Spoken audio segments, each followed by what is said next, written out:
For almost 3/4 of a century, summer in New Zealand has been the focus of the motorsport world, where the biggest names on the planet came to stay sharp, test their skill levels against local up-and-comers, and escape the harsh Northern Hemisphere winters. In the 50s, Sterling Moss and Jack Brabham headlined. In the 60s came Graham Hill and Jackie Stewart, who faced the best that this country had to offer in Bruce McLaren and Chris Amon. Then it's been a who's who. Keke Rosberg, Roberto Moreno, Craig Baird, Greg Murphy, Shane Van Gisbergen and Nick Cassidy, to name but a few. Most recently, this series has been the final stepping stone into Formula One. So, who's next? Which of these stars of tomorrow will launch themselves into the motorsport stratosphere? Can any of them match the stars of today, like the local hope who swapped the supercar for the open-wheeler? Or the two-time World Rally champion who'll try and tame the tarmac rather than the dirt roads? Hampton Downs once again plays host to the Repco NextGen NZ Championship as we fill your screens with a magnificent medley of motorsport. This is the Allied Petroleum Hampton Downs International, live and local.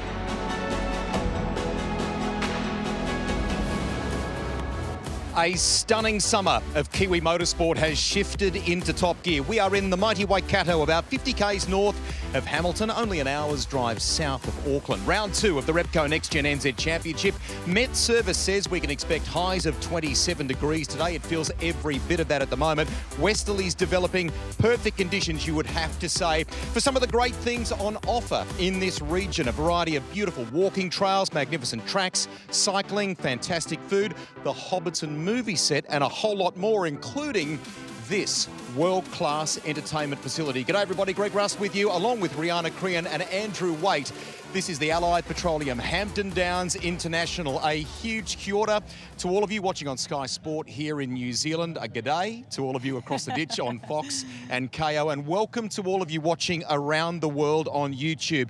This is going to genuinely be huge because of the lineup we have here for the whole summer, basically. Yeah, Rusty, Andrew, I'm so excited to be here. This is my first time at Hampton Downs, my first time being part of this Next Gen Summer Series, and as you can see, the grid is starting to swell with punters who just want to get a look, get an opportunity to possibly touch a driver, and that's what we love about motorsport, is the fact that the fans can come on the grid just as we're about to get going. The stories, Andrew, you followed this class for the Castrol Toyota Formula Regional Oceania Trophy, our headline act, race 1 of the season, 4 straight weeks about to get underway, and we've got a World Rally star among them. How cool is that? We've got Kalle Rovanperä here this weekend, well, through the whole championship with us, and it was only couple of years ago was watching him fly through forests around New Zealand and in a WRC car going on to win titles, and to have him here at Hampton Downs as part of this championship is something that is just, I think we'll all remember for a long time. Ree, it seems like yesterday that a young, a now rising supercar star was here competing in an 86, but he's having a crack at an open wheeler for the first time, and we cannot wait to see what he delivers. Yeah, young local Ryan Wood is taking his part in the first ever open wheeler car racing this weekend, and it feels hard, it feels different to say, you know, he's so young, because it feels like he's been around for a long time because he's established himself so quickly in the motor racing scene. Superstar last year in the Supercar Championship. I have a feeling that he's going to be one to watch all series long. The headline this morning in the wake of qualifying, though, was for Uga Ugashuwu, who took pole position, the opening one of the season, Andrew. We're going to show our viewers watching right around the world now. We're going to put you in the driver's seat for a lap here around Hampton Downs. This is how the American driver did it, and there was nothing in it. Over Louis Sharp, the Kiwi, 7 thousandths of a second, I think it was in the end, wasn't it? Super tight. We expected it to be tight, and it was great for Louis Sharp. He had a bit of a lull in practice yesterday, trying a few things, but for him to bounce back, that shows the world class that he is. You know, he's not GB3 champion and F4 champion for no reason. So for him to be here doing what he's doing, and a Kiwi racing in New Zealand, he hasn't really done much of that. He's done all his racing overseas, so that's fantastic for Louis to be here and be running at the front. If you happen to catch it on YouTube or even some of the pictures on qualifying, Ugo is tall.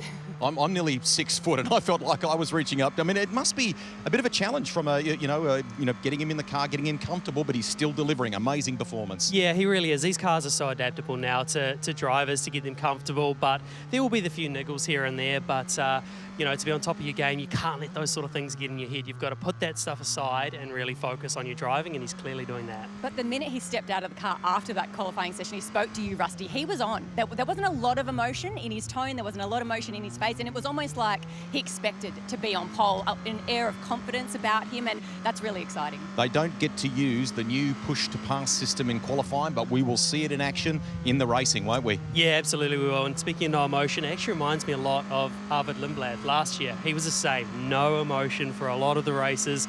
And look, he's now in Formula One aside Liam Lawson, so another Kiwi. So just how it all intertwines and what this championship is doing worldwide is something that's pretty cool. So to witness his first race this weekend, I cannot wait to get into it. Just explain to us quickly the push to pass, because that is something we've not seen at all in this category, and I think that it could have an impact on what the series is going to deliver. Yeah, it's a nice new addition. So basically it gives the cars an extra 25 horsepower, which equates at the end of the straight in front of us here, about 8 kilometres an hour, 0.3 of a second. So it's a help. It's not going, we're not all going to see it on TV of cars passing each other straight away, but that's a good thing because it allows it to be more strategic. They can only use it 6 times in a race, especially for this race today, this morning. So it's, the way it's going to shape out is it's on everyone's mind just to see how the push to pass is really going to work. Just one of the many stories. The story coming out of last year's championship, I should say, Arvid Lindblad, who is now on the grid as a full-timer in Formula One.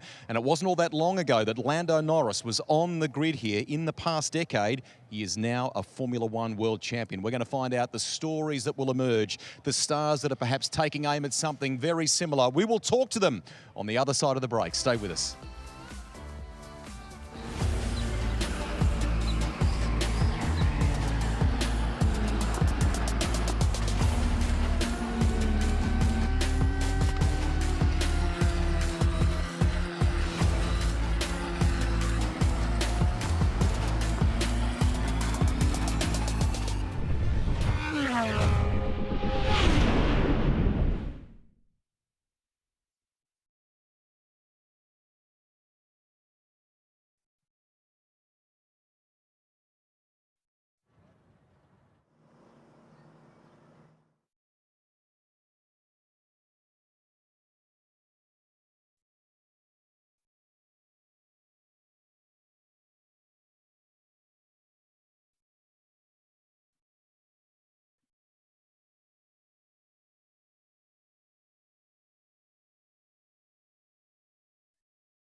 At Repco, we get what gets you going. Because while you told her it would be loud, you forgot to mention how it feels. Repco gets you going. Wait, is this an actual Toyota? Look, Toyotas, all of them. You got a Farmer and a Hilux, a Hiace, Highlander, RAV4, GR86, and even a hydrogen car. You got the All Blacks and Black Ferns in a Prado. A happy family in an electric vehicle. And a happy Dame Lisa Carrington carrying her kayak. So now do you think it's a Toyota ad? Nah, it's just New Zealand. What's with the music thing?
pictures, they do not get any better than that. Hampton Downs basking in beautiful sunshine here ahead of a massive afternoon of motorsport.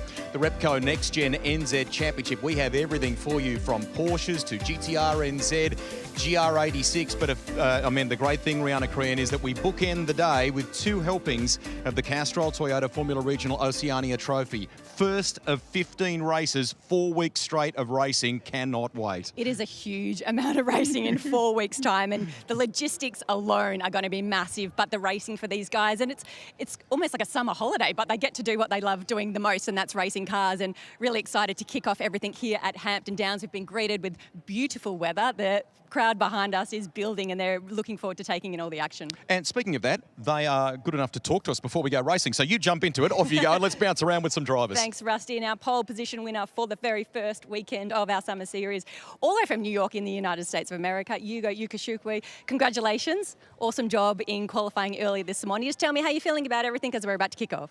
Yeah, really good. It's been a great weekend so far. Pole position this morning, which was the perfect start. So, yeah, looking forward to this race. I think we can have a really good result. Pace has been good, so I'm confident in our race pace, and try to get a good start and pull away. Talk us through the track conditions for qualifying earlier today. The sun is out. It's certainly warm out here. How was it for you? Yeah, it was good this morning. Cool conditions meant we had a lot of grip out there.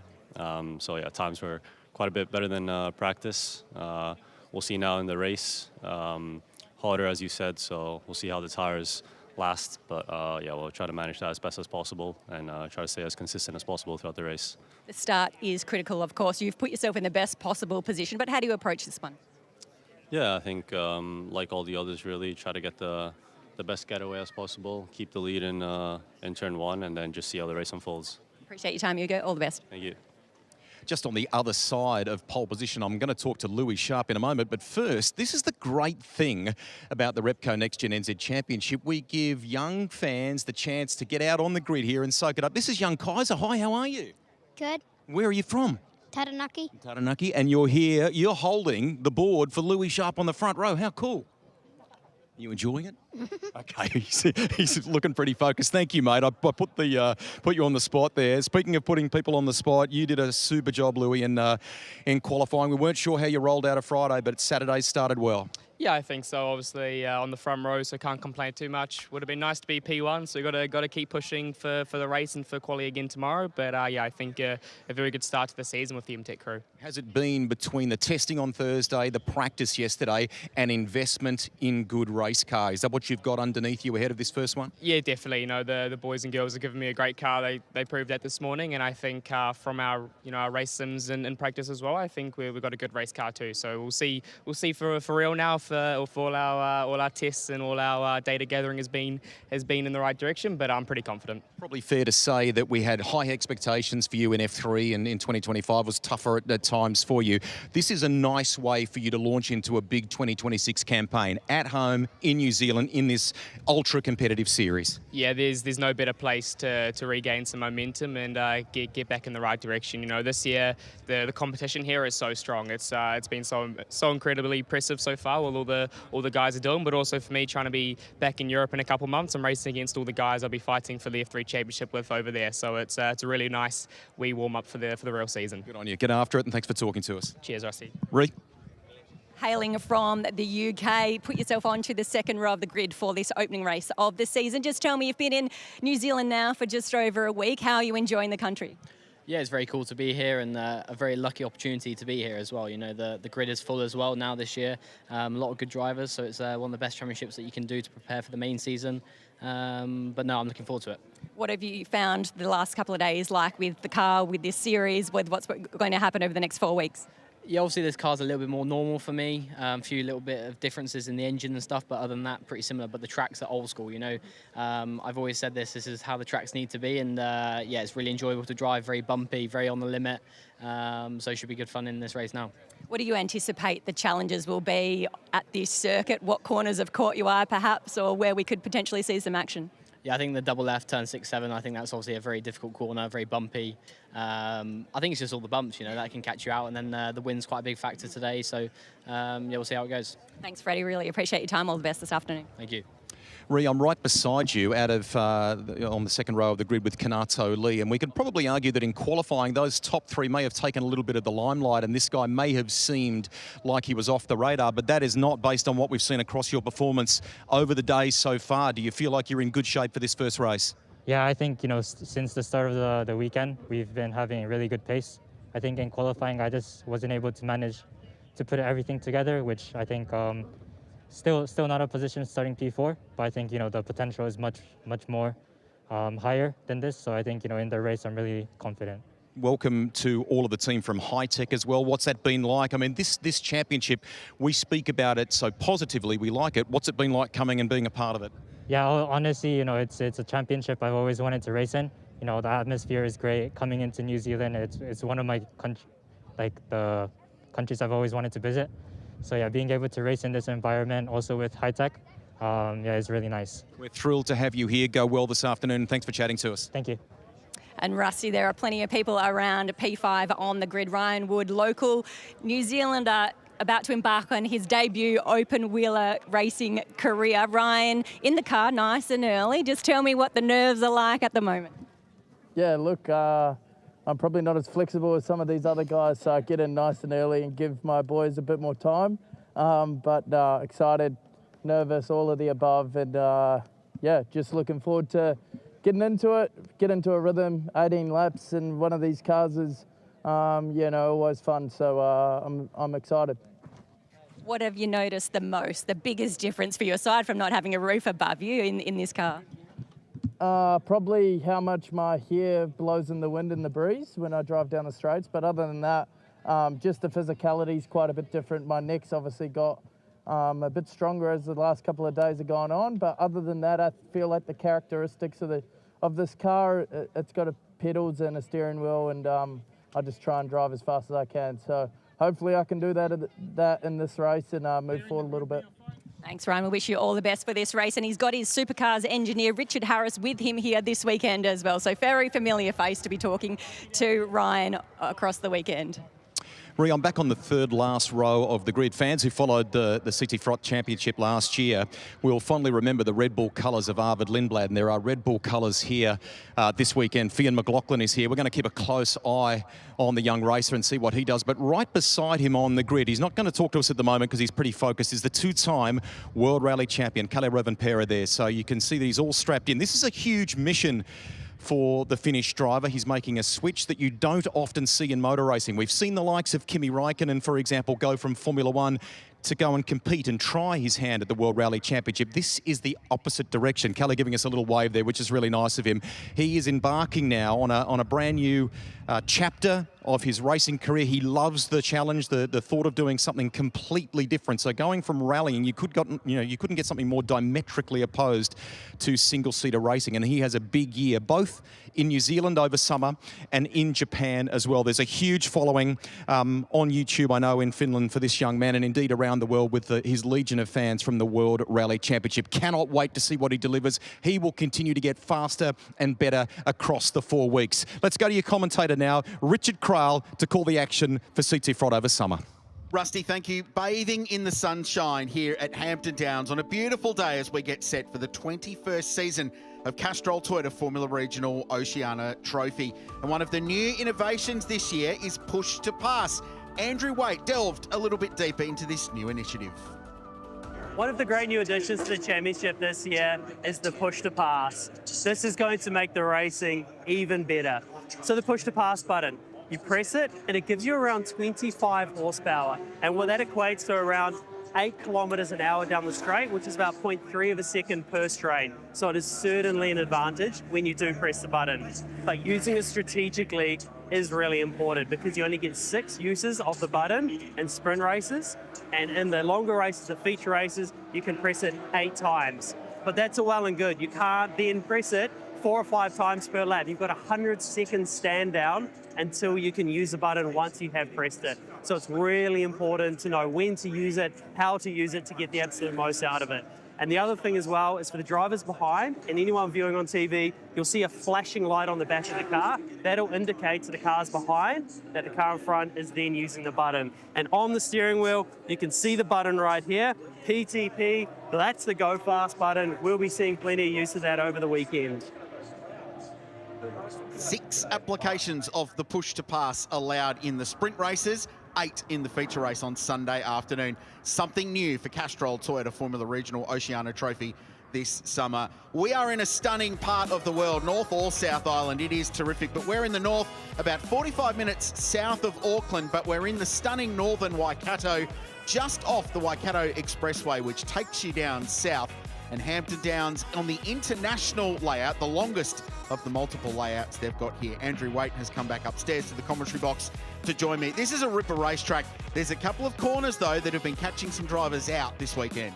Yeah, it certainly is. It's one of the important areas of the track is from Sector 2 onwards, which is just after Turn 2, all the way around to Turn 7. We've heard Freddie Slater talk a lot about Turn 6 and 7. Super bumpy through there, tough part of the track. About 10 metres elevation here as well. So head towards the last corner, second to last corner, and it's got quite a drop in the road as well. So that elevation, it certainly makes things a little bit more difficult. And even when we talk here, this view right here, that's actually quite a drop. For the drivers sitting on the grid there, you're actually looking out into the farms across the road. You're not even able to see the apex of Turn 1. So it's quite an eerie feeling sitting there on the grid, just looking straight out to neighbouring farms and not even a racetrack. And just over 10 metres of elevation change, but I don't think that sells the flow, the up and down undulation of this place. And there's some really nice bits of road where the car gets light and then settles down, and then the Porsche dipper at Turn 8 is quite an aggressively dropping corner that you can get on the throttle really early, but it's a corner that can A,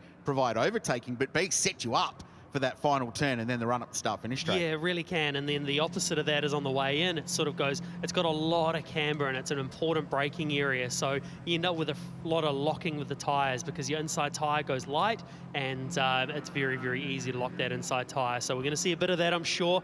A few lockups here and there, but once they make their way around the first corner down into the second corner, it's such a fast run down into there, about 240 kilometres an hour, and then you're back hard on the brakes, and there's going to be some very angry Castrol Toyota Formula Regional Oceania trophy cars heading there for sure. The 6th drone cam shows the calm before the storm in the first in a 15-race tour in 4 weeks. So 4 weekends of flat-out back-to-back races. They will get an entire season's worth of racing in a month, these drivers, which is why they are all here.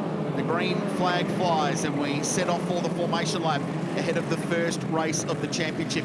We'll tell you the grid in just a second, but there is some talent here. The average age of this field, just under 19 years of age. The youngest driver, Ernesto Rivera, turned 17 in December. There are some babies on this grid, but they are all very fast. The man from New York got pole, though. Hugo Shokwi got pole position for M2 competition. His teammate Freddie Slater lines up behind him. 7 1,000ths back in quali was Louis Sharp, the Kiwi for M-Tech. And then Kanato Lee, the first of the high-tech entries, out of 4. Ryan Wood is out of 5, 2/10 off pole position, and Jin Nakamura alongside him. Zach Scholar, runner-up in the championship last season, out of 7 alongside Aussie James Walton. Ivan David from Sri Lanka did a nice job to get into the 10, and Rivera was 10th.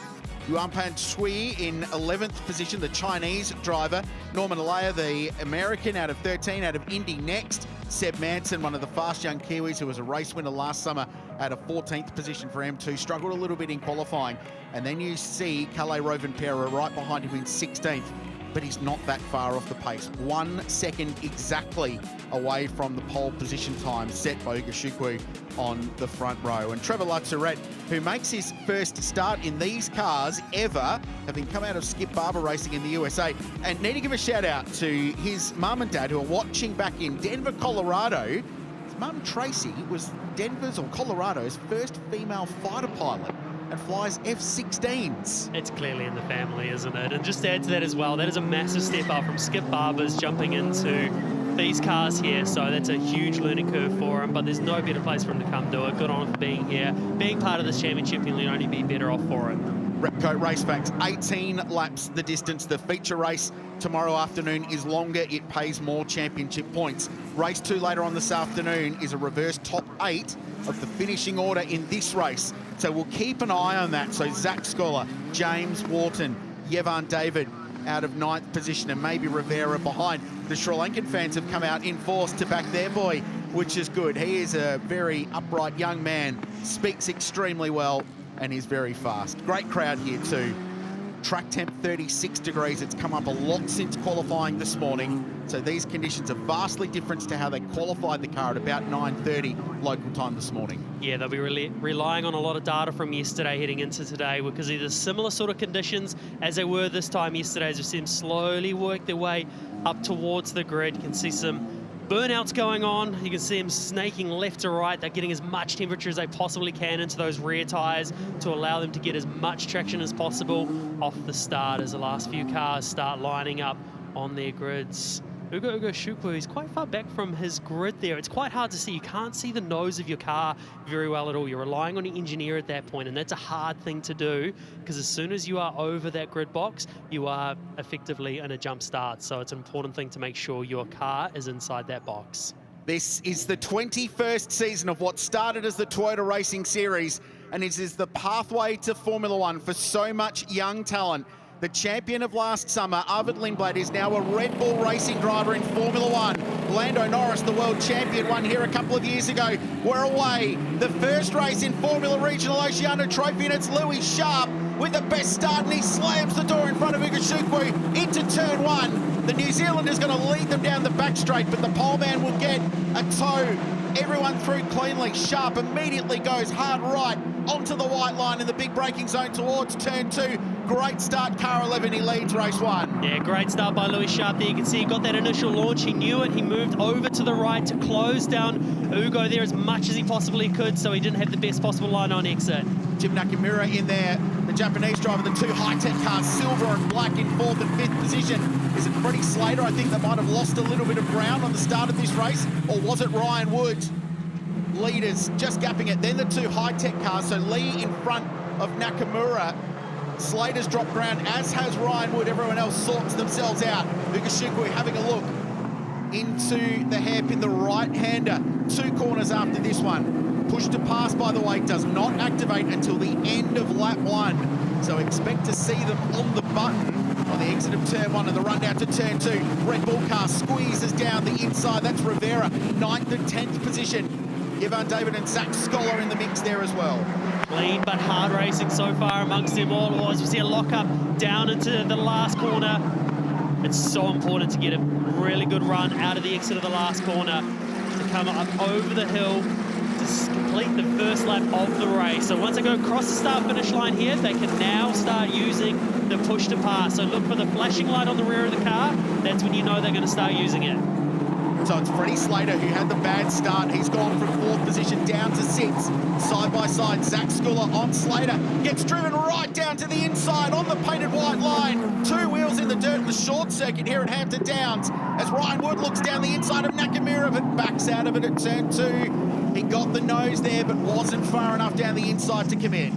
He's used to a few more panels around him to get away with a bit more, but he did the right thing there, pulled back out of it. It's a long enough race, this one.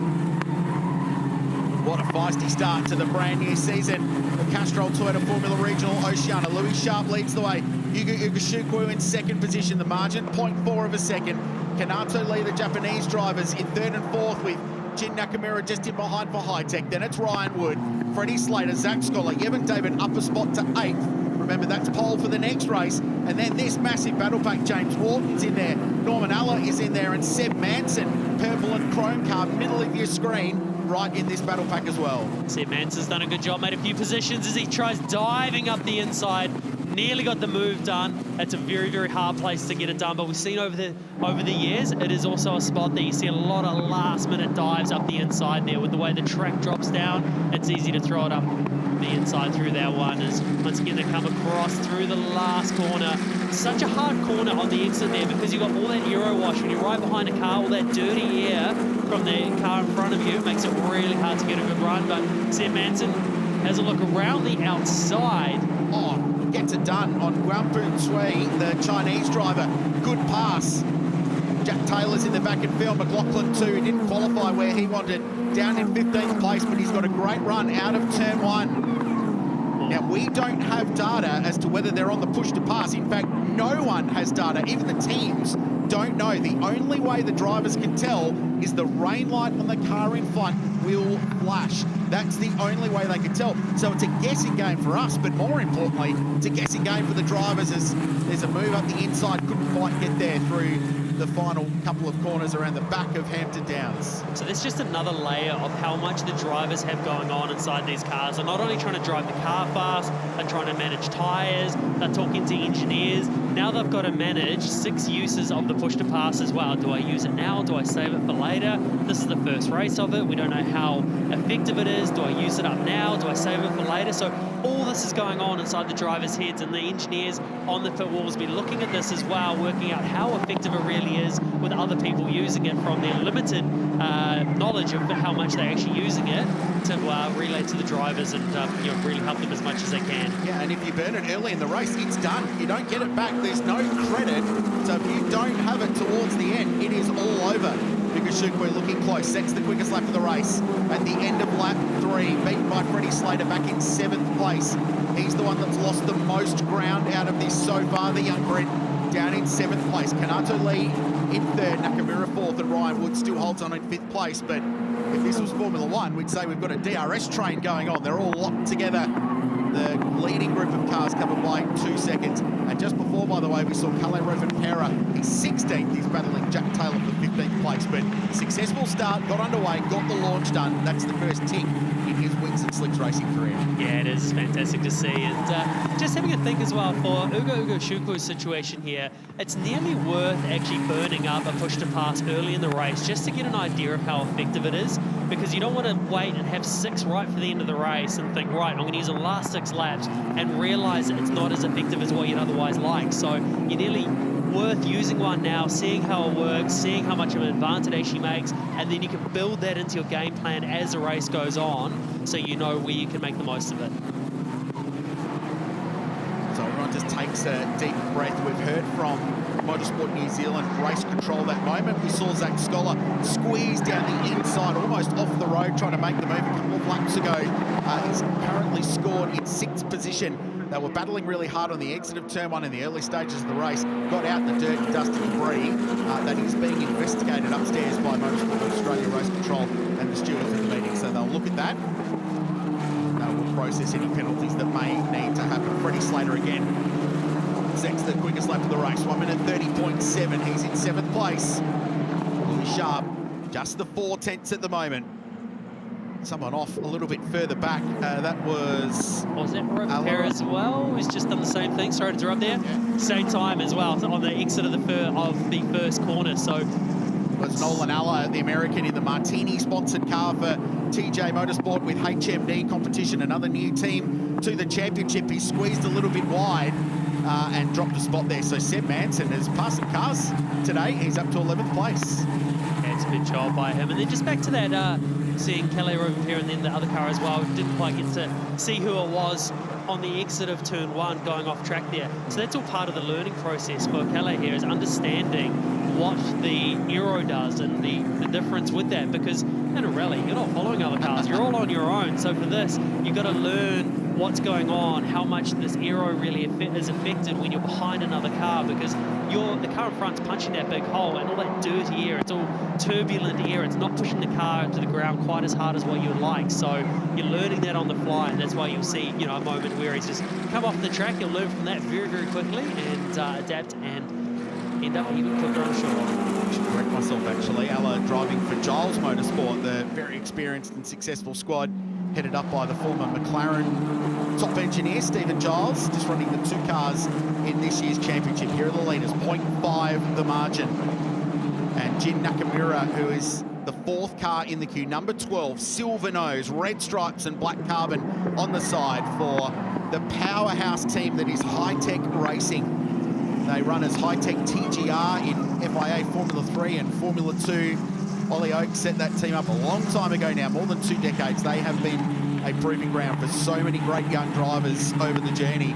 And And those two Japanese rising stars backing from Toyota in Japan are proving to be extremely adept at running in these Formula Regional cars. 3rd and 4th position at the moment, but Nakamura has got a touring car driver behind him. Ryan Wood still looking pretty racy in 5th place. Then it's Freddie Slater. Zach Scholar is 7th.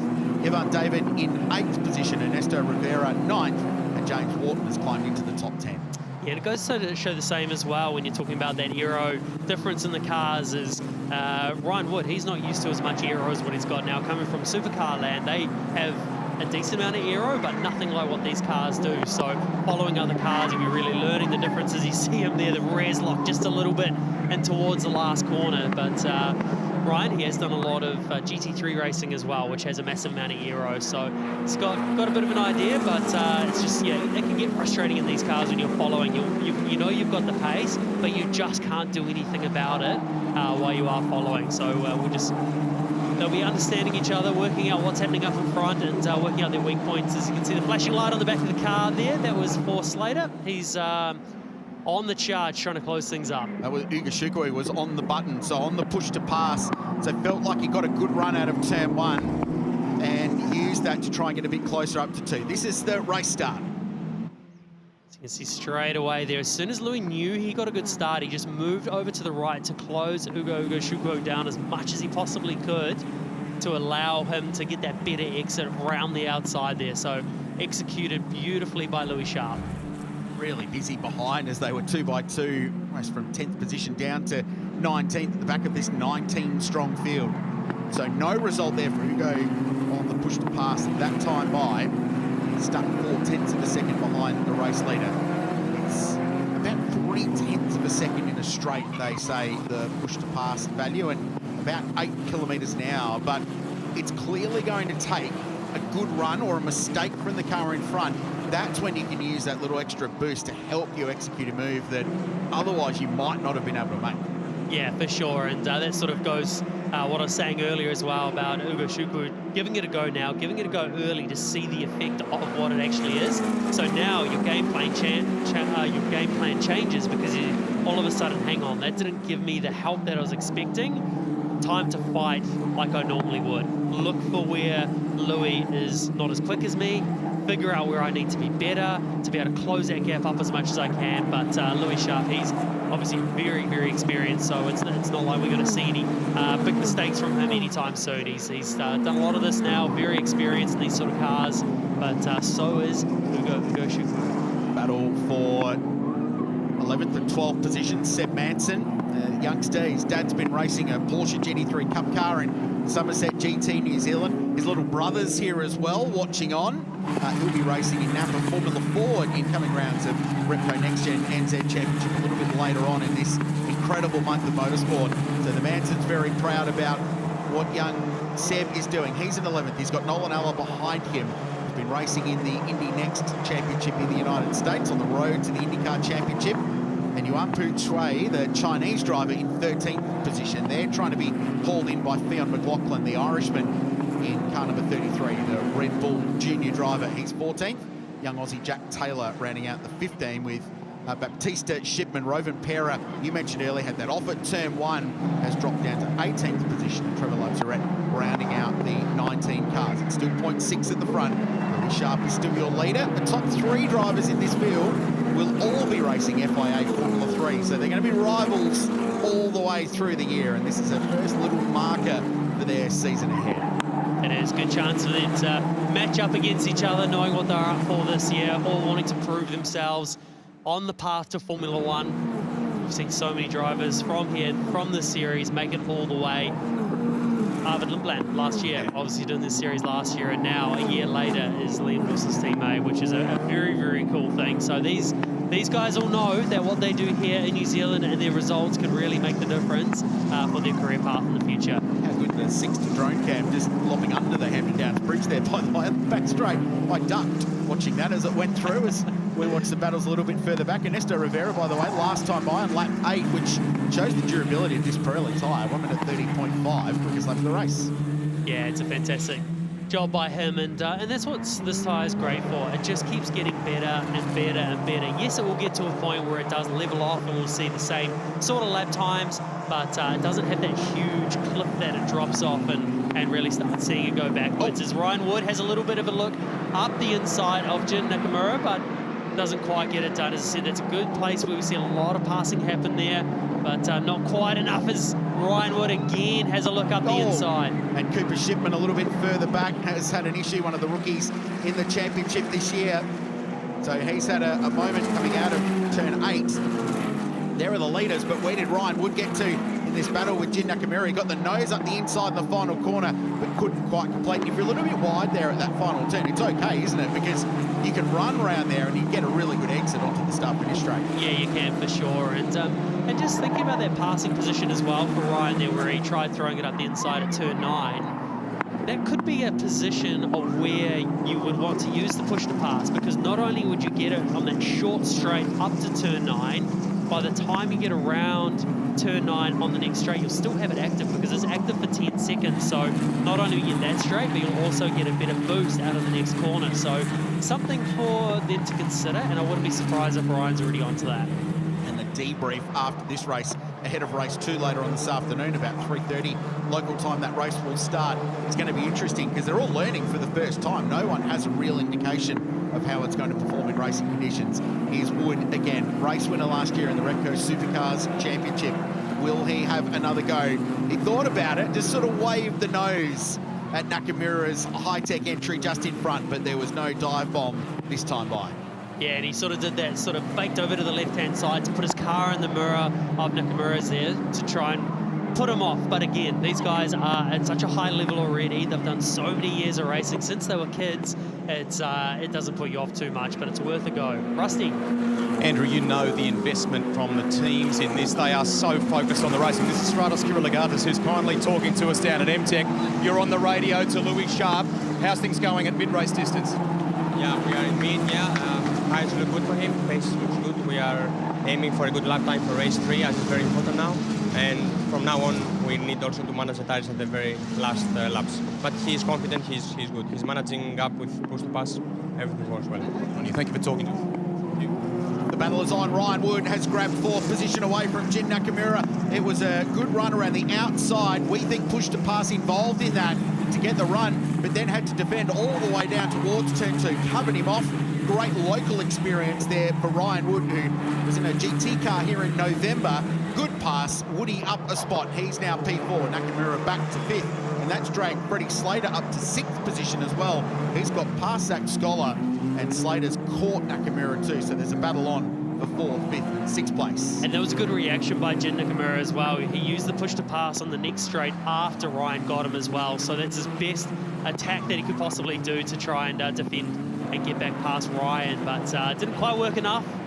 That's Ryan up a position. I think he's a bit angry at himself after qualifying. Ryan, he knows he didn't quite get it together as he would have liked, so he's trying to pick as many off as he can now. It'll be interesting to see how quickly this gap closes now, because he's sort of more or less been right behind Jin Nakamura this whole race, so now he's got some fresh air. I'm intrigued to see the lap times that he pumps out. Ugashukwu is on the button, on the push to pass, to drag a little bit closer to Louis Sharp on the run to turn 1. Now, does he use it again on the back straight? So Sharp is on it.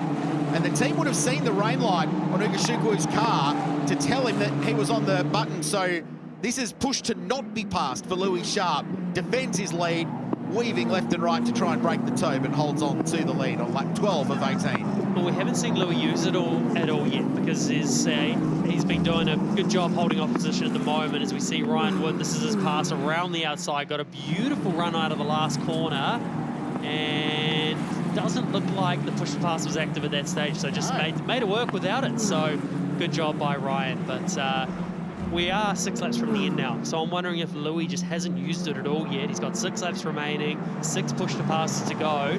You may as well use it, and that's their best opportunity to be able to burn them up on these straights. And again, you're only able to use it once a lap with that 100-second stand down between presses. Interesting from Ryan Wood, bit of learning there as well, because remember 2 laps ago, he got half up the inside of Nakamura at the Porsche dipper, and then sort of stuck the nose up here at turn 9, and it didn't work. So next time he went to the outside, and it worked a treat. So Ryan Wood learning on the job. He's got himself up to 4th place. Remember, this is his first open wheel race in his career. He came straight out of karting into the Bridgestone GR86 Championship, then into Porsches, and then ultimately into supercars. So he's learning too. So too Louis Sharp. He just stabilises the margin and bangs in the quickest lap of the race as well. 1 minute 30.4 for the young Kiwi. The margin 0.6 to Ugo Shukwu, who is in second. Kanato Lee in third, clinging on. And Ryan Woods actually not catching him. Dropped 2/10 to the Japanese driver last time by. Still set his personal best lap of the race, but Kanato Lee was able to pull away a little bit. Ryan hustling the car out of turn number 2 there, doing his best to try and catch up to the back of Kanato Lee, but with time ticking down, 5 laps remaining. And losing 2/10 as well. That last lap, he clearly doesn't quite have the pace he'd otherwise like, but because he's been stuck behind the car in front of Jin Nakamura, he's used up a lot of front tyre because you don't have that same level of downforce. Oh, it's Ugo Chukwu, their big lock-up. He is pushing on super hard to try and make a move on Louis Sharp. It's just building, isn't it, this battle for the lead, and Kanato Lee still chasing them and was quicker than the 2 leaders last time by. So 1 minute 30.4 for the Japanese driver for High-Tech, just reeling them in, and if they actually properly get dicing, he is going to close right up to these two. 10-second penalty going the way of Kalle Rovanperä, we understand, for an incident with Cooper Shipman that happened on lap 8. So we'll get to the bottom of that one for you. But challenging opening race in his Castrol Toyota Formula Regional Oceania career for Kalle Rovanperä. Hello to everyone from Finland who's watching on the stream. I've never seen so many people in Finland watching YouTube at the same time. It's amazing. There is a massive fan base here, and the back of his garage has been packed. The front of his garage in the grid walk this morning was packed. He is Mr. Popularity, former winner of the World Rally Championship Rally New Zealand, and of course a 2-time champion. And he is going to get better as the season goes on. I'm not saying he's bad right now, and that's a big moment for James Lawton, who almost tries to swap ends in this battle with Rivera in front for 9th and 10th position. But this is going to be learning for him. The progression's going to be rapid, you feel, for Kalle. Yeah, it certainly is. And it's huge respect for Kalle to come and do this. And coming out of his comfort zone, getting into this, being part of this championship. It's this, apart from having a steering wheel, a few pedals and four tyres on the ground, nothing else is similar on the between what he does for rallying and this. It's just a completely different discipline. It'll be such a huge learning for him as we look at the lap times as well. Ryan Woods finding his feet now. He's just done the fastest lap of the race, 30.2. That is 2/10, nearly quicker than anyone else. So he's certainly let those fronts cool down a little bit, got them back, and now he's charging on. Even more importantly, it was 6/10 quicker than Kanato Lee in 3rd place. So he's got into clean air, get that aerodynamic effect from a Wings and Slicks car. When you're chasing them down, they call it dirty air. So locked up behind Jin Nakamura as he was, that dirty air, it creates understeer when the car doesn't want to turn into a corner, which overheats the front tyres. It all compounds, it makes life really difficult. But now he's in clean air, untroubled air. He is going quickly and is the fastest driver on the racetrack. The bungee strap between the 2 leaders continues just to stretch and then close up again. It's 0.5 of a second sharp to Ugo Shukwu now with 4 laps remaining in this one. A little bit further back, the battle, remember, reversed the top 8 for race 2 this afternoon. So Zach Scholar 7th, Ivan David in 8th, and Ernesto Rivera in 9th position, and not a massive amount of time between Rivera and David at the moment. So that will be for the race 2 pole. Yeah, it's an important part because, again, you can see there's not a lot of passing at the moment going on. So if you get that reverse top 8 pole, you're in a good chance for a good result, even though you got some very, very fast, hard charges coming towards you. So let's see Ryan Ward here as he closes to get that little bit more. He'll be eyeing up where the weak points are of Kanato Lee there, where he's going to be able to make the move. As Kanato Lee actually runs a little bit wide on the exit of turn 9. And fastest laps are important too, Andrew, in this race in particular, because the grid for race 3, which is the first race on Sunday's program, 4 races in a weekend now in Formula Regional Oceania. The grid for race 3 determined by the combined fastest laps in race 1 and race 2.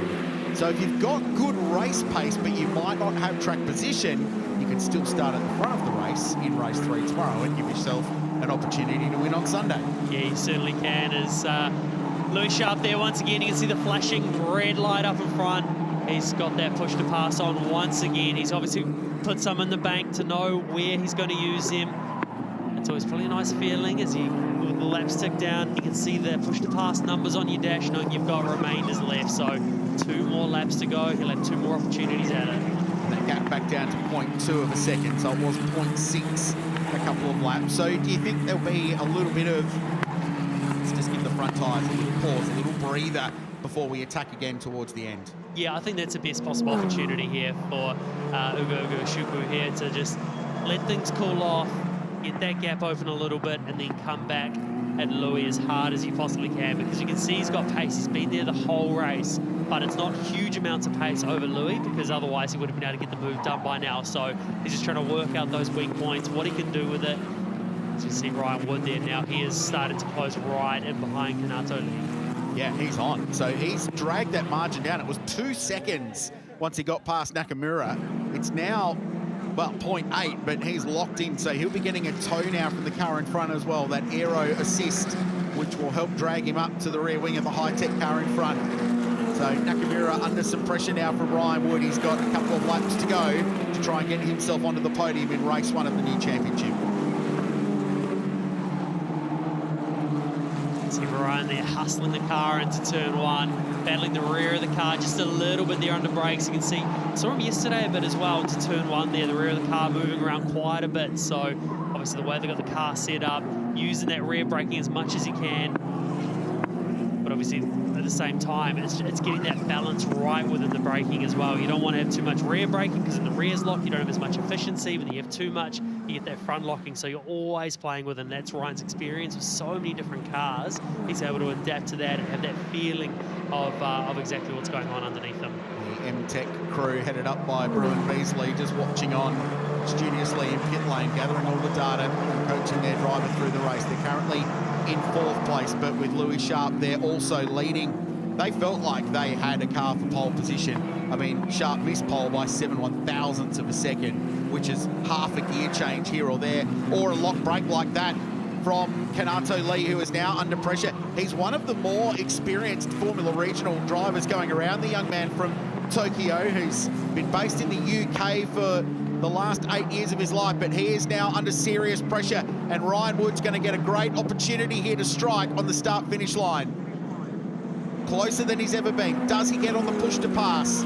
Does he use the button, or does he wait for the run down towards turn 2? He's not on it yet. Has he got any left? That's the other question, given he spent most of the first 8 laps of this race stuck behind Jin Nakamura. 1 lap to go in this one. My guess is, didn't look like he used it there either. My guess is going to use it out of turn 8 towards turn 9, because that's where he's been quick through that part of the track, where he's been showing his nose quite a bit with a few other cars. So, especially because he's either out of them altogether, or he's saving it for that last chance. So the battle is on for the final step on the podium. Louis Sharp has extended that margin. It's out to 1.1 seconds now on the final lap of the race. So Ugashukwu, I think, is going to settle for second here and just bank some championship points early in this one. What a drive this has been. It all came down to a brilliant start and an aggressive run around the outside of turn 1 for Louis Sharp. He then defended heavily on the run into turn 2 to cover his line. And then it's been a pressure cooker race between the 2 leaders at the start of this one. He came into the championship with backing from the Tony Quinn Foundation. He's one of the bright hopes for New Zealand motorsport, one of many at the moment. Louis Sharp, the 18-year-old from Christchurch, will exit the final corner, and race 1 of Castrol Toyota Formula Regional Oceania will go to a Kiwi. Louis Sharp opens his account in style and wins race 1 at Hampton Downs. What a way to start your championships, winning the first race. Great job by him. It was so close to that pole in qualifying, but to pull off the race win, that's where the points are. That's what counts. Louis Sharp, what a race. 3 different teams in the top 3 at the end. Kanato Lee held off the attack from Ryan Wood. At the end, the margin was just 0.7 of a second between them, so Woody was getting close. Ugashukwu did set the quickest lap of the race on the final lap. So that's interesting. Remember, we talked about the fact the race 3 grid is a combination of fastest laps from races 1 and 2. So he's bashed out the quickest lap by 0.4 of a second on the final tour. So a bit of strategy there, perhaps. Back off, get into clean air, punch out a fastest lap. That's some long-term weekend thinking from Ugu, who finishes second in that race. Yeah, I think that's an important thing. And then you look at those fastest laps as well. You look at Louis Sharp's quickest lap. It's about 4th or 5th, just at a quick look as well. So, yeah, what a way it's going to play out. Louis Sharp wins the opening race in Castrol Toyota Formula Regional Oceania Trophy for 2026. Ugu Ugashukwu in second place for M2 competition and Kanato Lee for High Tech in third. Ryan Wood raced his way to 4th place, gained a spot from his starting position. Freddie Slater will be, I think, perhaps the most frustrated driver out of that. Started near the front, ends up in 6th position. Sebastian Manson was involved in all kinds of battle and was actually passed by Wiampu Chue late in that race for 11th and 12th position. Theo McLaughlin up from 15th to 13th, and Cooper Shipman rounding out the field. Highlights of the opening race of the Castrol Toyota Formula Regional Oceania Championship. It was Louis Sharp and Ugu Ugashukwu on the front row of the grid, and it was Louis Sharp leading out of turn 1. Yeah, great start by Louis there. Closed the door, get into the lead of the race, held it for the rest of it. There was a few battles brewing a bit further down the track. See a few, 2 in a row actually. Kelly Robinpero also following off, doing a bit of rallying. No need for a bit of rallying here this weekend as he'll be wanting to focus on making sure that one doesn't happen again. And Ryan Wood shows his nose up the inside. Big lock up. I think he thought he was in a bit of trouble there for a while too. That was the first attack. This was the second. A lap later, got a great run out of the final corner, right in the toe of Jin Nakamura, and got the drag race down towards turn 1. Little moment there for Louis Sharp, just grabbing a brake into the right-hander and allowed Ugashukwu to close right up. And then this was the fight right towards the end of the race. So Ryan Wood dragged almost 2 seconds out of Kanato Lee to get to the back of the Japanese driver in the final lap of the race. Couldn't quite get there. Louis Sharp did the business, a perfect start, a near perfect race, and the Kiwi on top. And he's the first championship leader in a brand new season of Castrol Toyota Formula Regional Oceania. And they will head to Allied Petroleum Victory Lane and celebrate this race. Good start to the season though, Andrew Wade. It certainly is. I think we're starting to see already the shape of how it's going to be with, Louis Sharp came into this championship as one of the favourites. He's certainly delivered with that as well. Now, at the end of that race, we lost Cooper Shipman. We understand had an off at the Porsche Dipper at the end. He is A-OK and has been medically cleared and taken to the medical centre, but he's all right. That is standard procedure. Jumps into the 6th Cupra safety car to go back and be cleared. So he was a non-finisher. Louis Sharp, however, was the winner. Allied Petroleum Victory Lane is where we find Rihanna Crean. Of happy race fans gathering here at the Allied Petroleum Victory Lane to cheer on their man, Louis Sharp. You've got the first job done in the Summer Series. Congratulations. You look like you barely broke a sweat there. Well done. Thank you so much. It was a well-managed race. Got a good start. Was able to take the lead into T1. So and then from that point, was just trying to look after the tyres. Obviously, Ugo was pretty quick behind me, so you definitely never gave me a second of rest. But no, fantastic result. Going to say a big thank you to the MTech team. They gave me an amazing race car. Tell me how critical it was to get that start, get that P1 lap 1. Yeah, it's super important, especially nowadays in single-seater racing, overtaking is pretty limited. Obviously, now this year we've got the push to pass, which I think, gives a bit of a strategy and helps a little bit, but at the end of the day, there's still a lot of error wash and still hard to follow. So I knew if I could lead into T1, I'd probably just have enough to hang on. Congratulations. Enjoy the celebrations. Plenty of happy fans here in the Allied Petroleum at Victory Lane. And coming in second for our first race of this season, Ugu Ugashukwu.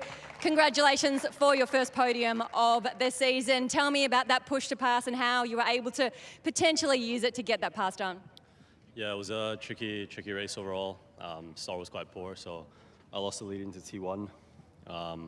And then from there, I was just trying to put Louis under as much pressure as possible to try to make a move. But yeah, ultimately, there's a bit too much dirty air, and I wasn't able to get quite close enough. But no, the pace was really strong, which is a positive. We'll look into what we could have done better at the start, and I'm sure we'll have a good rest of the weekend. Thanks so much for your time, Ugo. Enjoy the celebrations on the podium. And in third place for our first race of the season, Kanato Lee, congratulations. You had pressure on from behind, you had pressure in front of you. Tell us about your race. Yeah, it was a good race. I think just managed to overtake into P3 in the start. And then I was just trying to stay calm and stay in that position for the whole race, and I managed to do it. Congratulations, Kanato Lee. Enjoy the celebration. Thank you. Yeah, 3 different teams in the top 3, and welcome to Formula Regional Oceania Trophy to High-Tech. Podium in their first race, which is not a surprise based on their track record, but how about the consummate professional performance by this young man? Outstanding stuff from Louis Sharp. Yeah, it really is. To come away with that very first win, I think is an important one as well. We always knew he was going to be in the top of this championship, but to be able to back it up straight away like that with a win is really important. Let's go and celebrate this one with Greg Rust. It's time for the podium. Ladies and gentlemen, time for the Castrol Toyota Formula Regional Oceania Trophies first podium of the season. Our trophies to be presented by Mr. Paul McKenzie, the Castrol Area Manager. Thank you for being here, Paul. In third place today from Japan for High-Tech, make some noise for Kanato Lee!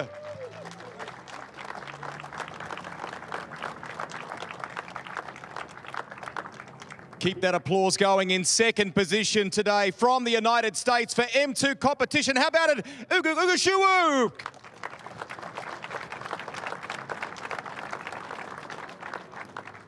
And there'll be some proud Kiwis. What a way to kick off the summer. Representing New Zealand from M-Tech. How about it, everybody? Louis Sharp!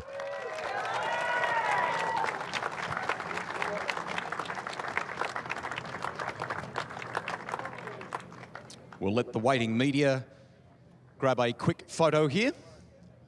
First of 15 straight podiums that we will bring you across an amazing summer here as a part of the NextGen NZ Championship. Ladies and gentlemen, would you please show your appreciation one more time? That is our first podium of the season for the Castrol Toyota Formula Regional Oceania Trophy.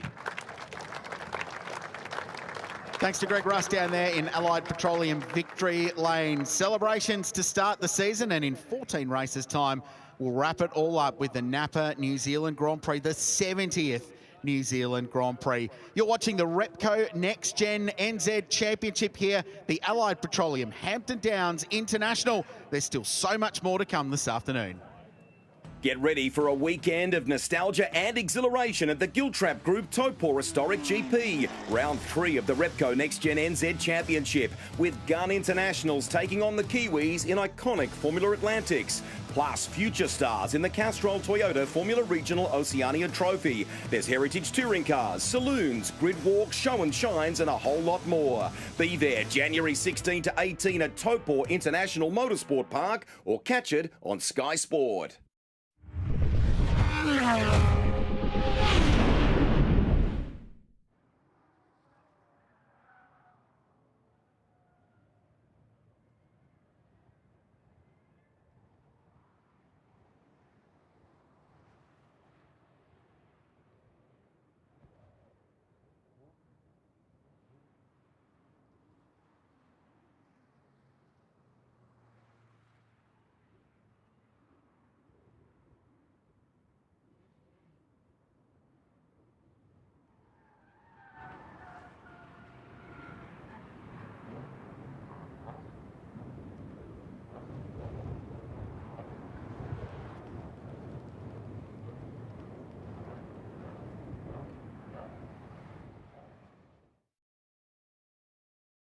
At Repco, we get what gets you going. Because while you told her it would be loud, you forgot to mention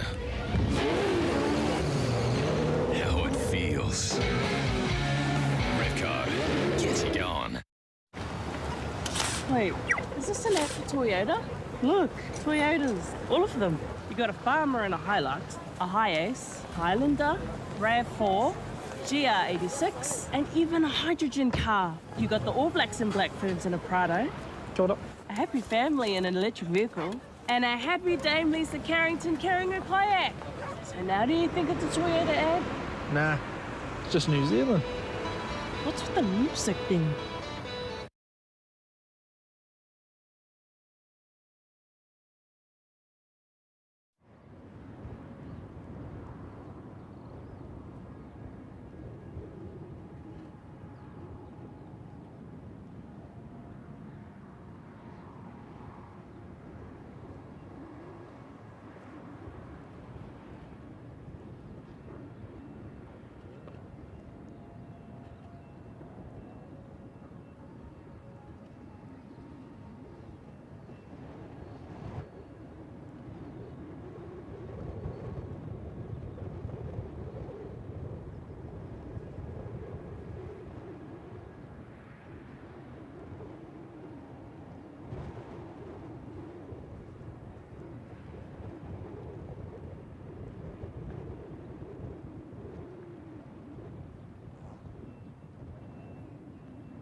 Since 1950, drivers from all over the world have travelled to New Zealand in the Southern Hemisphere summer to try and win the New Zealand Grand Prix. Ken Smith, Simon Wills, Lando Norris will take victory. Pure ecstasy for Liam Lawson. Shane van Gisbergen. Will Brown wins the New Zealand Grand Prix. This year we celebrate the 70th running of this great race, an event that is steeped in history. The first race to be called the New Zealand Grand Prix was at Oceania in 1950. Then in 1954, the New Zealand Motor Cup was run at Ardmore, and it was called the Auckland Grand Prix. And that was run in 1954 and 1955 as the Auckland Grand Prix. And in 1956, it was then called the New Zealand Grand Prix, with previous winners shown on the program as being the winners from 54 and 55. So, hey presto, all of a sudden, retrospectively, history now shows the New Zealand Grand Prix as having started at Ardmore in 1954, even though at the time it wasn't ever called the New Zealand Grand Prix. Most of the circuits in New Zealand, and we have plenty, have hosted the New Zealand Grand Prix at various times.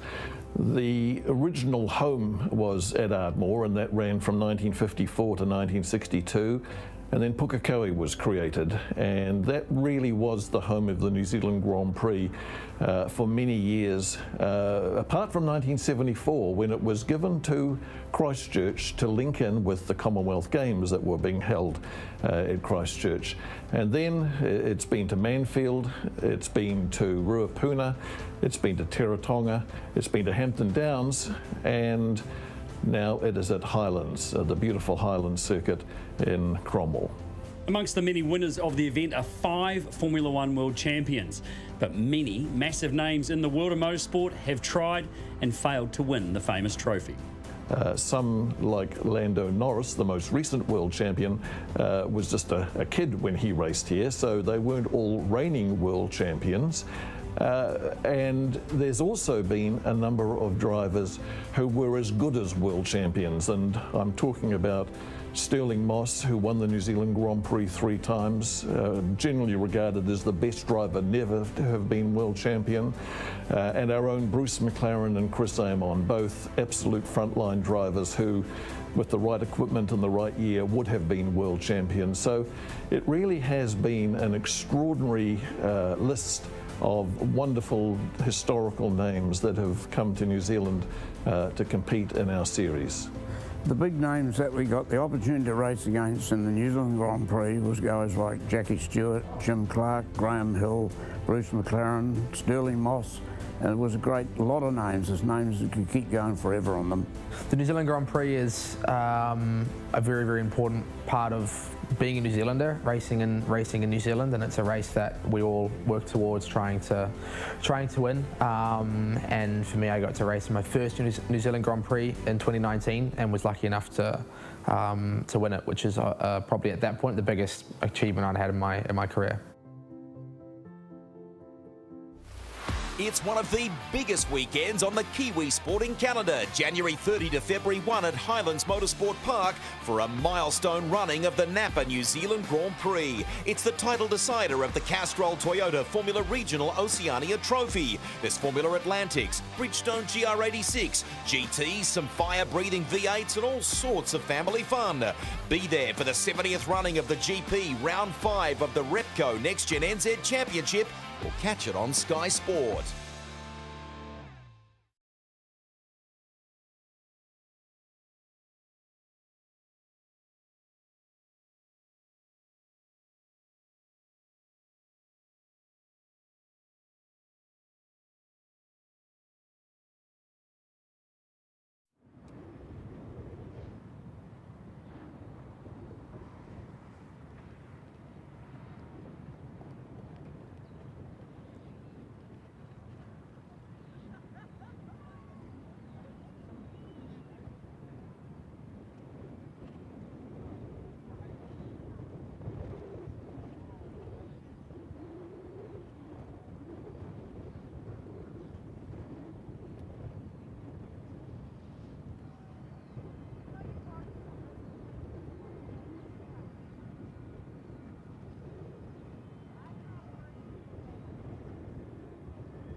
At Repco, we get what gets you going. Because while you told her it would be loud, you forgot to mention how it feels. Repco gets you going. Wait, is this an actual Toyota? Look, Toyotas, all of them. You got a Farmer and a Hilux, a Hiace, Highlander, RAV4, GTRNZ, and even a hydrogen car. You got the All Blacks and Blackfirms in a Prado. A happy family in an electric vehicle. And a happy Dame Lisa Carrington carrying a kayak. So now do you think it's a Toyota ad? Nah, it's just New Zealand. What's with the music thing?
Welcome back to Hampton Downs for the Next Gen New Zealand Championship. Andrew Waite alongside Ronan Murphy and Waka Nathan as we get ready and set for race number 1 of the GTRNZ 3 and 4. Waka, welcome to commentary with us. It's great to have you here, and I tell you what, it's so cool watching all these different cars head out there and all be part of the weekend. Yeah, hey guys, it's great to be back and thanks for having us. And yeah, it's so good to have GT3, GT4 out there. GTRNZ is brought to you by Egmont Honey this season, a huge sponsor of ours. So we really want to thank those guys, and yeah, looking forward to a great race here. Yeah, it's fantastic to see. And Matt Heaney there, he's got the pole position for GT3, so he's ready to rock and roll for this one. Great to see. Yeah, and funny enough, Andrew, Matt Heaney was up in the box with us just earlier in the GT1 class. And we had a look at the grid here in P1. Matt Heaney, as we just said, Logan Childs very, very close behind. It was about 1/100th of a second P2. Jeff Sharp in P3, about a 10th off that. Daryl Palmer in position number 4. James Annabelle in position number 5. And Todd Berusian called it pretty early in his session. And he is in position number 6. A little bit further down the field, Brent Sellers in the 369 car, the Subaru. Great sounding car, that one. Martin Todd sitting out of position number 8. Tanya Jones in the beautiful Janetta as well. She's out of position 9. Benjamin Goebel, he's a little bit further down there as well. And Daniel Carter in the BMW, beautifully prepared car. Mark Gribble as well. He's in another BMW. The BMWs all seem to be stacked up together with a few star cars as well. That's going to be a fantastic race for us to watch, all these star cars. Waka, do you think most of them are pretty standard how they used to run the star cars, or they all been given a bit of energy? Oh, they've been given plenty of energy. Yeah, there's some pretty superstar star cars out there now.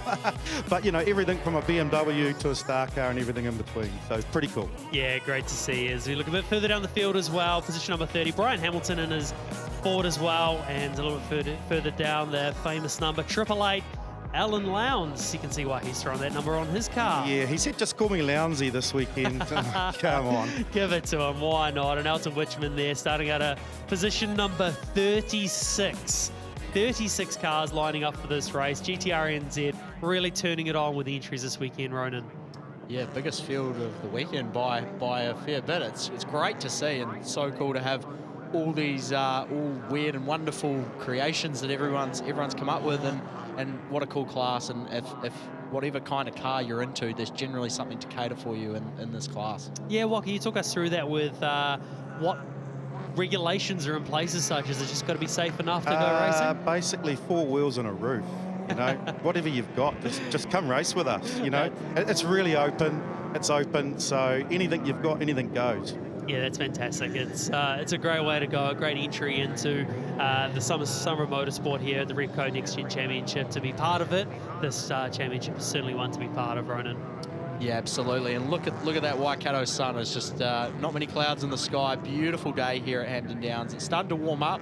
It was looking a little bit cloudy this morning, but as we can see there, clear skies, and there is a little bit of wind going on, so there may be a bit of a tailwind or a headwind out there for some of these guys, but I'm sure Matt Henney's not going to be worrying about that too much as he lines up there on the pole position. Yeah, just looking at the flags from our commentary position here as well, it looks like it's near on a headwind in towards turn number 2, so that's going to certainly change things up as they head down into there as we get a few of them all trying to find their positions on track. As talk us through the number 47, 43 there. Yeah, Wonka. the Airtech. Interesting I think he drops the kids off at school during the week and that. But you know, Ben's top on points in GT4 and that thing. So you know, it goes to show it's just, you know, get something out of the shed and come racing. What did it start its life as? We actually just got one here that looks like it's got a puncture. Yeah, wow, that's more than a puncture. Josh Coates and the NZ V8 there. Yeah, so just that car that we were talking about before, what did it start its life as, that car? Because you look at it now, it's hardly an original car. Mitsubishi.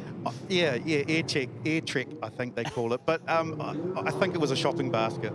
Good on him, good on him. As we see them all sitting there, getting eager, ready to take the start very soon, as the start has been delayed due to cars still finding their grids. Obviously, that puncture with that other car as well, so maybe there's a bit of debris on the track as well. So we'll just wait to hear from race control what is going on and why we've got a delayed start here. It'd be worth figuring out what's going on, but as we just wait for a moment. This is the hardest part, isn't it, Wako? He's sitting there on the grid. You do a fair bit of racing yourself. It's no more eager time than right now, is there? And in this heat, you know, everything's just soaking the heat, including yourself. So here we go. See the lights come on. 5 red lights. Once they disappear, we are underway with a race. The four-wheel drive of Logan Childs. He bombs off the line and gets swamped off the start. And that leaves Matt Henney round the inside to take the lead of the race. And the little star car of Jeff Sharp there going up, tried to go around the outside of Matt Henney, didn't quite make it work, but now the star car's going to have to deal with the might of some of these other cars with a bit more horsepower. Look at the RX-7. Yeah, look out for Daryl in the RX-7. He's real quick. First time here on the international track, and he's absolutely smashing it. Oh, it's Sharp there. He goes a bit wide as well. Annabelle. That's James Annabelle. He's round in the Viper, Snake Racing. Road didn't look like you saw what happened there. Yeah, it looked like the Dodge, he just went in quite deep. I'm not quite sure if he got a tap or not by one of the other competitors, but luckily everyone got through safely. There didn't look to be any further contact, and as you see here, the front pack coming around. And that is the world's longest wait, especially with 36 cars on the grid while you're facing the wrong direction.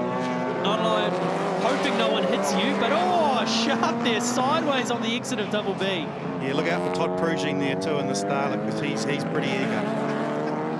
It was so cool seeing a little Starlet out there racing with all these bigger cars, and even the star cars, they don't necessarily have the straight line speed of some of the bigger cars, but they corner like the go-karts, as we see there. Jeff Sharp all over the back of Todd Prugine. Todd Prugine's actually a previous competitor in the Bridgestone GTRNZ championship a couple of years ago, so he's got a lot of racing experience under his belt. As we see there now, looks like a Janetta. Yeah, that's Tanya Jones. She's running third in the championship. She's doing really well this year, so she'll be pretty keen to get up there and mix it with those top guys. And here she comes over on Prugine now. Great job from her coming up across the line there as she passes the Starlet. We go back to the front there. Daryl Palmer's actually taken the lead in the number 30 car from Matt Henney.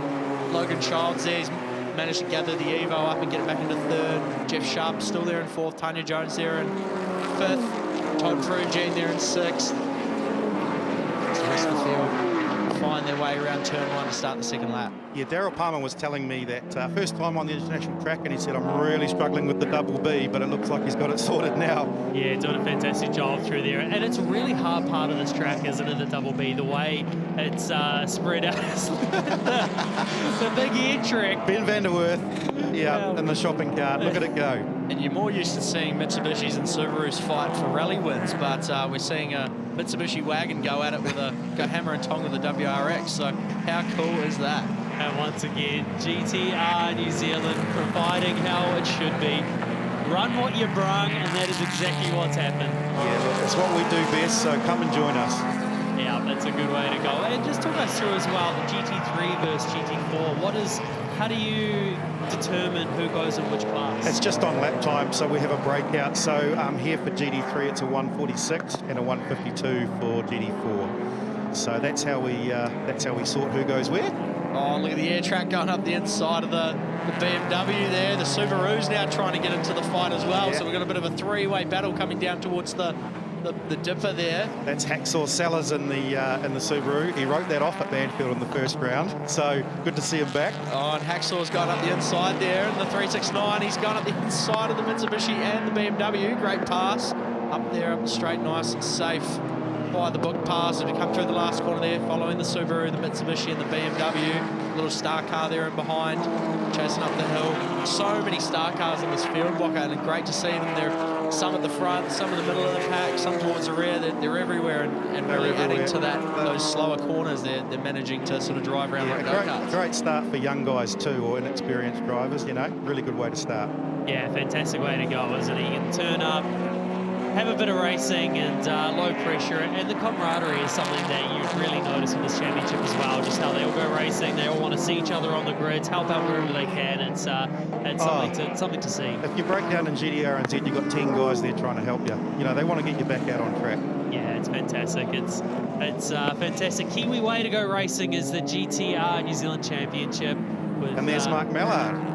Oh, good to see in the 86 there. It certainly is. And Mark Mallard, actually, I was talking to him this morning. He said his biggest logo on the car this weekend is cancer, in another word. So he starts with F, but he a good friend of his unfortunately has cancer, so he's doing this race this weekend for him, supporting cancer and trying to obviously make everyone aware and really expose what's going on out there. But great job from Mark Mallard there in the old TR86. He's doing a great job. Yeah, Mark Mallard is a great competitor, helpful in so many areas, helped a few young drivers as well.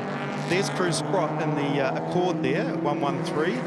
Normally a GT3 driver, no steering, so he's borrowed a car. But a really cool story about him, he's just scored a job with the dude at Norwell. So, you know, pretty cool. He came through on our scholarship a couple of years ago, and that got him into a Australian Aussie car, and then that obviously helped him get the job. He's got a dream job. Yeah, so pretty cool. That is fantastic. The dude, Paul Morris, so fantastic that he's able to go over to Australia. Paul Morris, he's someone who's very well known in the motorsport scene, not only here in New Zealand, but obviously over in Australia. Helped a lot of young drivers make their start in Super 2, let alone supercars as well. So it's a great story for Cruz Scott to be over there being part of it. So keep an eye out for young Cruz Scott.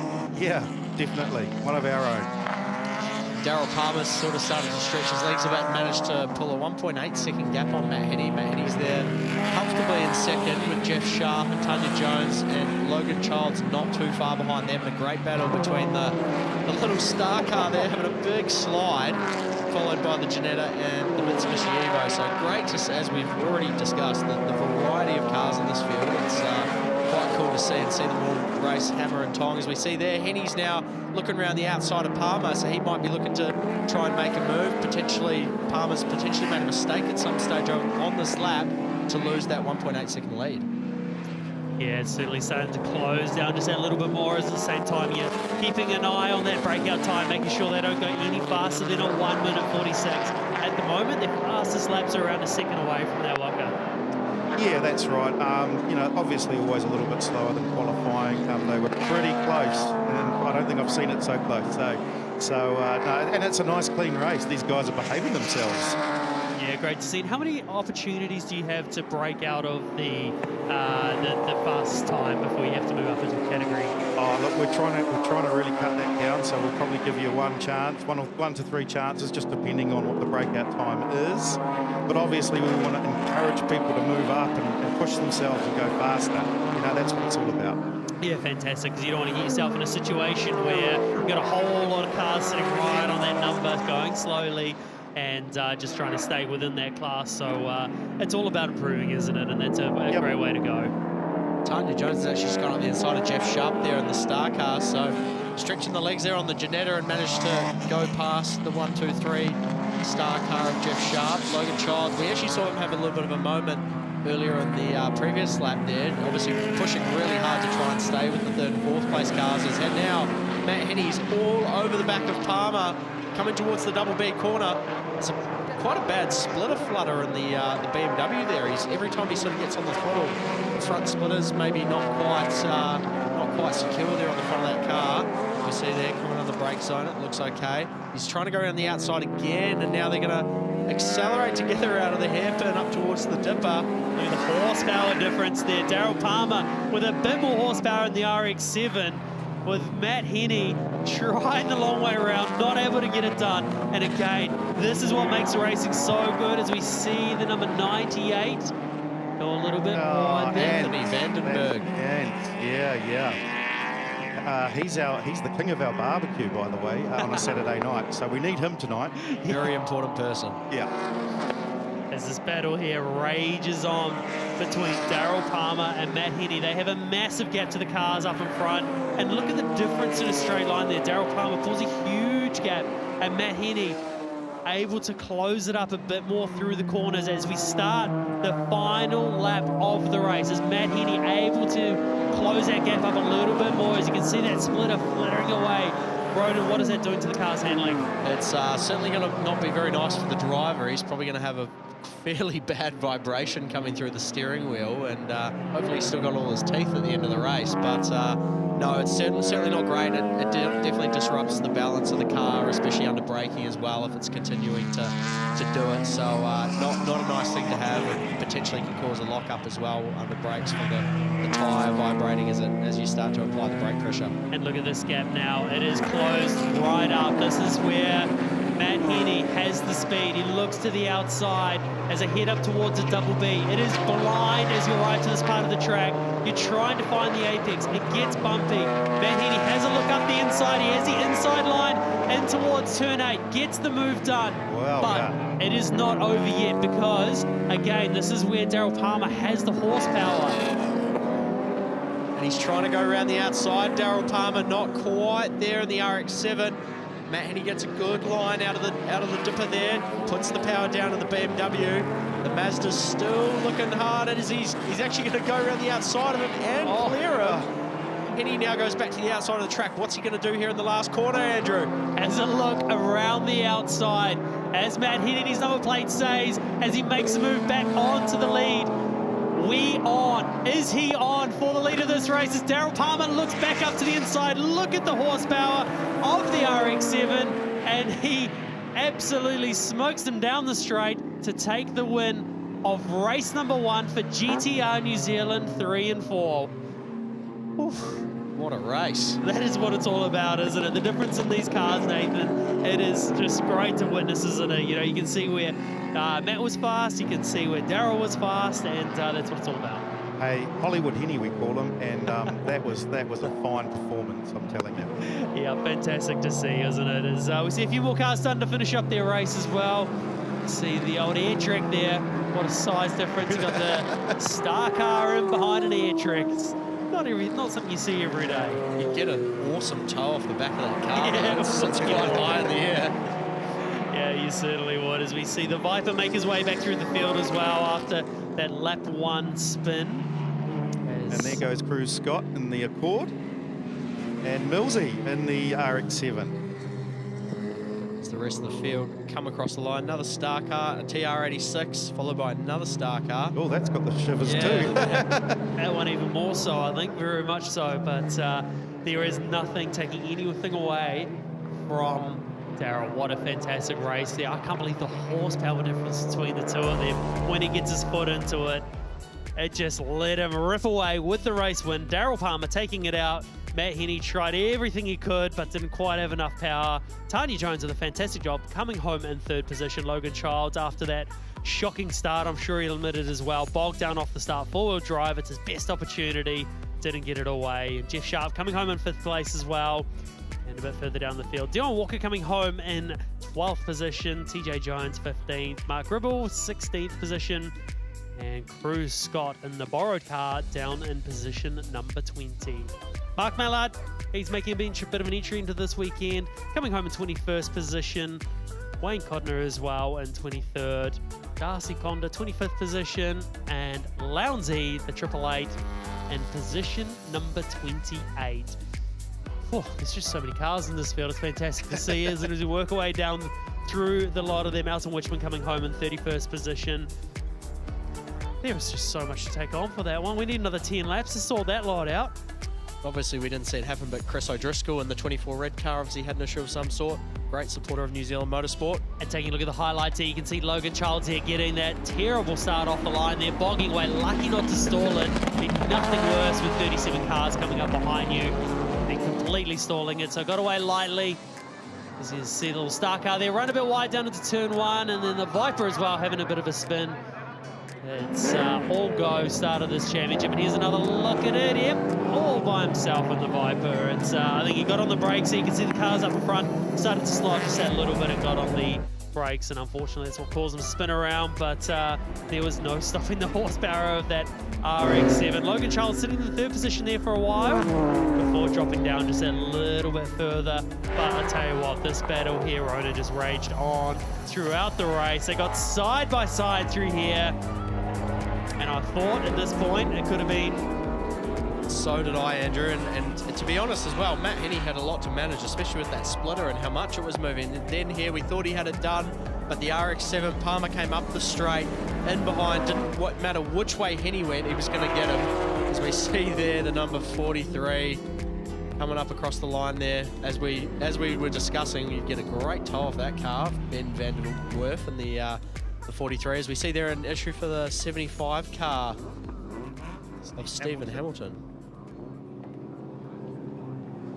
Drivers get their helmets off for the end of their race. It's certainly a warm one here this weekend, over 28 degrees. It's fantastic to see the Egmont Honey car there, and beautifully presented car, isn't it, there of Nathan. He certainly put a lot of work into this one. Oh, it's a beautiful little car, lovely guy, and just awesome to see him first time on this track and just smashing it. And good to see Tanya Jones in 3rd there too.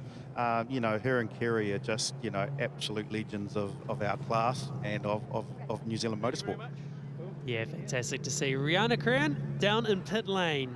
And congratulations to our winners in the GTRNZ 3 and 4. Daryl Palmer, you take it in the big deep breath there. You had a bit of a fight on your hands. Yeah, the air conditioning's broken in that car, so she was pretty tough out there, and Matt was giving it everything. I thought we were going to touch it a few stages there, but we managed to come away with it. Bit of horsepower and bit of fun, good fun. You've got a big smile on your face. Enjoy the rest of the weekend. And taking out 2nd place is Matt Henney.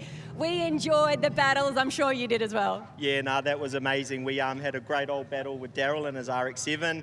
Out of the corners, man, that thing was just absolutely lightning quick. I tried everything I could. I went around the outside. I tried to come up the inside, and every time I went outside, it compromised my run. So, yeah, I gave everything I could, but massive congrats to Daryl and also massive congrats to Tanya. That was really, really awesome. Enjoy the rest of your weekend. Thank you so much, Matt. And coming in 3rd place, Tanya Jones.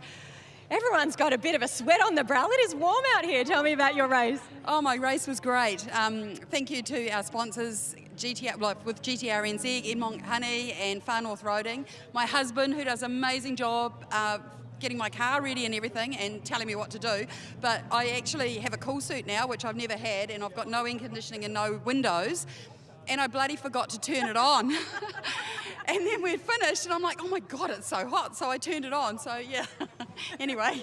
We have more races this weekend that you can work out all those minor details. Congratulations, Tanya. Big smile on your face. Well done to our winners in GT3. And to announce our winners for GT4 coming out in 1st place, we've got Ben van der Werf. Congratulations, Ben. Exciting races all around. Tell me about yours. I just pulled a gap at the start and then just played with some GT3 cars to have a bit of a gap, but no, it was good. Got off the line, missed a few little cars there that were just sleeping, and then sweet as. So yeah, it's great. Sweet as, Ben. We love it all. Congratulations. And coming in 2nd place, Mark Mallard. Big smile on his face, got the Oakley sunnies on. Nice work out there. Oh, first of all, thanks to the volunteers. We don't get to do this without them. I'm supporting the grid team this weekend, doing a bit of help, and thank you. Message on my car this weekend is F cancer. Made it home, Mikey, suffering with a brain tumour, and fuck, I'm doing this for you, mate. Sorry about the F word there. I even trying to be good, and I've got it out, but it's a horrible disease that a lot of New Zealanders suffer with, and if you can do some donations to your favourite cancer charity, that would be awesome. And I'm out here rocking and rolling, having a great time. Beautiful words, beautifully said. Well done for what you're doing this weekend. Congratulations. And rounding out the podium, we've got Scott Mills. Congratulations. Everyone's enjoying themselves. This looks like the place to be. Yeah, it's like being in a sauna out there at the moment, though. But hey, no, it's pretty cool to start the campaign with NextGen up on the podium. And yeah, congrats to our other guys that are gone pretty hard today as well. So bring on tomorrow. Hopefully we can be on the top one. Enjoy these celebrations with your team and your friends. Congratulations to all of our winners in the GTRNZ 3 and 4 class this weekend. Speaking of saunas, it is about to heat up even more with the racing that we have coming up very, very shortly with the Porsche New Zealand Championship with their first race coming up soon. Meanwhile, let's hear from one of the competitors. Last time we visited Hampton Downs had some pretty good memories for you. Are you excited to be back, and how much different is it this time around? Oh no, it's great to be back, Greg, and the competition's here. We've got a great field of GT cars this round, and really excited for some close battles, and yeah, it's just going to be an epic weekend. When you look back over your history, your success in this class, and it's across different models of Porsche too, I should point out, what is it that keeps bringing you back? Oh, it's just the camaraderie. Like, after we get off the track, everyone's quite good mates. We have a good laugh. We bring up the stories of who did what on each corner, and hopefully there's no incidents, but we all just get on so well and have so much fun. As the racing unfolds too, there are class cars to consider for someone like you running up at front. Certainly, like my mate beside me, Regan, I don't know where the other guy is, Nick Cutfield. It's going to be a really good battle. And there's, the Boxers and the Caymans are going to fight hard too, so it's going to be really interesting. Go well. Thank you very much. They've become destinations in their own right and jewels of the Kiwi motor racing landscape. On the South Island, nestled in beautiful Cromwell and everything that Central Otago has to offer, is Highlands Motorsport Park, home in recent years to the New Zealand Grand Prix. From mini golf to karts, one of the best museums in the Tasman region, and the award-winning Blue with a View. With its thriving membership and a commitment to experiences that are exceptional, there's cool cars in action here almost every day of the year. In the centre of the North Island, fittingly in an adventure playground, is Taupō International Motorsport Park. Extensive upgrades that complement the venue's history has seen it attract major sports like supercars, helping to bolster tourism in the region. Friendly staff, activities for aspiring racers, as well as road safety initiatives, make it a standout in the range of Taupō attractions. The third of the parks in this impressive group in some ways brings the best of both its siblings together. Hampton Downs will catch your eye as you travel along the freeway through the Waikato. A strong membership and quality on-site living for those who love racing and dream machines. Hampton has made itself a car culture capital, with regular events for those who just want to admire, to world-renowned gatherings like Mad Mike's Summer Bash. There's a busy industry precinct, karts, a variety of layouts for track activity and more, all overseen by a team committed to making your visit one to remember. The grounds of Hampton Downs, Taupō and Highlands are something to behold, but it's the memories made here that will live with you forever.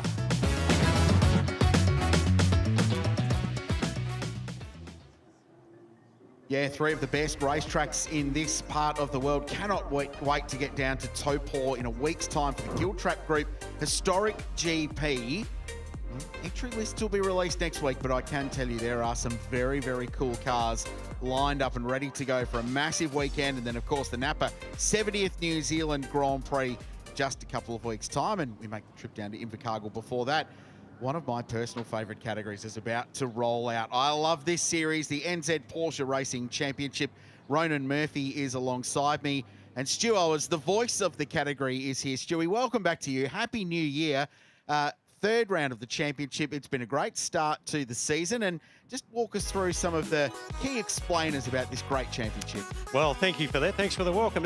It's a variety of cars, so you can join the series with a little Boxster or a Cayman or a Cup car, and all of these cars can actually win the overall series. So there's points allocated by class and that sort of thing. So huge variety of cars. A bit confusing to watch sometimes if you're sitting up on the bank, but we'll talk about that as the race starts. And we had some unbelievable racing, the most recent stop on the tour, which was here in November. Daniel Angus won 2 of the 3 races, but he had to work for it, didn't he? He did. Now, in fact, he's going to have to work for it today. You see where he is on the grid? He's 3rd on the grid. So we've got Nick Cutfield that has stunned us all by putting in a great qualifying time. And Nick is going to be, he's normally used to being the chaser. He's going to be now, being chased. So that's going to be fun to watch.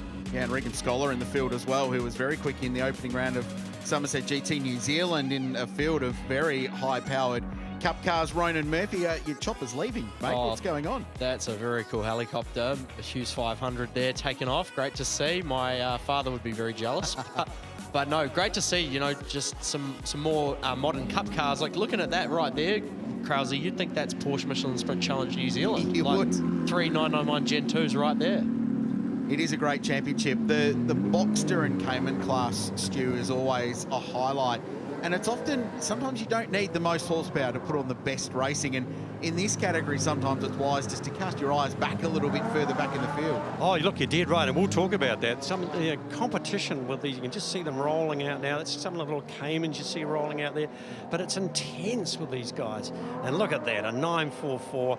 Are they the best looking car out here, Krause? Is that not the nicest? Burgundy too. They're a man after my own heart. Oh, you wait till you go down the pits and have a look at the wheels. You'll love that. You'll love that car. Oh, I'm already in love. I'm already sold. I'm a diehard Porsche 944 fan. Great conditions here at Hampton Downs at the Allied Petroleum Hampton Downs International. Cannot wait for this one to take you through it, Stu Owers. We'll be joined by Ronan Murphy. Thank you for that, Krause, and great to see a healthy field of Cup cars there at the front. So we look at the starting grid, we've got Nicholas Cutfield, who managed to steal the pole position away from Regan Scholar there in the P2 999 car. Daniel Angus, he's a bit of a stalwart of the category there in 3rd, followed by Duncan McCrosty in a 997 generation Cup car.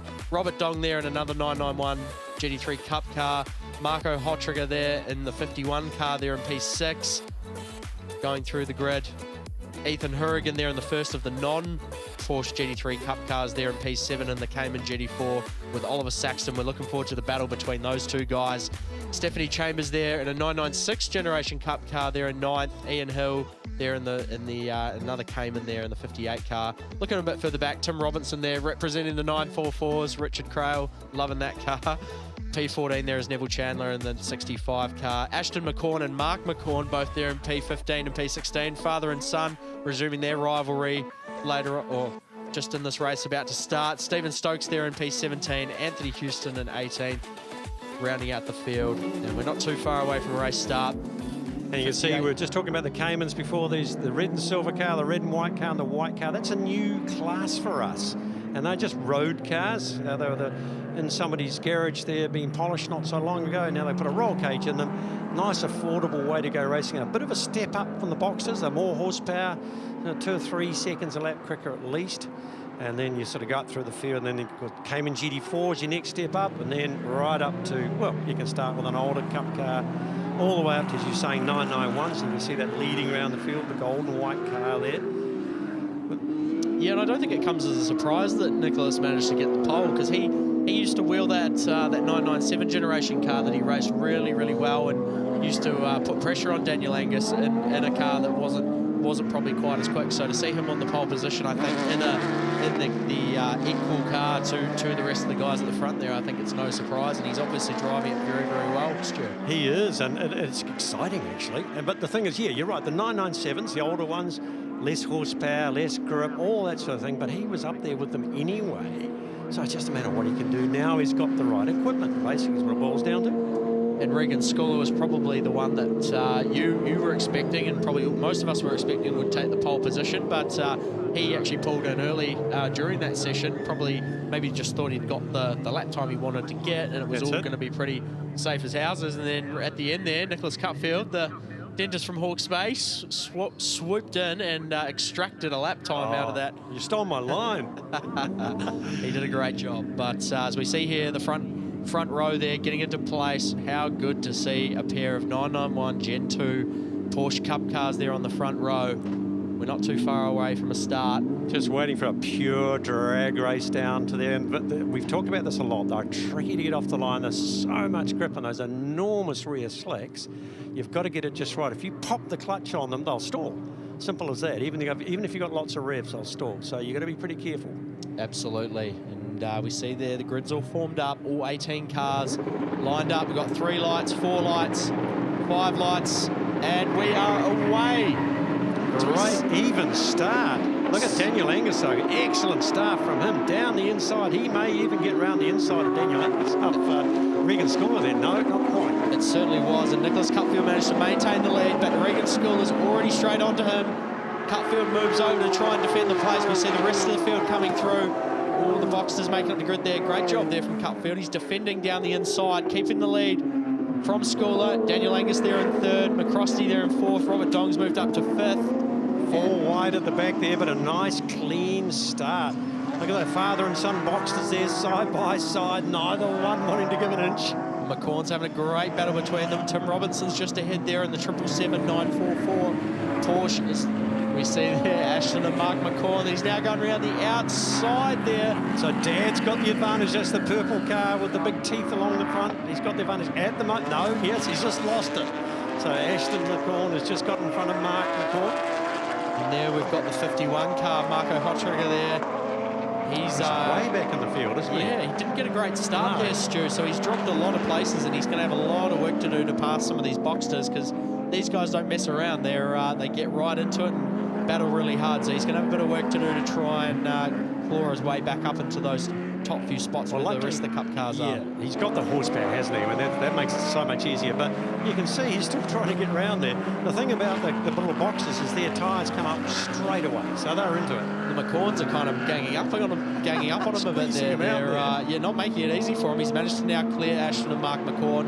He's now going up the inside of Neville Chandler there in the 65 car, and his next target will be Tim Robinson in that 944. We see the Cup cars coming across the line.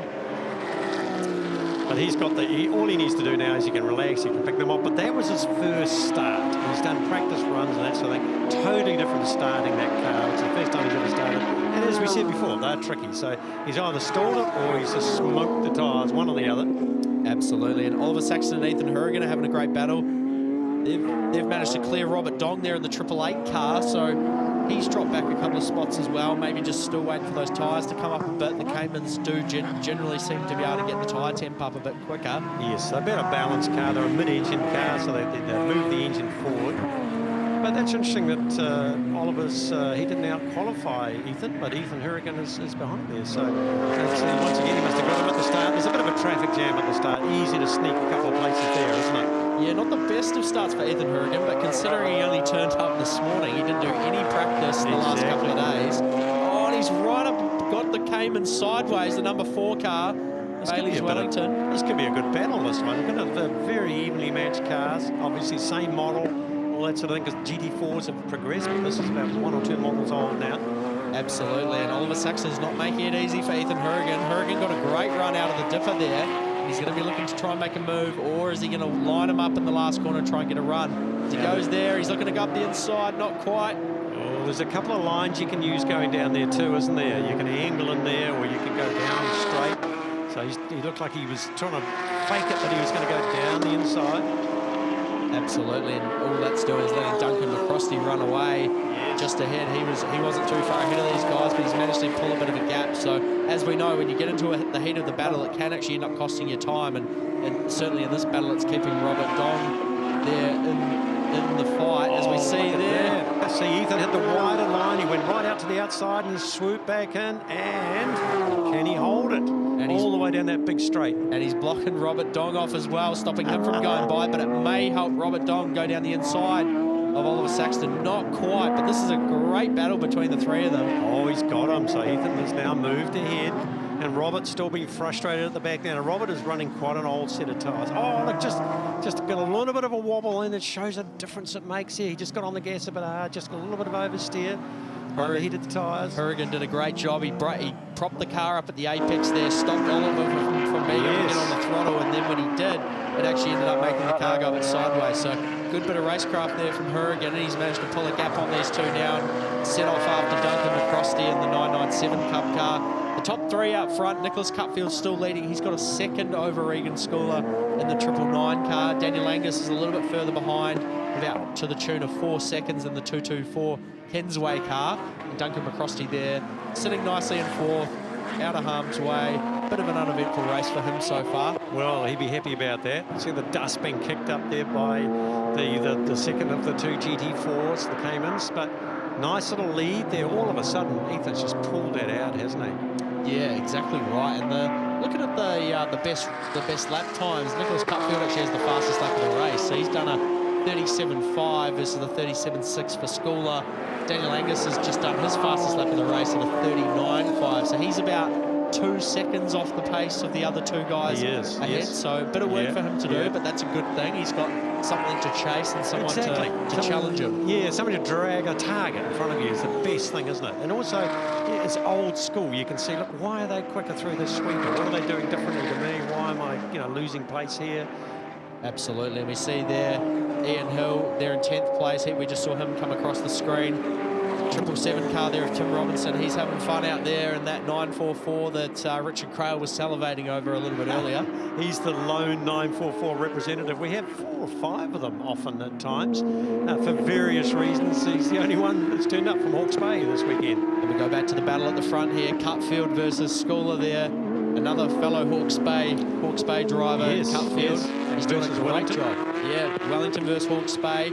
There's certainly been some big rugby matches over the year with those two counties, but looking at the battle on track, Cutfield's doing a great job. This is close though, isn't it? Because it's almost like the fox hunting at the back there. You can almost hear the Jaws music going there, It certainly can, and the gap's actually shrunk. It's now 0.6 of a second, so that's a good thing for Regan Schooler as well. He's got someone who's actually putting him under a lot of pressure and taking the lead away and leading the race, and obviously in qualifying as well. So Cutfield's doing a brilliant job, and I'm sure he's going to be absolutely loving this at the moment and getting in this new car and performing so well straight off the bat. But you know what it's like though, isn't it? You pull out a bit of a lead, and then you think you're doing really well, you're doing nice laps, and all of a sudden the car behind you starts creeping up, and it's so easy there to start overdriving, isn't it? I just need to brake a bit harder, brake later, and next thing, closer and closer and closer. A lot of stress.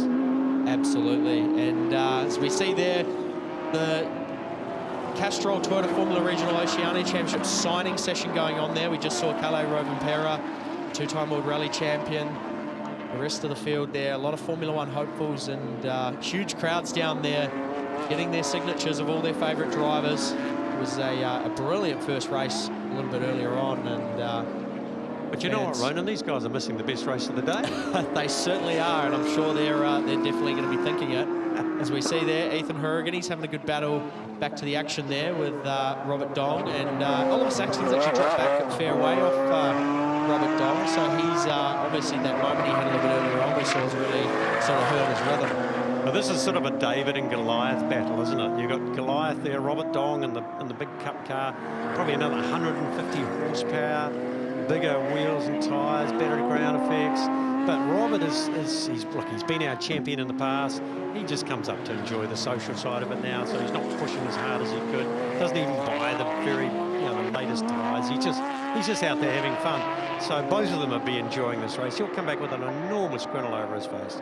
Absolutely, and it's always great, no matter where you end up finishing, if you can have a great battle with someone and really challenge yourself to try and move forward, which is what this category is all about. We've obviously got different classes of cars and different years and specs of Porsche. So obviously, if you can find a car that's pretty similar speed to what you're driving, and you can have a good battle and push yourself and the other competitor, it's always a great thing. And we had Nick Cutfield's a classic example of what you're talking about. Started off in a 944 quite a few years ago, went to a 996 Cup car, loved that, then to a 997, and now he's in the latest car. So he's a classic example of that. Oh, last of the late breakers there, Ethan Hurrigan. He's run a little bit wide, but he managed to stay ahead of Robert Dong there, and that's certainly a David versus Goliath battle with the little Cayman GT4, like as you were saying, Stu, probably about 150 horsepower down on the Cup car of Dong. So it's certainly the Jaws music, the bigger fish chasing the little fish, but the little fish can certainly stand on the brakes pretty late, as we saw there. Yeah. He was very deep under brakes, but great bit of car control from Ethan Hurrigan. It was, yes, it was right on the edge, but he had his heart in his mouth for a moment. But this is the part of the track where the Cayman excels. Just that slightly better weight balance, lighter, more nimble, turns better, all that sort of thing. But if Robert can get close enough, he'll just, he can blow him away on the straights. It's coming up down through the aptly named Porsche Dipper. And if he's close enough, he should better get right up down the inside there. Wind it up, Robert. Absolutely. We saw through the more technical, the slower part of the circuit, Hurrigan actually pulled out a pretty decent lead. Robert Dong's managed to catch back up down the back straight, and he'll be depending on that Cup car horsepower to try and pull him up beside Hurrigan up the front straight. As we go back to Cutfield there in the lead, and he's actually extended that gap further.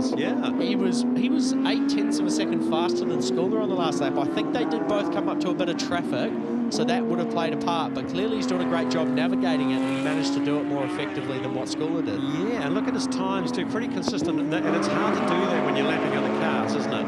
You know, you just get them at the wrong point, you're going to brake a lot earlier and wait and all that sort of thing, but he's taken advantage of that one way or the other, or either that or Regan's got held up, something like that. But yeah, that's part of the racing in the Porsche Series too. You've got to get well used to driving in traffic, which is great if you're ever going to go off and do any of the big overseas long distance races. That's all about getting past and around other cars. 100%, and I reckon Nick Cutfield's going to be loving it out there at the moment. What a great debut in this car for him, and he's doing an amazing job leading the way out ahead there of Regan Schooler, and the gap's grown even further. He's almost the entire back straight ahead. Yeah, he's done well. Look, I do know that Regan did put an older set of tyres on, because we're restricted the number of tyres you can put on in this series. So what he's done is probably strategic. Regan, he's probably thinking, I'll save the better set for the next race tomorrow. So there could be a bit of strategy going on there. There's the father and son battle going on again. Still close. What you see there in the shot there in the corner, Tony Quinn and Josie Spillane there in conversation, watching this awesome racing happening here at the Allied Petroleum Hampton Downs International Circuit. I think she just put to him what you asked for the pay rise. I think she's probably just said to me, I can see him shaking his head, saying, no way. I would never, but no, we go back. We've got 8 minutes to go of this race. And that gap, as we were just talking about, that gap to Cutfield to Schooler is now over 6 seconds. Yeah, so I think Schooler's just decided just to cruise. He hasn't got the tyres under him to do it. But it sets us up for the next race tomorrow, which is going to be interesting. I bet they'll be bolting a new set of Michelin's on Schooler's car. Wait and see. Here's a replay. And as we see there, Oliver Saxton. Oh, big moment for the 51 car of Marco Holtriger there. How he held on to that. That was a noble effort. Very, very much so. As we see there, the McCorns. Oh, Mark McCorn. Ashton's fed his dad into the grass. I'm sure there'll be some wise words after the race after seeing that, but he'll blame the car. Yeah, no doubt. But, all the tyres. Look at must be getting a bit gluey out there. Those tyres, a bit gummy. Well, he was probably trying to get the dirt and the marbles off the tyres. As we see there, McCrosty's now coming through to lap Neville Chandler, and Nicholas Cutfield actually on that last lap, he set the fastest lap of the race. He did a 37.4. Now that's impressive, isn't it? I mean, it's a hot day, plenty of UV. Oh, look at that. Actually, I don't think Ashton did escort him wide. I think Mark just might have been trying to go around the outside and ended up in the marbles. And it was a solo effort, I think, that one. Yeah, I agree. I think it was too. But we see there, McCrosty's now gone past Mark McCorn, and he's now chasing Ashton McCorn. Now, Duncan McCrosty's an interesting story. He's actually really a rally driver by sort of profession, if you like. So he's had to change how he thinks and what he does on the circuit. You know, there's huge difference in terms of keeping the car straight, keeping it gentle, subtle, you know, not overdriving it, not power sliding it anywhere. And he's just starting to get his head around that, and he's getting quicker and quicker and quicker. So it's great to see that progression. We look back to the front there, the gap between Cutfield and School has grown to 8.4 seconds, so, or just under 8.4 seconds. So that's, yeah, pretty significant in the last couple of laps. Nicholas Cutfield's been significantly quicker, so it could be what you said, Stu, potentially that Regan's decided he's just going to cruise, and he's under no threat from Daniel Angus in third, so he might as well just save the tyres. Maybe he's getting tired, we don't know. It's very hot out there, so some drivers may be struggling with endurance a little bit, but certainly that gap's grown in the last 2 to 3 laps. Well, he's got one of the cleverest crew chiefs too, Max, down there. He's very, very clever, heavy on the effort, and I wouldn't be surprised if he just said, look, you're not going to catch him with your old tyres. Why don't you just make them last and cruise around, hold your position, and we'll get him on the next one. Something like that. That's how Max thinks. So it'll be interesting to see the next race how that's going to be set up. Absolutely, and we see there the battle going on between Marco Holtriger there and Oliver Saxton in the 718. So he's now, the 51 car's managed to clear the 718 of Oliver Saxton, and Saxton looks to still be struggling quite a bit with that Cayman. It's moving around a lot. Yes, you took the words out of my mouth. Moving around is exactly what it's doing. And that's a tricky, trying to go down around the outside of a box is always a mission because they're not slow down through there. Beautifully balanced those little boxes. Absolutely, and as we complete another lap, Cutfield's now extended that gap to 9.5 seconds, so he is running away with this one. Yeah. As Nicholas Cutfield, I'm sure he's going to be very, very happy with the performance that he's managed to do in this race, and the performance of the car as well. Clearly, it's performing exceptionally, and Regan School there, he will have to settle for second. Daniel Angus there down in third. He's 17 seconds behind Cutfield, so he's gonna have some work to do as well, and certainly a big character now try and chase for the rest of the series. Yeah, well, and that's, look, I'm salivating about this, so this is going to set us up for some great racing because those three are all very, very competitive.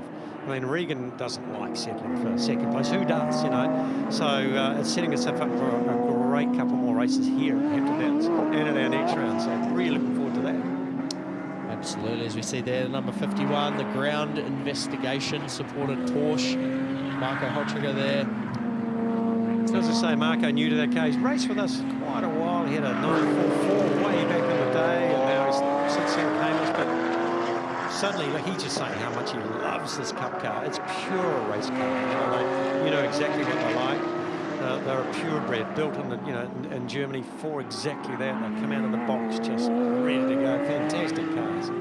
Absolutely, they're a beautiful piece of machinery. As we see there, the 51 car under brakes going into the Porsche dipper there, and around, put the throttle down, listen to that flat six, that boxer engine. As we see there, he's now chasing down Ethan Hurrigan, but I think the gap's going to be a little bit too much to try and pull in over the next 2 and a bit minutes, but it's certainly a giant slaying performance from Hurrigan and the little Cayman to be there in 6th place. Yeah. Now you might even recognise that car on screen there at the moment. That's Regan School's old car, a couple of seasons ago, and before that Robert Donald's car, I think. So it's been in the family for a while.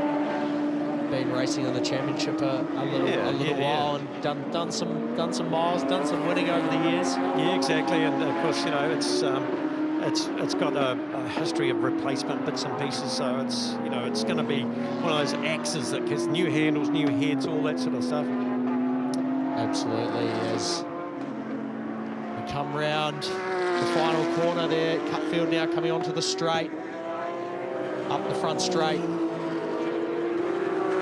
Complete another lap, just under 2 minutes to go. We're now on the final lap, Last and lap board. He's got no one in sight, no one behind him. He's done a brilliant job to cruise away with this. Yeah, cruise is exactly right. He can cruise now, can't he? He's got it in the bag. 9-second advantage. He's looking now to lap Steph Chambers there in the 42 car. One of the first generation Cup car versus not the most recent, but second most recent generation Cup car. So as we see there, Cutfield going around the outside, cuts the apex, going up there towards turn 4. This big sweeping long corner. Gets the apex at the second part as he puts the throttle back down. He's done a great job cruising to victory now at this point, 9 seconds ahead. Daniel Angus there in 3rd place in the 224 car. He's actually managed to close the gap there to Schooler to about 9 seconds, so he's gained a little bit of time. McCrosty's a bit further back. Robert Dong there in 5th in the 888 car. He's done a good job to pull himself into the top 5. You see there, Cutfield coming through the Porsche Dipper for the final time here in race 1 of the Porsche New Zealand Championship. Up the back straight. Won't he be excited? I can just imagine his family at home in Hawke's Bay just be jumping up and down. They'll be watching this. It's all a... Even had a breakdown on his road car getting here. So he's had a few dramas. Really has. It hasn't stopped him getting here, Stu. Very proud moment for Nicholas Cutfield as he comes across the line to take the victory in race 1 of the Porsche New Zealand Championship here at the Allied Petroleum Hampton Downs International. You see there a couple of the Boxsters coming across the line. Steph Chambers there in the 42 and Regan Schooler taking 2nd place in the 999 car. There's one of our Caymans. That's Ian Hill. That's the leading Cayman in the Cayman class. Now they're going to head to our podium very shortly. So the first 3 Caymans are going to get their moment in the sunshine, the moment of spotlight. We're very equal spotlight people here. We like to share it around a bit. Absolutely, and we see there Ian Hill, the number 58 car, coming up the back straight there. Very, if you know your motorsport history, that livery is quite recognisable. Exactly what you say. If you saw, Europe and America, that's a copy of the well-known Porsches that race over there. Flying Lizard Motorsport livery as he comes across the line there. Ian Hill in the 58 car takes the checkered flag. Robert Dong there and behind him in the 888 car. More of the Boxsters coming up, and there's our Marco Holtringer and his 997. A nice job learning that car. And he actually did manage to get Ethan Hurrigan there before the end. So he try as much as he did, Hurrigan just couldn't hold him off there in the end there. Couldn't stop the horsepower of the Cup car, getting him up that straight. But great job from everyone out there. We were pretty trouble-free in that race, Stu, and it's always always a good one. But we now look through the results of race 1 of the Porsche New Zealand Championship. Nicholas Cutfield took the win there, 9.5 seconds over Regan Schooler there in another 991 Gen 2 Cup car. Daniel Angus there in 3rd, 22 seconds behind at the end there. Duncan McCrosty there in 4th in another Cup car. Robert Dong in 5th place in the 888. Marco Holtriger there in 6th in the 51. Ethan Hurrigan, the first of the non-Porsche GT3 Cup cars there in 7th. So we look back there, David Mackerel there in 11th. Christopher Barrank there in the 116 car there in 12th. Tim Robinson in 13th. Ashton and Mark McCorn there, father and son battle in 14th and 15th. Neville Chandler, Stephen Stokes and Anthony Houston rounding out the field. As we look at the highlights of race 1 of the Porsche New Zealand Championship, coming down, the Cup cars were almost 3 wide going there into turn 1, Stu. Yeah, look, it was intense, but look at that 997 up there, the gold car from the South Island. Way back there is one of the Cup cars that got stuck in that battle. And here's the battle between the 2 Cayman GT4s that we saw. Exciting for a start. Oliver Saxton versus Ethan Hurrigan. Well, Robert Dong caught him behind there. Absolutely, we saw there. And then Hurrigan and the little Cayman, he was doing everything he could to try and keep the high horsepower Cup cars behind there. Great challenge for him. So we see the McCorns and Mark just ran a little bit wide, did a bit of rally car style. We certainly wasn't expecting that, but he did a great job to gather it up there. Neville Chandler, and we did actually have a spin there from the 63 car. Ah, that's one of his first, I think. Stephen Stokes up from the Manor 2. He's not used to being facing the wrong way, so unusual for him. Maybe explains why he was a little bit further back. But Nicholas Cutfield coming up there towards the Porsche Dipper. Beautiful livery on that car there, the Track Vision car, as he come across the line, the 991.2 Cup car to take the win. First race of the weekend for Porsche New Zealand Championship, and Nicholas Cutfield managed to draw first blood. Masterful display from him, and it set us up for some great racing for the rest of the weekend. Here's our Caymans down on the grid. That's Ian Hill just rolling in, the first of that Cayman class, car 58. The others are still rolling behind him. Absolutely, and we see there Ian taking his time to just gather his thoughts a bit, get out of the car, the team checking the tyre pressures there, making sure he didn't cook them too much in that race. It's hot temperatures out there. We heard a bit earlier on that the track was north of 36 degrees, so it's certainly temps that are going to make those tyres pretty sticky, and we see here the rest of the field. That's Chris Barendrick rolling in a very, very similar car. And then we've got just one more to come. Oh, there he is there. That's David Mackerel on that red and white car. Quite an iconic livery on that car It as well. is. There, Yeah, Stu. wow, gosh, he's iconic himself. He's been racing these cars since the late 90s, I think, early 2000s. So a long, long time. Plenty of experience there from David Mackerel. And we're going to go down to Rihanna there in victory lane and hear from our winners. Yeah, congratulations to our first place winner of the Cayman class, Ian Hill. Ian, tell me about your race out there. Oh, it was pretty good. It was got pretty hot in the end, didn't it? And the tyres were starting to go off after about the 5th lap, so it was just a point of managing it. Tell me about what you love about racing here at Hampton Downs. Well, I'm a GT member, so I come out here quite often. It's a great place. Thank you so much for your time, Ian. Congratulations taking the first victory of the Cayman class. And we'll just get David just getting out of the car at the moment. Got family and friends there to congratulate him as he does to get himself onto the podium in the Cayman class for the New Zealand Porsche Racing Series here at Hampton Downs. Congratulations, David, taking in a bit of cold water. It is a fairly warm day out here at Hampton Downs. P2 on the podium. Thanks very much. Yeah, it was really hot out there. It was a great race between the three of us. It was a bit of a distance, but we were always chasing each other, and it was great to get through it and for all of us to be in one piece and some good racing. So that's what it's all about, right? Having fun. Absolutely wonderful to hear that you are having fun out there. We enjoyed the racing and taking out third spot on the podium. Christopher Barendright, congratulations. Big smile on his face as he walks up to us. How did you enjoy that? Yeah, that was great. Those guys were clearly a long way down the track. They're out of the car a bit faster than me. But yeah, it was a lot of fun. Good racing with these guys, and just, yeah, great to be out there. We love having you guys here this weekend. Congratulations, Christopher, and of course, David and Ian. We love the Porsche New Zealand Racing Series here at Hampton Downs, and we've got plenty more action coming up on track. Next out is the Bridgestone GR86 for race 1 of the weekend. Thanks for that, Rihanna. And we're here for the Bridgestone GR86 race 1 of the weekend, and I can't wait for this one. I'm joined here in the commentary box by Greg Rust, and Rusty, this one's certainly going to be a cracker. Ronan, it certainly is. We talked, if you were at the track here a little earlier today, maybe you've seen some of the results on the Toyota Gazoo Racing New Zealand social platforms about the results of qualifying. The fastest lap in qualifying actually went to the 88 of Chris White, so he will start the feature tomorrow from pole position. But we set the grid for this first race of the weekend based on the second quickest time, so consistency is your friend. Congratulations, Josh Bethune. The right karts by M2 driver will start from the ideal position for this one alongside Zach Blinko. White, who we were just talking about, out of P3, and the reigning champ, Hugo Allen, out of position number 4. We talk about consistency being key, Rusty, but consistency is also key in qualifying and in this championship. So it's obviously changed the grid up from where these guys qualified. Arthur Braun there, who will start off the front row for the feature. He's in 7th. Cooper Barnes there in 8th. Mac Templeton 9th. Justin Allen there in 10th. Paul McMurphy there in 11th.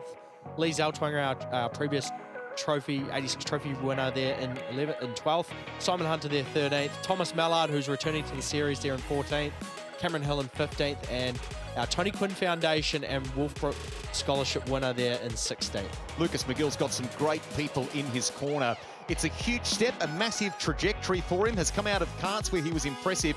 Did a really good job here at the TQF shootout, and then as Ronan detailed, picked up yet another scholarship courtesy of Wolfbrook. So he's in great hands, great network around him, but this is a tough championship. We saw that at the opening round of the season, right at this very venue, on the same layout at Hampton Downs, back at the end of October, beginning of November. So he's playing in a big pond, but this is good for young racers, isn't it? It's a great opportunity for him. Oh, absolutely. It's going to be a really, really good race. I can't wait for this one, Rusty. Been looking forward to it all day, and I think Josh Bethune's definitely going to be the one to watch. He's been so fast, not only this season, but also last season. So for him to have clear track ahead of him and just be able to focus on driving away, provided he gets a good start, it's going to be interesting to watch. There's another driver, sorry, just to add to your point there, around consistency. Harry Townsend was in the top 5 when we looked at the qualifying results for the feature tomorrow. He starts out of 5 for this one, and he's got a former champion on the radio working with him this weekend. And I think that is making a big difference down there for Harry, just having someone that can coach him through those little things and help give him a bit of guidance. And I was talking to his dad, Rob, and he was saying Tom Bewley has really made a difference down there and really helping him along, and to come away with 2 top 5 qualifying positions so far for the weekend's really cool for him. And the Bayswater car there sitting in 5th is going to be one to watch going into this race. If you're watching on YouTube, or if you're watching on Fox and KO in Australia, or on Sky Sport New Zealand, do not adjust your screens. The 6th drone cam providing pictures of what is an absolutely perfect day here in the Waikato. Last time we were here, the racing was ultra close in this class. The depth of competition, really good. The red lights come on. Future stars in GR86. Away we go. White gets some good traction off that second row of the grid.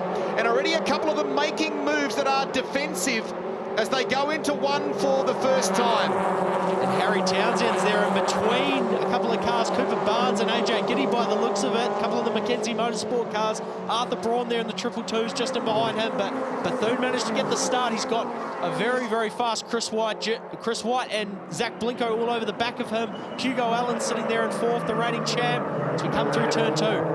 Neil Motorsport, M2 competition, Mackenzie Motorsport. The lineup of squads in this class is ultra impressive too, not just the drivers. Absolutely, and we see there now coming to turn 3, Chris White, Zach Blinko and Hugo Allen are still arguing over that 2nd place position.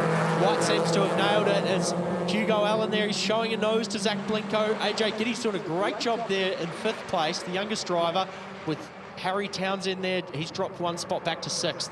Is that you on the mower here at Hampton Downs? The place is perfect, isn't it? The groundswork is remarkable. So Allen has got so much experience that he brings to the table. He's the reigning champion with the number 1. Was probably on the back foot a little bit after Friday. Just didn't feel like I think he felt like he had perhaps a slow puncture or something going wrong with the car.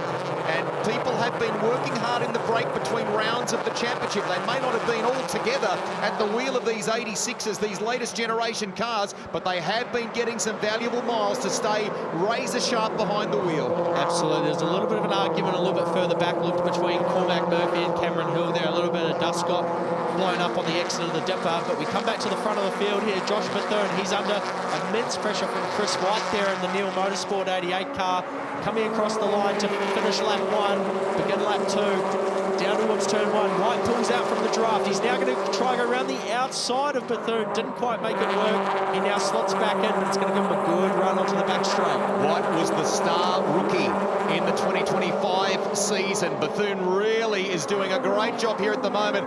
He's placed the car, Ronan, in the ideal spots through 1 and again on the run down to turn 2.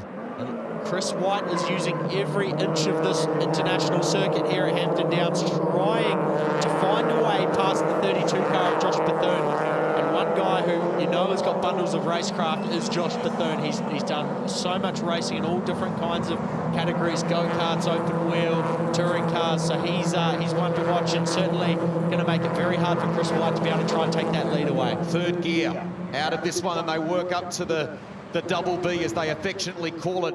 4th down to 3rd for this one. Placing the car, you've got to place it in the ideal spot for the 2 bites in it, don't you? Absolutely. You don't want to end up too wide and end up running off the road there on the exit as we come down. White gave Bethune a little bit of a nudge there. Zach Blinko there in the first of the Mackenzie Motorsport cars there in 3rd. Hugo Allen's there in 4th. He's looking at trying to capitalise on any potential mistakes up ahead. And AJ Giddy, what a great job he's doing there in the number 10 car, sticking with these front 4 guys. Best lap of the race so far, very early days of this race, is Chris White with a 1 minute 53.34, but we're seeing a couple of sectors that'll improve. We know that, but there's a couple of sectors that are popping up for others. Harry Townsend's just gone quick through one of them, so there's a couple of them that have got a bit of speed in the right places. It's about trying to complete it, execute that right across the lap here, the 3.8 Ks of Hampton Downs. And Chris White on that lap was the only car in the 1 minute 53s. He was significantly faster, but now they've all smashed into the 150s. AJ Giddy's now got the fastest lap of the race with a 1 minute 50.4, so great job from him. Heaps of speed in that OP Contractors car. there in 5th place. Harry Townsend's there in 6th. He's now trying to pull away from Arthur Braun and get onto the back of AJ Giddy. Again, Chris White with that massively wide line. Hugo Allen there. He's showing a nose to Zach Blinko, letting him know that he's there in the number 1, the Mad Butcher car, run by IMAC Race Engineering. I reckon while that's going on between Blinko and Allen, that's a great battle that you've just alluded to there. That's helping AJ Giddy. He's watching them, ducking left and right. A little bit of dust kicks up there a moment ago from Zach Blinko. It's helped Bethune and White gallop away a little bit from this group, but it's brought Giddy into the equation. 5th place. It's given Bethune and White a little bit of reprieve there, but what it's done is it's actually dragged AJ Giddy and Harry Townsend, as you said, back into that. Townsend's managed to pull away there from Arthur Braun in the pack and save car, and the Bayswater car's now managed to move up in behind the number 10 of AJ Giddy. So these guys are it's getting tighter at the front. Chris White is still threatening Josh Bethune quite heavily at the moment, going there down towards the dipper, and Bethune's had to defend, but the key in all of this is even though Bethune's defending, he's still able to drive the car really fast, so he's not losing time or giving time to Zach Blinko and Hugo Allen. Those guys have got a fight of their own, but what Josh Bethune's able to do is still drive a little bit defensively, but drive the car really fast. Gee, Blinko, nice job down into the final corner, 165 k's an hour, but he gets a little wide maybe on the exit there, just carrying that speed through. Now they work up in this Colt car, cool cars, up to 199 k's an hour, 5th gear on the main straight at Hampton Downs, and again the aggression from Chris White. He goes right to the outside, but hoping to sneak back down the inside of turn 1. Look at the placement of the car. Has he got a wheel up against the back wheel? Not quite, of Josh Bethune. Chris White now, he's still putting immense pressure on Josh Bethune, and Bethune's, again, running down the middle of the track. He's not running right to the inside, but enough that it might disincentivize Chris White from trying to fire it down the inside. This is great racing out the front here between these guys in the Bridgestone GTRNZ Championship. Matt Templeton there, he's defending from Cooper Barnes there. He managed to get the pass done and now trying to stay ahead. So Matt Templeton there in the 92 car, he's in 8th place, and he's now going to be trying to go after Arthur Braun and get up close to where his teammate currently is. Good teammate to draw from. They're good friends, he and Chris White. They can compare lots of things, can't they? As he makes that journey, continues that step up, a relatively recent inclusion to GR86 competition. Matt Templeton has come out of Mazda competition and has already made an impression. Back we go for the fight for 3rd. With the number 1 is Hugo Allen. Mad Butcher entry, keeping Zach Blinko honest, but Blinko's ideally placed here for this left-hander now. Yeah, and Blinko's able to move the car across there, and he's just stopping Hugo Allen from being able to fire it down the inside there at that hairpin. And we certainly have a bit of a breakaway here between the top 7 cars. Arthur Braun on the tail end of that, who we saw qualified on the front row for tomorrow's feature race earlier this morning, but he's now caught to the back of Harry Townsend. The Bayswater car as they come through the final corner of the top 7. Cooper Barnes there, followed by Justin Allen, Lee Zeltwanger, Simon Hunter, and Matt Templeton. So Matt Templeton's actually, something's happened along the way there. He's lost a few positions, but going back to the front, we clock off another lap there, lap 5 of the race. Chris White is still all over the back of Josh Bethune. Josh Bethune, though, he's quite a level-headed, cool guy, and he's going to do everything he can to stop White from getting an opportunity down towards turn 2. As we see the rest of the field, it's still tightly packed. The entire field is on the back straight coming down on lap 5. Chris White now again looking to the outside, got a little bit disincentivised there, and he's managed to pull back in behind Bethune. Blinko there in 3rd, Hugo Allen in 4th. AJ Giddy's doing a great job to maintain that 5th place. Harry Townsend's now coming under pressure from Arthur Braun there coming into turn 4. He's lost a little bit of time there to AJ Giddy. So this is the first race of the weekend for the GR86 class. Scheduled for 8 laps, as you can see. So we're in the second half of the race. Race 2 will be 10 laps, but we effectively invert the top 50%, Ronan, don't we, when we set the grid for that second race. And then, of course, the feature, which is scheduled for another 2 laps, again, a little bit longer. Yeah, the excitement doesn't stop with the first race. It's going to continue on in the morning, here on Sunday morning, here at the Allied Petroleum Hampton Downs International. We see there Mark Wood, he's on the radio to Chris White, giving him all the tips and tricks of the trade to try and get past Josh Bethune. And honestly looked like at one point, just a bit earlier, he was giving him a bit of Morse code. They're that close between each other, a little bit of bumping and rubbing, but that's all part of the game here in the GR86 Championship. that's actually another little talking point, isn't it? It's not just some of the elite teams that are a part of this. It's some of the people within those organisations. I mean, Todd Bickerton is in there. You've seen Johnny Mack floating around helping the likes of Arthur Braun. There are some good operators, aren't there? Yeah, absolutely. And all these teams are stacked with good people and all trying to do everything they can to get their drivers up the front. And as you said, Mackenzie Motorsport with a couple of really solid driver coaches in there. Johnny Mack, bundles of experience with him. And Caleb Latoa was helping last round too, wasn't he? So Caleb Latoa, Tom Alexander, awesome. Tom Bewley, as you said just before. So there's plenty of guys that have won championships, won a lot of races in all kinds of categories, helping these young guys. Looks like the Napa entry of Justin Allen back in 9th is under siege there at the moment. He was on the extreme inside of the track, close to the white line, trying to defend, trying to protect that position at the moment. Here we go. So you're watching that, and it just feels like, Ronan, maybe it's settled for a moment in terms of the front-running battles or groups, but we will get that unleashed on the run to the flag again, won't we? They'll have another go. Absolutely. We've got 2 laps to go here in this one, Rusty, and it's so far every lap, you can't take your eyes away. There's something going on, and we see there the 22 car, Lee Zaltwang, the Kiwi Tarp car, which Hugo Allen was driving last season. He's putting pressure on Justin Allen in the 99 Syndicate Motorsport car. And in front of him, he's got Cooper Barnes, and then there's a bit of a gap further forward. If you look a bit further back there as well, Cormac Murphy and Thomas Mallard having a great battle. Lucas McGill's not too far behind them either. So we see the field there, the Syndicate Motorsport team watching the field go through the hairpin, coming onto the back straight. To be said for experience in this class too. I mean, many of them are youngsters that have stepped out of karting or are relatively new to tin top style racing like this. But Allen has been a feature of the 86 Championship for a number of years. He brings a wealth of experience and racecraft to this. He's a good fighter in these moments, so we're nearing the end of this race. Can Bethune hold on and do it? Looks like he's got a bit of margin now. Yeah, that car's obviously coming on more and more towards the end of the race. However, they've maybe set the tyre pressures potentially with the idea that they'll take the lead and be able to defend from whoever's in behind. Josh has obviously got the experience. They can trust that he was going to know what to do in that situation, and now he's starting to claw away from Chris White. So we see energised Arthur Braun, lights on, trying to play the intimidator with Harry Townsend. Looks left and right. He's got pace, Braun, hasn't he? But he's had to work from further back than an ideal grid position. The young Carter, former young Carter, that's made a big impression in this field in that pack and save entry. But he's had a quick car in this race. Absolutely, and they're going to have to be careful there. They are teammates at Mackenzie Motorsport, those two guys, but so far all's well and good. Harry Townsend, he's done a great job to defend there from Arthur Braun. They've lost a little bit of time to AJ Giddy, but at this point of the race, it's going to be about consolidating where they all sit, where they stand in the order. But the battle at the front, Chris White's now fallen about 6 tenths behind Josh Bethune. Zach Blinco's a further 6 tenths behind in third.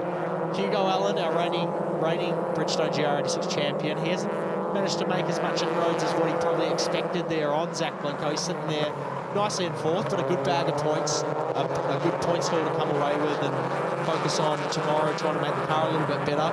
So we see there Cooper Barnes, Lee Zaltwanger and Justin Allen coming through there. Zaltwanger obviously made that move on Justin Allen there in the 99 car, and followed by Simon Hunter and Mac Templeton there in the second of the Neil Motorsport cars. So the great team from the Motorsport Club, we have an army of volunteers that make this race meeting happen, and some of them are on the tower on the start-finish straight. They're about to show Josh Bethune and Chris White the last lap board.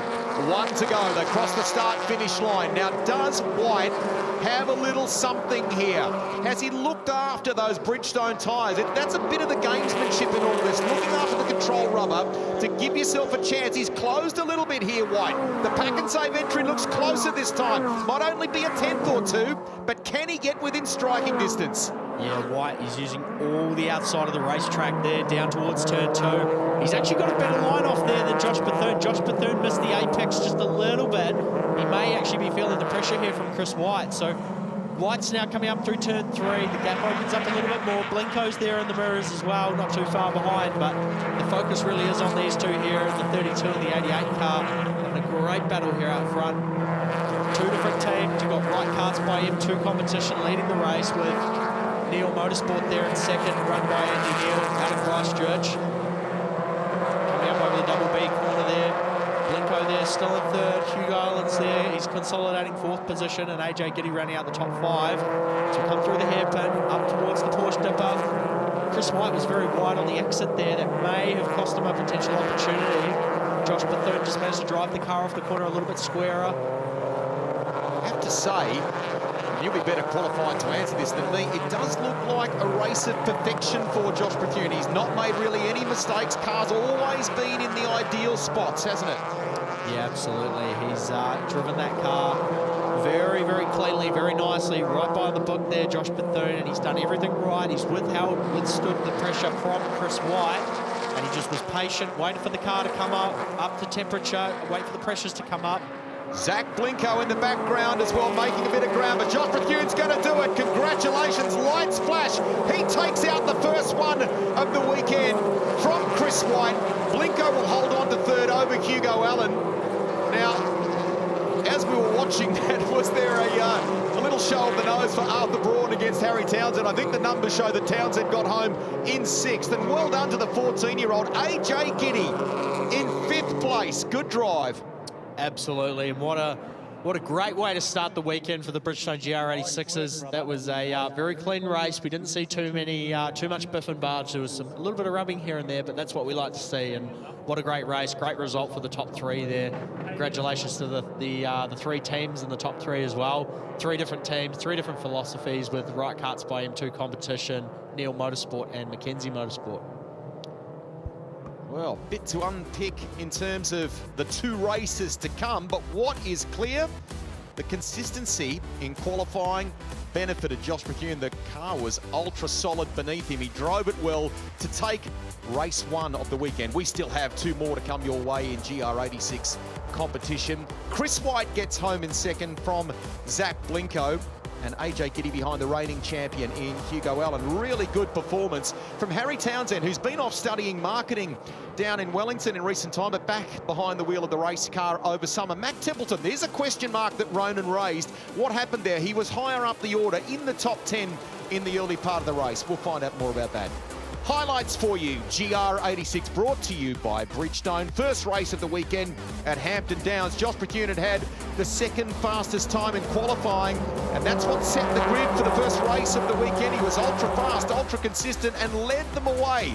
Chris White in the chase in the pack and save entry from Zach Blinko and the reigning champion Hugo Allen. As we see there, Cooper Barnes tried to go around the outside of Harry Townsend earlier in the race. Townsend wasn't having any of it, managed to keep the position. Chris White, he was bouncing all over the racetrack, trying to find a way past the brick wall that was the 32 Right Karts by M2 competition run, 86 being driven by Josh Bethune. Great battle there between Justin Allen and Lee Zelltwanger. The Napa car versus the Kiwi Tarp car there, coming through turn 3. Harry Townsend and Arthur Braun. Arthur Braun had the lights flashing. He was doing everything he could to try and get past his teammate. Didn't quite work out for him, as we see now. Coming the last corner, Bethune, he did everything right, kept it clean, stayed out of trouble, and it was a lights to flag victory. Love the hustle, love the aggression from White, but Josh executed superbly. Well done to Right Karts by M2 Competition. Kevy's happy, so are all the team down there. Allied Petroleum Victory Lane, we will take you there very shortly. Our thanks to all of the crew from Allied for supporting this. Around 150 outlets on both the North and South Island, right around New Zealand.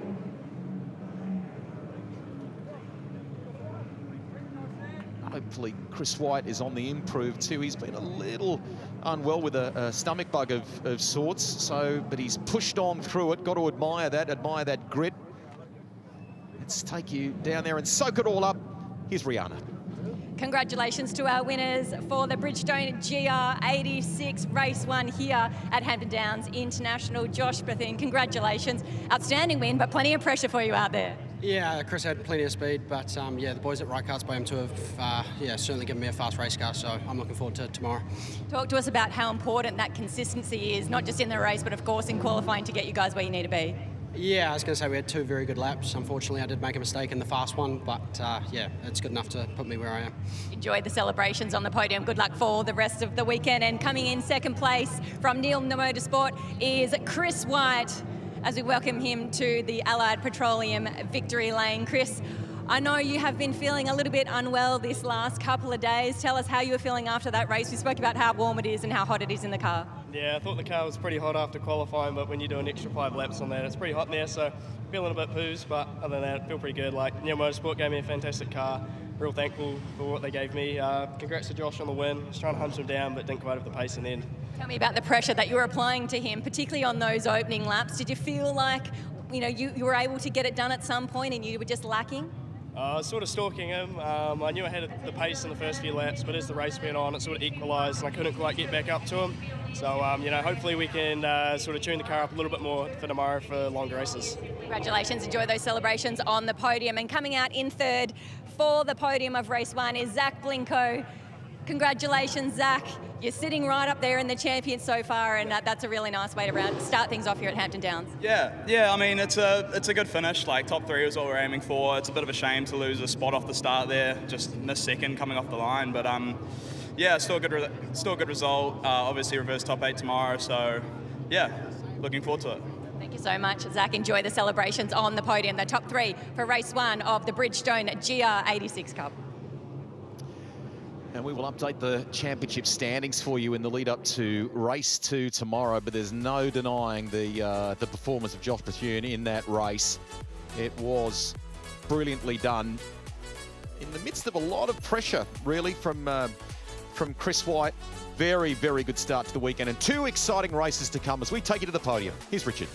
Rusty, thank you. It's time for the podium for the Bridgestone GR86 Championship from race 1 here at Hampton Downs. Presenting the trophies, Glenn Fluke, the Bridgestone branch manager, commercial. In third place for Mackenzie Motorsport, Zach Blinko.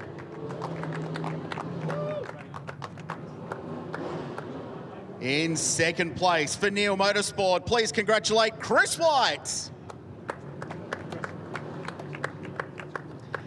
And your race 1 winner for Right Karts by M2, Josh Bethune.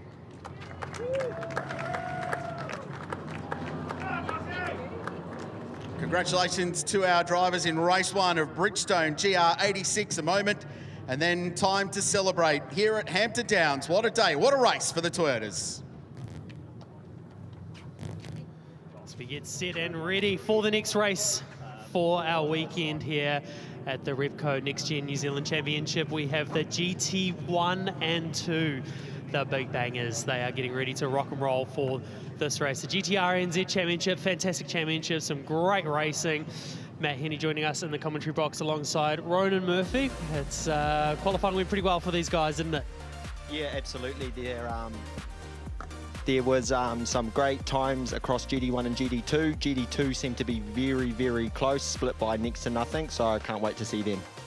And Matt, talk us through the category, how it all works and what it's all about. Yeah, so essentially what it is so long as you've got a roof and 4 wheels, you can come race in GTRNZ. That's where we get lots of vehicles from, say, ex-Super Tourer days. We get GT4 cars, mate, you name it, we have it here. So, yeah, once they come to GTRNZ, they then get the special GTRNZ touch, big wings, extra horsepower, and as you see, the beautiful Crawford Daytona on track. This was pole position. And we saw earlier this morning in qualifying, Andrew and Matt, it was crazy. The times that some of these cars were doing, they're as quick, if not quicker than some of the Castrol Toyota Formula Regional Oceania cars. So, there's some serious horsepower and serious downforce and wings and slicks and everything under the sun out there. And it was, unbelievable. John DeVeth took the pole in that Crawford Daytona prototype, and the time he did a low 1:30, seriously quick time. Yeah, it's a fast time for John DeVeth sitting on the pole position for this one. Glenn Smith in position number 2. Cameron Jones with that beautiful sounding car of his, the RX-7 Hardly these days, the way that thing is, in position number 3. And John Midgie, which is position number 4. Brady Wild in the Commodore. It's a very, very fast ex-Super Tourer. He'll be sitting in position number 5. Brad Cox here as well in the Corvette. Simon Barry in the RX-7 and Josh Smith in his Impreza. And Melvin Plezier, he is in a TA2. Nice to see some TA2s out there. That championship growing here in New Zealand massively. And Brad Jesson as well. He's right behind this championship. One of the main guys who puts this championship together and keeps the wheels turning on that one. Emerson Vincent, we saw him last year in the 86 championship. He's this year in a Lancer Evo. And as we make our way a bit further down Brett Hay and the Integra. Waka Nathan, who joined us in commentary for the GT3 and 4. He's out there in his Commodore, giving it everything. And Brett Thurlow, he's also in a Commodore as well. Hayden Geert, he's in that awesome little Mini. It's got some serious horsepower for a Mini. Justin King as well in the Falcon. Matt Dellimore in the Civic. And rounding out the field is Nathan Strachan as well in the RX-7. And again, such a big field of cars, guys. 32 cars lining up on the grid for this one. It's great to see so many cars, everyone pulling them out of the garage or the shed at home and bringing them out to race. And it really is, you know, race what you bring, race what you turn up with at the track. And it's all fair game for everyone. Get in there, have some fun, and try and stretch the legs on some of these super high horsepower cars. And as we look at all the field there, warming up the tyres, getting the slicks all ready to go, ready to put some rubber down on the concrete here at Hampton Downs. It's a nice, beautiful, warm day, and the afternoon's just turning into an absolute cracker here. The wind's died down a little bit. We saw a bit of a tail and a headwind a bit earlier, but that's all now started to calm down. So it's going to be perfect conditions for the race 1 here for GTRNZ Class 1 and Class 2. Tail and a headwind, that's an interesting direction of wind there, Ronan, as we see their cars starting to line up on the grid. Look at them all trying to find their position on the grids there. There's just so many cars. Yeah, absolutely. And when you're sitting in a car, you actually, race cars, you sit very low in the car. So you're coming up along that front straight trying to figure out, is this my grid, is this my grid? And then you settle in and figure out where you're going to go from. It's a tailwind depending on where, if you're sitting down one end of the track, and it's a headwind if you're at the other, Andrew. So I think it counts as both. There we have the beautiful Crawford on camera with Cameron Jones in his fire-breathing triple rotor behind him. Cameron Jones has given that car a big old birthday, so he's campaigned that in the South Island and done a really good job in it. GTRNZ, it's been a little bit more unreliable just due to the you know, stress on it through that campaign, so hopefully Cameron's going to run really well today. Yeah, great to see as we see John DeVeth and Glenn Smith sitting on the front row there. Great mates. They've done a lot of racing together actually in that McLaren of Glenn Smith. A lot of endurance stuff, so great mates, but they'll certainly be wanting to beat each other along the way. Absolutely, and this start off the line I think is going to be pretty wild, and I think we definitely going to be one for the eyes to watch this, seeing all these cars on the grid and seeing them all launch off the line. You just look at the front row alone with a Crawford Daytona prototype and a modified McLaren GT3 car. It's going to be pretty intense as we wait for the countdown for the lights, not too far away. See all the horsepower get put to the floor. As the lights come on, we see the 4th light, 5th light. Once those lights go out, we are underway with race number 1 for GTR 1 and 2. And Glenn Smith didn't get a very good start at all. Meanwhile, John DeVeth into the lead of the race out of turn number 1. Great start by him. And Brady Wild a little bit further back there as well. The 3 Super Tourers all battling away there together. But look at Currency position there. Great start by them. And Glenn Smith, though, he'll be a bit frustrated with that one, won't he, Matt? Yes, he will be. Bit of a lockup there from Emerson Vincent in that GT2 car. Melvin plays here running slightly wide, and it looks like Brad Jessen, our GTRNZ president, has had some sort of an issue and pulled over to the side. It looked like they actually had a bit of, there was a bit of contact there as we see the 48. Of Nicholas Jones. Oh, yeah. That's really sad for Nicholas Jones. He qualified really well in that car. Top 3, very, very close between him, Melvin, and his father, Kerry Jones. We've got a father and son combination out there, which is really, really awesome, but Nick will be gutted with that because that car had some serious pace in qualifying. And actually watching at the start there, Matt, it looked like he actually didn't really get a great start. Nicholas dropped back a bit and lost a lot of position, so then obviously something after that's happened, maybe potentially a car issue, has unfortunately forced the end of his race pretty prematurely. Yeah, absolutely. It looks like he's come out of turn 1 and then tried to get over safely to try and keep this race green. So far it looks like it is still green, so he is out of harm's way, and here we have Kerry Jones there in the Janetta. Absolutely, as we come back onto the front straight, Cameron Jones there with Glenn Smith in behind in the McLaren. Those cars are pretty evenly matched for horsepower, which says a lot about that RX-7. The fact that it can actually almost pull away from that McLaren there. I've seen firsthand how fast that McLaren is in a straight line. Which shows how much horsepower He does have as well there for Cameron Jones. Even on the exit of turn 1, as he got on the throttle, he's still wheel spinning on the exit of there, as that's a seriously fast corner. So to still be getting wheel spin there shows how quick that thing really is. And it looked like Grant Brennan there had an issue that unfortunately the orange Trans Am, the Corvette C5 Trans Am car, was pulled over to the side, not too far away from where Nicholas Jones's 180SX was. So disappointing. We've already had a couple of cars that are unfortunately not going to make it to the end of this race. But we go back to the front. Cameron Jones having a great battle with Glenn Smith there in the McLaren. And this is perfect for John DeVeth as well. He gets to just drive off into the distance. Bit loose there for Cameron Jones coming out of the double B is what we would call it. That corner is a very, very hard corner, isn't it, Andrew? You sort of come into that corner and you can't see where the exit's going to be, so you try and figure out where you're going to park the car, and then as you can see, Cameron came out of it quite loose. Yeah, very, very hard corner to get right for sure, as we see a bit of evidence from maybe that turn 1, a little bit tap as they went into there. So they'll keep an eye on that race control, whether or not they decide to go to a safety car to get rid of it or not. They'll be the first ones looking very, very closely. They're a fantastic team in our race control, looking after the event and making sure that we can all go racing as safely as we possibly can. As this battle here, they can see. So that flag there is obviously our debris flag. Something's not right on that corner. Race on, do your thing, but just be careful that something's up ahead. And that debris looked like the aftermath. Oh, we got someone off. Melvin Plazier in his TA2. Walker Nathan, he did a great job there to prevent that turning into an aeroplane crash. As we see there, Melvin's obviously, he's just run really wide off the last corner. Luckily everyone else has managed to get around him unscathed, but what a moment. Not a place you want to be firing off the racetrack. He is super lucky to get away with that, isn't he? In that part of the track like that, he's actually he's hard back on the throttle at that point. Looks like it snapped and sent him off to the left-hand side. So whether or not he stayed on the throttle to get it back on the track and did that, but either way, he's very, very lucky to get away with it. Absolutely, and that car for Melvin, that is his first time campaigning that car. So Melvin's come up through the GTRNZ ranks from GT4 to GT3 and now into GT2. And Melvin did an absolutely awesome job in qualifying. So that's a real shame for Melvin because he was looking seriously fast.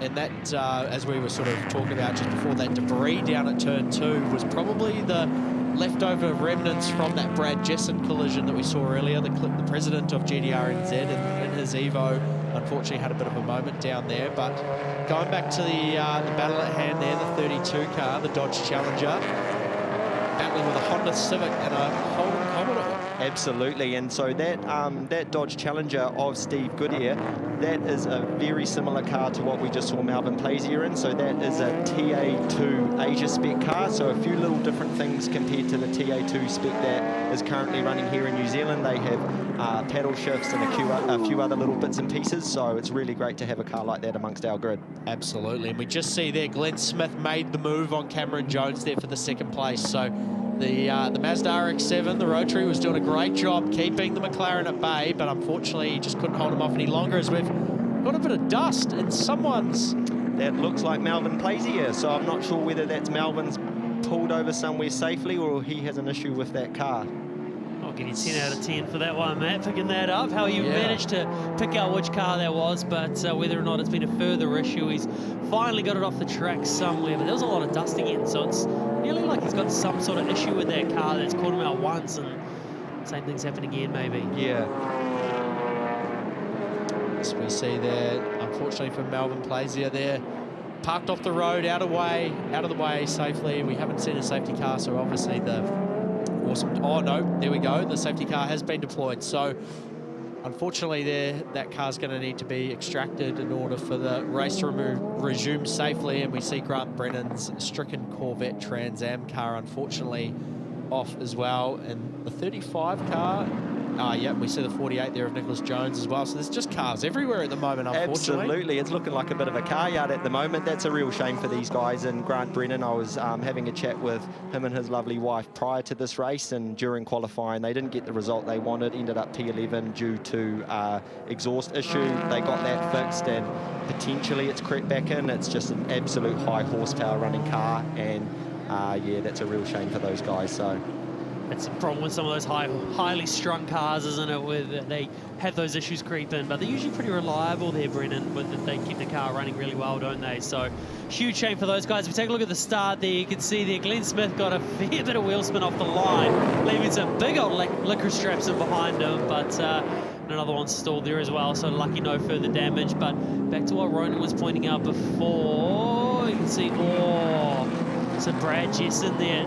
It's nearly like something went wrong. Like all of a sudden he was braking fine, then all of a sudden the speed didn't decelerate. He didn't decelerate after a while. It kind of just stayed the same speed. So some sort of issue there for Brad, maybe. It looked like a brake lockup. Maybe I'm not entirely sure if that car's got ABS or not, but it did look like an odd brake issue of some sort, because he, like you said, he started to brake and then he saw it lock, and then he's fired, unfortunately, into another car. So that's the Melvin Plaisier story. So 2 guys coming around, and it looks like Melvin was maybe a little bit too far wide there with Emerson Vincent.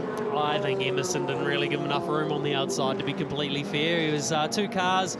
It's obviously not ideal there when you're racing 2 by 2. You've got to leave a bit of room for the car on the outside, and there wasn't much room left there. Absolutely.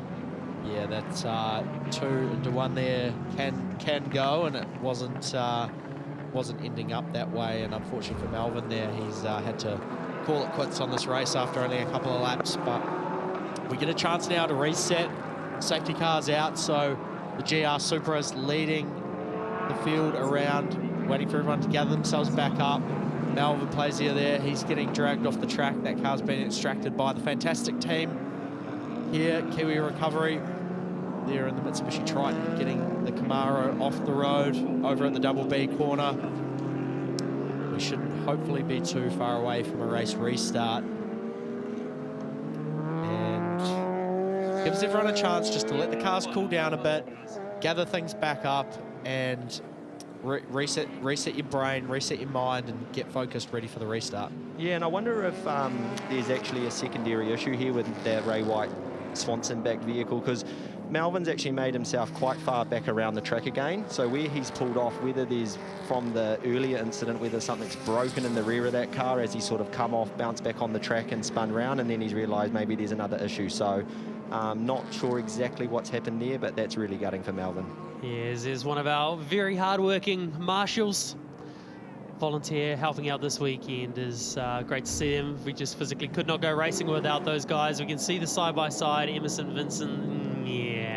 Not a lot of racing room, and that's what sent the car on the outside off. Luckily, there wasn't more damage to that car there. Oh man, that's incredible. That's a real high-speed area coming out of that corner. You're carrying a lot of speed through into that corner, and you really got, got to hope that the driver that you're on the outside of, that's on the inside, is really going to give you that racing room on the outside, because as soon as you come out of that corner and they sort of start squeezing you further and further, to that left-hand side, you're realistically a passenger.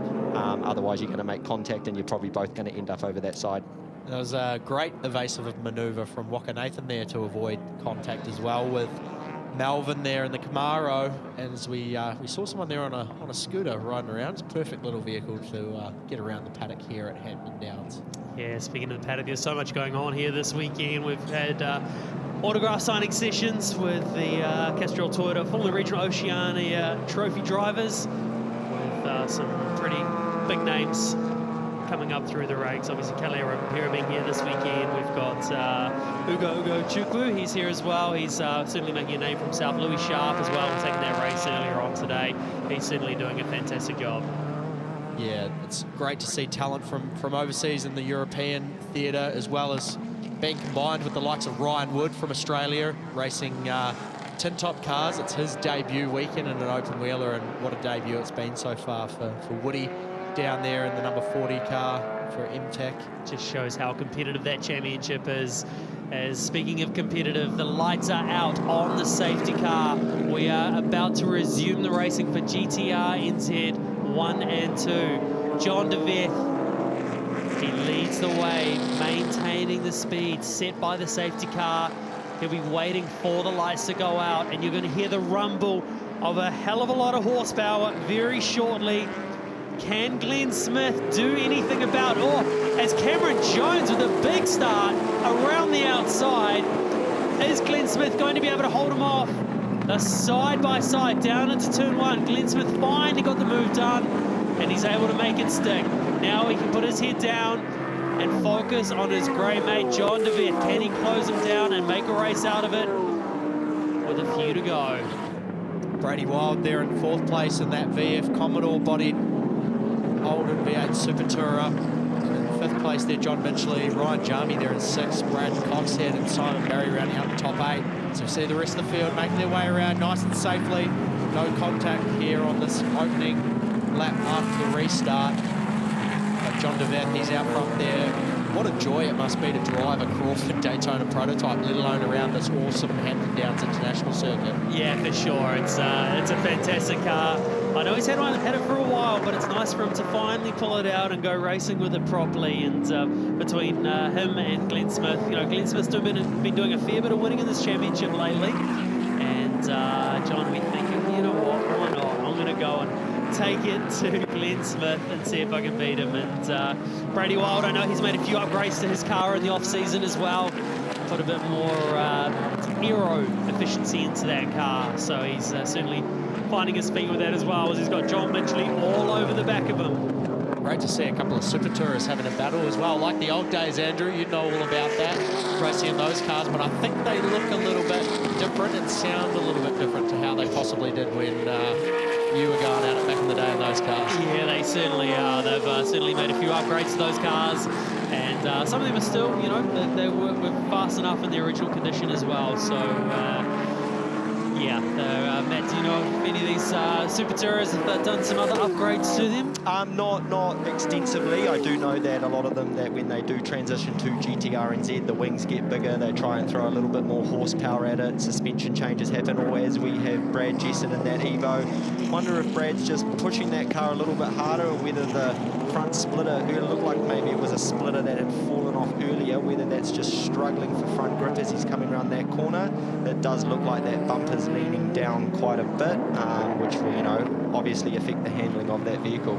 Yeah, unfortunately for Brad there, he had a big moment. He did a great job to keep it gathered up, though, and he unfortunately sacrificed one of the sign placards here, sponsor placards here at Hampton Downs International, but he managed to gather it up and keep going. So we see there John DeVette in a league of his own, coming around the hairpin, down towards the final corner. Listen to that McLaren and that RX-7 there in 2nd and 3rd place. Really are the top dogs here in this class, in GTRNZ Class 1. They certainly are. They are a beautiful sounding car. And same with the Crawford prototype of John DeVette, as he pulls away once again to take the race win for race number 1 of GTRNZ 1 and 2. Glenn Smith under pressure again from Cameron Jones, but not quite enough. Comes home in 2nd place. Cameron Jones in 3rd place. And the battles rage on with Brady Wild. He was sitting there in 4th place. And as the battles continue a little bit further down the field as well.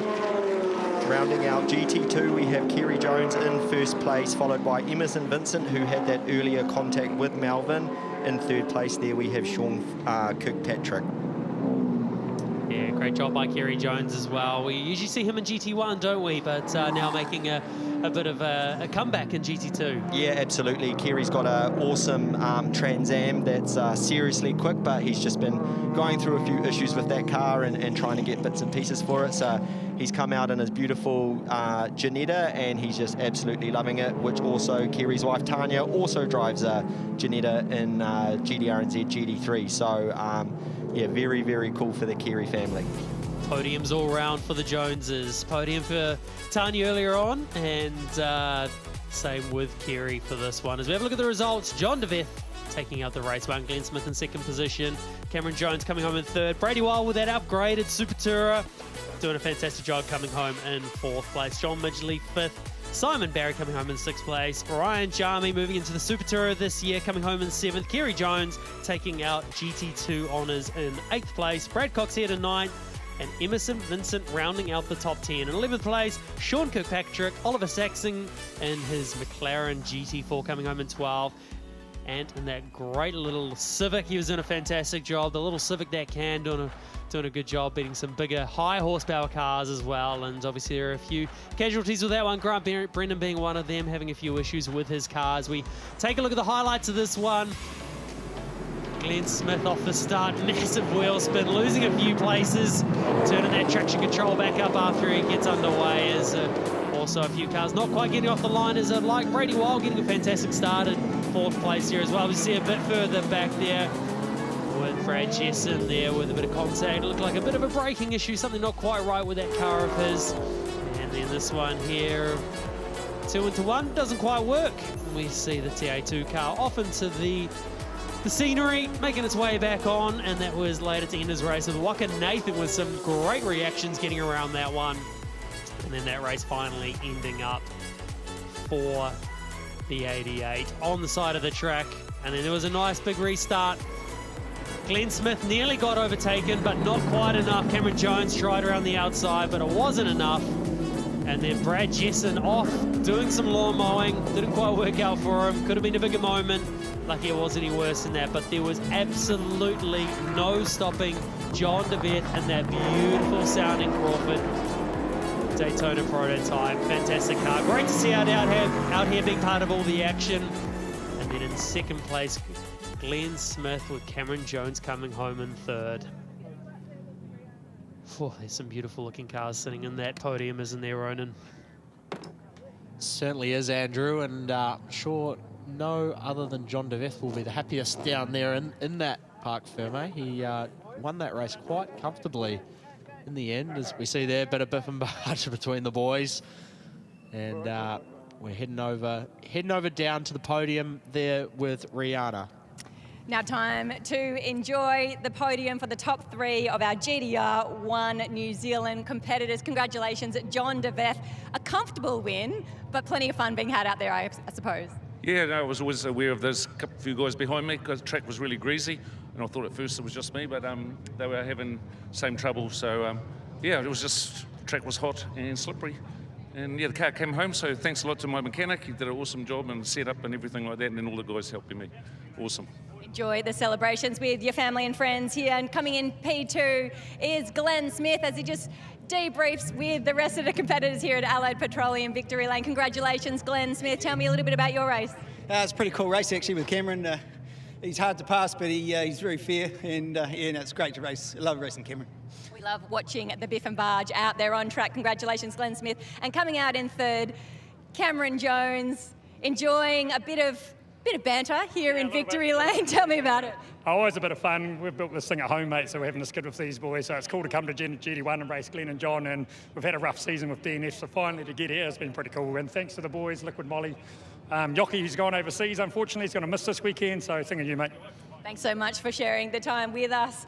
And to announce our winners of the GTR2 class, taking out the victory, Kerry Jones, following in the footsteps of his wife, who we were chatting to earlier this afternoon. Congratulations, Kerry, on a great win. Yeah, thank you very much. No, I've stepped down a class this year in the Genetta because I'm just really enjoying driving them.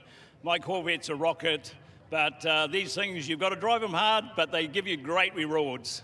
It's great to see you guys all enjoying yourselves so much. Enjoy the celebrations with your wife, who was here earlier this afternoon, taking out 2nd place. It wasn't without a bit of action out on track is Emerson Vincent. Congratulations, Emerson. Just tell me about what it was like for you out there. Yeah, it was a quite hectic race. I mean, it was full on at the start there. I locked a big break going into turn 2 as I saw some cars just fly off. But during the race, we had some issues. Car was cutting out, but I think towards the end it was pretty good. I mean, the car's good. I mean, it can finish the race without breaking the gearbox, unlike the GTRNZ I was racing. But overall, the team did a pretty good job to keep it running. So, yeah, cheers. Great to see you survive to see the checkered flag. Congratulations, Emerson Vincent. And taking out 3rd place in our GTR2 class is Sean Kirkpatrick. Congratulations, Sean. Tell me what you enjoyed most about being out there today. I think it was just great. The weather's insane. We've got a great crowd here.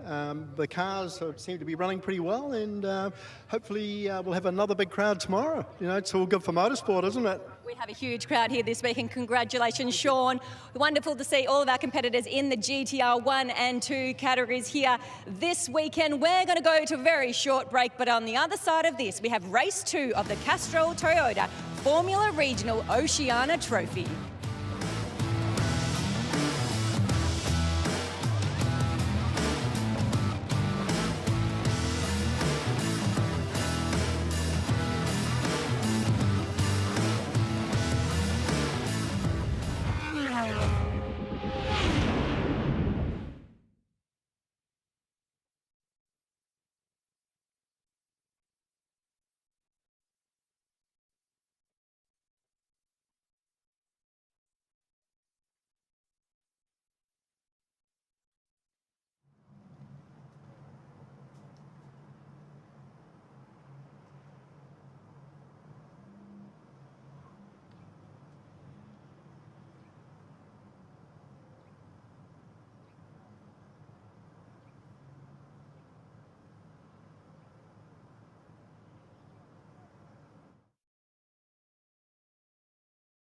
At Repco, we get what gets you going.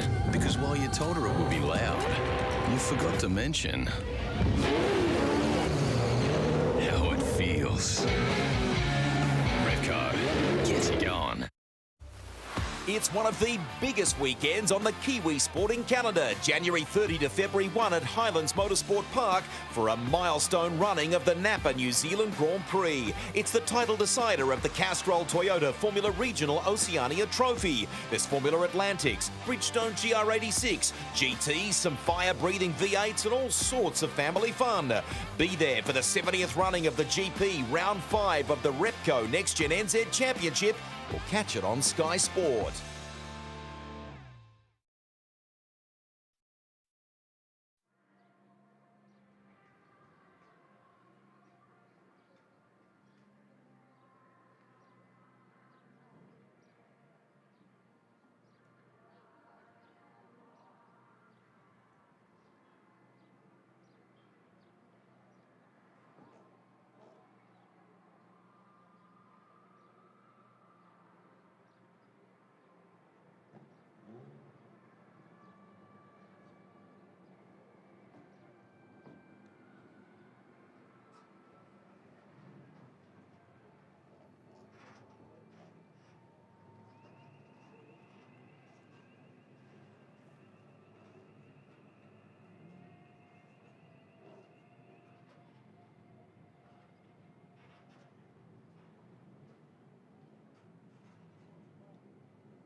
The mighty Waikato region has so much to offer, from amazing walking trails to the home of the Hobbiton movie set. You can do cycling, there is great food and a whole lot more. And you know what? On a day like today, it also, with the beautiful weather here, showcases a world-class motorsport complex that they call Hampton Downs. Good afternoon, everybody. Greg Rust, Rihanna Crean and Andrew Waite with you as we get set to bookend what's been an amazing day in the Repco NextGen NZ Championship.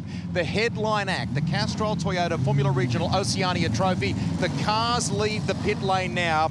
for the second race of the weekend. Can I come to both of you? I think it's probably fair to say, A, you're loving being a part of this, but B, it's hit you, the international flavour of this series. Yeah, absolutely. Good afternoon, Rusty. Good afternoon, Andrew, and everyone watching along at home. You can just look at the flags above us, just how widely the drivers have come from all parts of the world to be here and race this weekend. I went for a little bit of a walk before, and I'm blown away the sheer amount of support for Yaven David, our Sri Lankan driver. There are Sri Lankan flags everywhere you look, which is just so lovely to see the support for him, and he's been so engaging with the fans. He is absolutely loving his time so far here. And he will start this race from pole position, and that is because, Andrew, for the second race of the weekend, we do a little something unique with the grid, don't we? Yeah, we do. We reverse the top 8, which really changes things up a lot and how the weekend works, because it's not so plain sailing for everyone. And as we've seen over the last few years, this reverse top 8 race really makes or breaks championships. If you get this wrong, if you're not patient enough, this is where things can really unfold and go against you for your championship. So they're a really, really key race. Starting alongside even David on the front row is Zach Schooler. Can I just come back to you very quickly,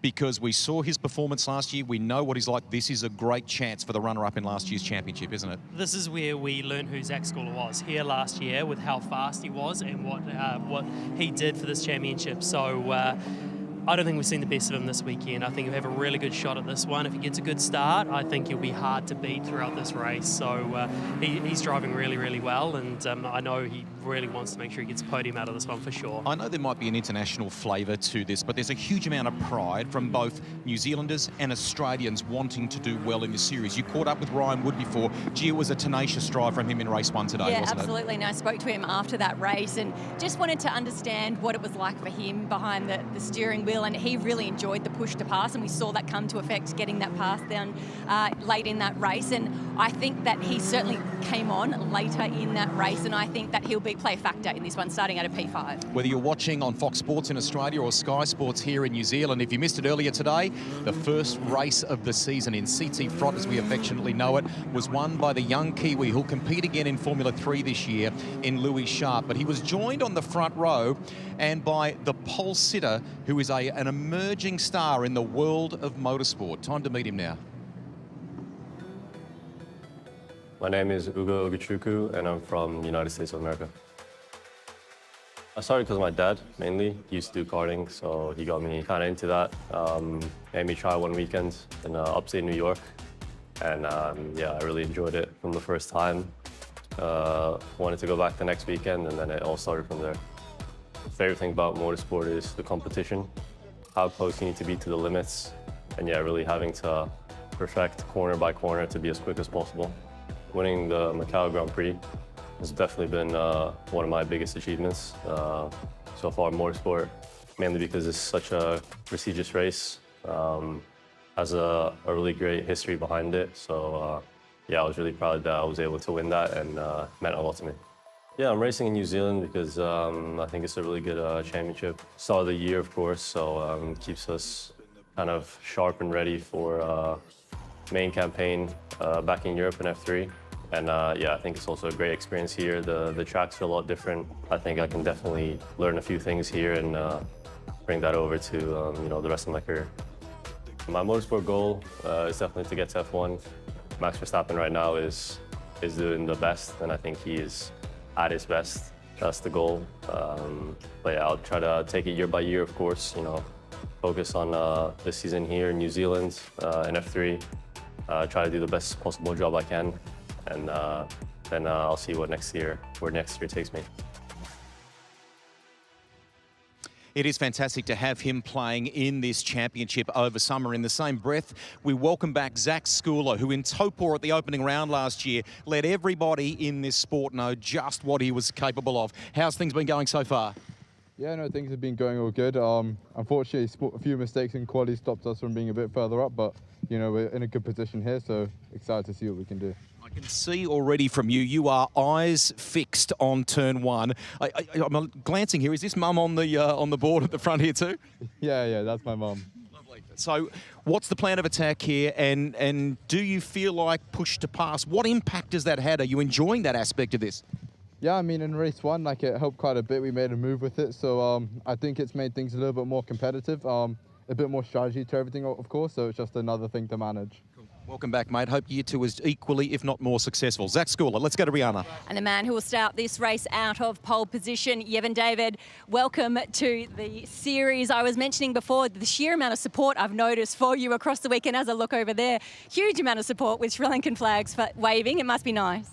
Yeah, honestly, I really didn't expect it coming to New Zealand. It's a new country for me, but to see the Sri Lankan support and all the fan support, it's meant the world to me. Only fuels me forward for the race, so I'm very excited for the weekend. Tell me what you learned out of that opening race that you can use in this one.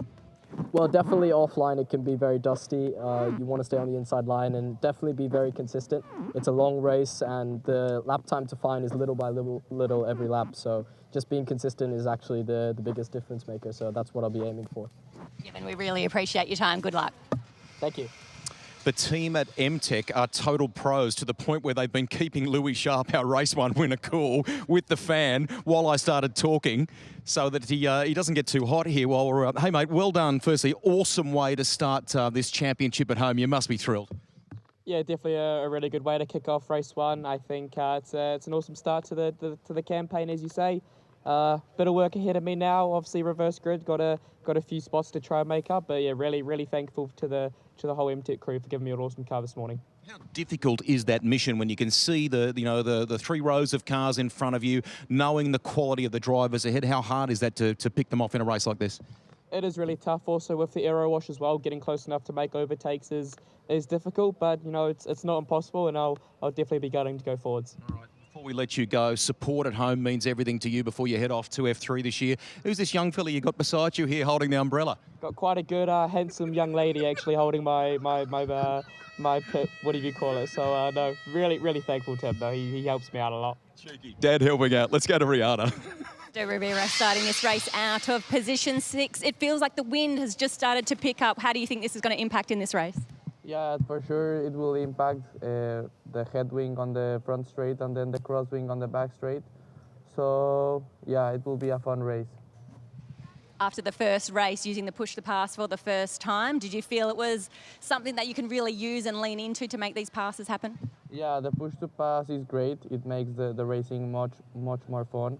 And yeah, you do really notice when you press the button and you feel the more power. I really appreciate your insights. Good luck. Thank you. Yeah, we're thrilled to welcome outfits like Hi-Tech TGR this season and now HMD Motorsport with TJ Speed. And one of their drivers is James Wharton from Australia, who's also been overseas competing in F3. Cool to have you across the ditch here in New Zealand. How are you finding things? Yeah, it's definitely been a little bit of a struggle so far this weekend, but with a new team, we're learning every day, and hopefully tomorrow morning we can do a bit better quality and start more up the front where I think our pace is, to be honest. Okay, you're hurrying me up. Go well, and we'll give him the thumbs up. He's off. We're clearing the grid. Time to go to your commentators.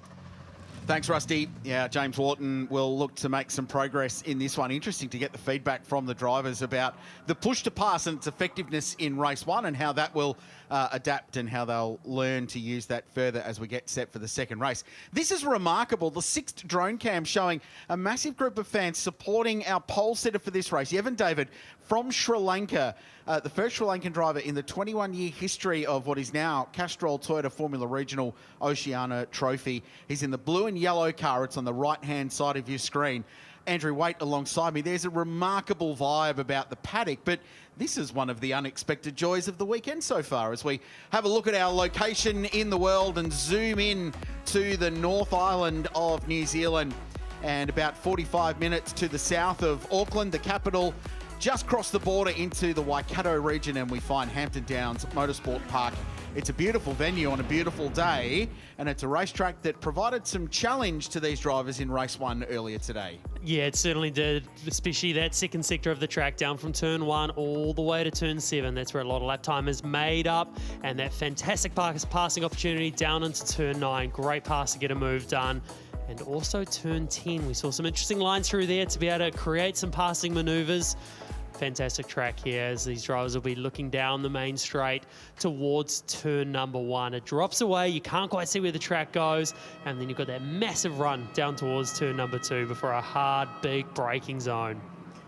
Awesome vibe here today. Great crowd in attendance spread around the park, and as we touched on, some real national support. Yes, there's a lot of Calais Rovan Para fans here, but the Sri Lankan fan base, it's like we're at a a T20 international, the Black Caps against the Sri Lankan cricket side. It's a really good vibe, and they were out in force at the autograph session earlier today. One of the Red Bull cars has stalled on the grid. Is that Rivera? He's not going anywhere.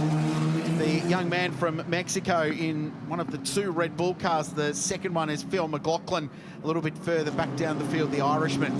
He's got that car fired and drives away.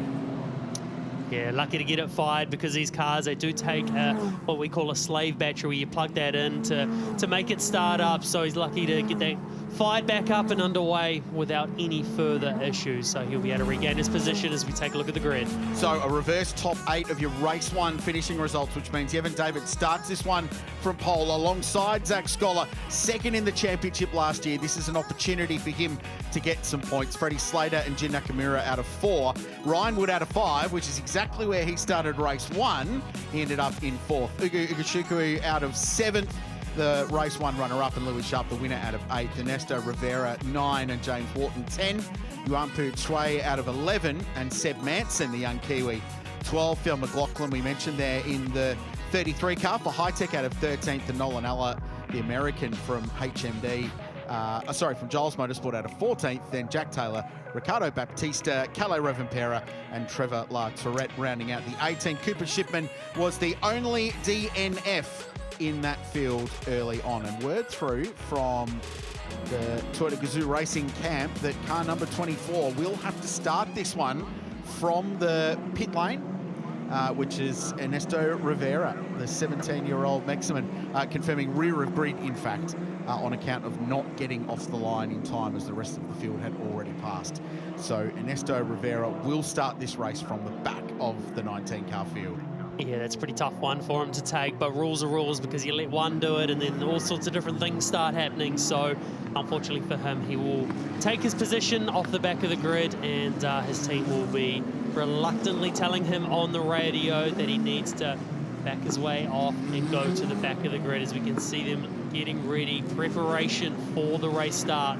This is one of the most crucial parts of the whole race, making sure that you get in your grid position properly, lining up there, making sure you're in first gear, getting that clutch in, feeling the bite point just a little bit, seeing if you can see the lights, seeing where your competition is.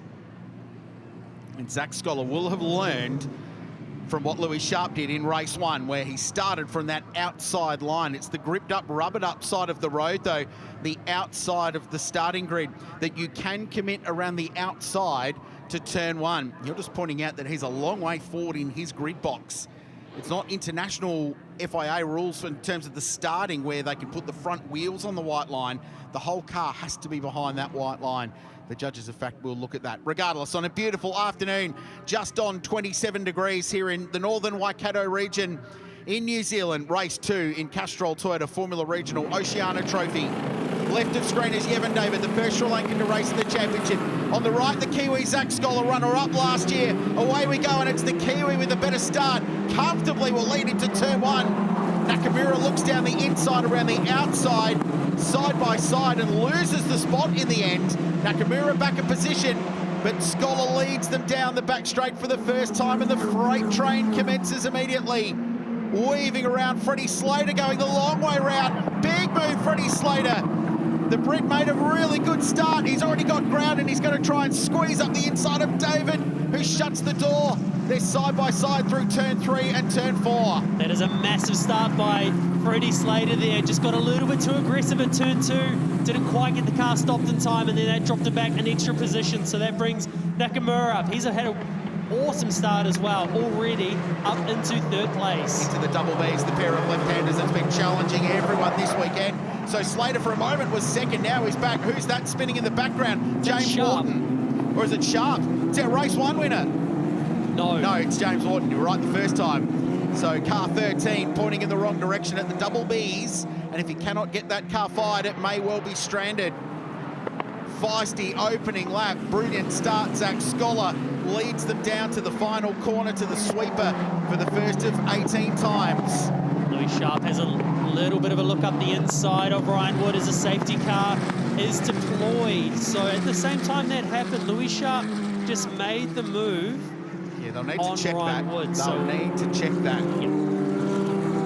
at the same time, it wouldn't be on purpose, whatever has happened there as well. It's because we see the lights, you're so focused on the battle, so it's going to be up to race control to deem where the yellow lights came on, where the safety car was deployed, whether or not Sharp had already made the move, or whether or not Ryan was ahead. So they'll be frantically looking at that right now to determine who's meant to be in which position. Yeah, he was alongside by the time the boards and flags were flown over the start-finish gantry and around the circuit here at Hampton Downs. So the Toyota Gazoo Racing Supra safety car leads the field for the first time this season, as shown by the drone cam, thanks to Sixt.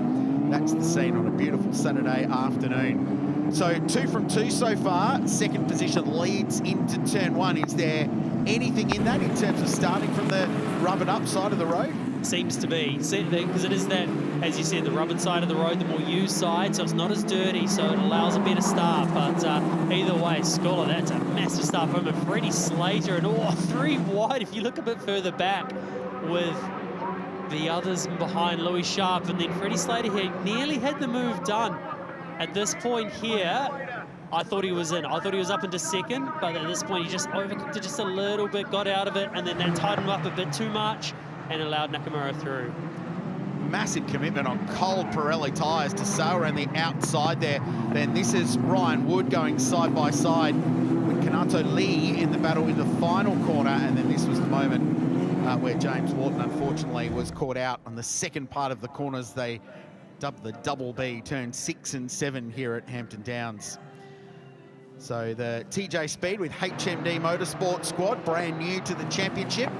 Great to have the American team here with lots of experience in the Indy Next Championship, the road to the NTT IndyCar Series.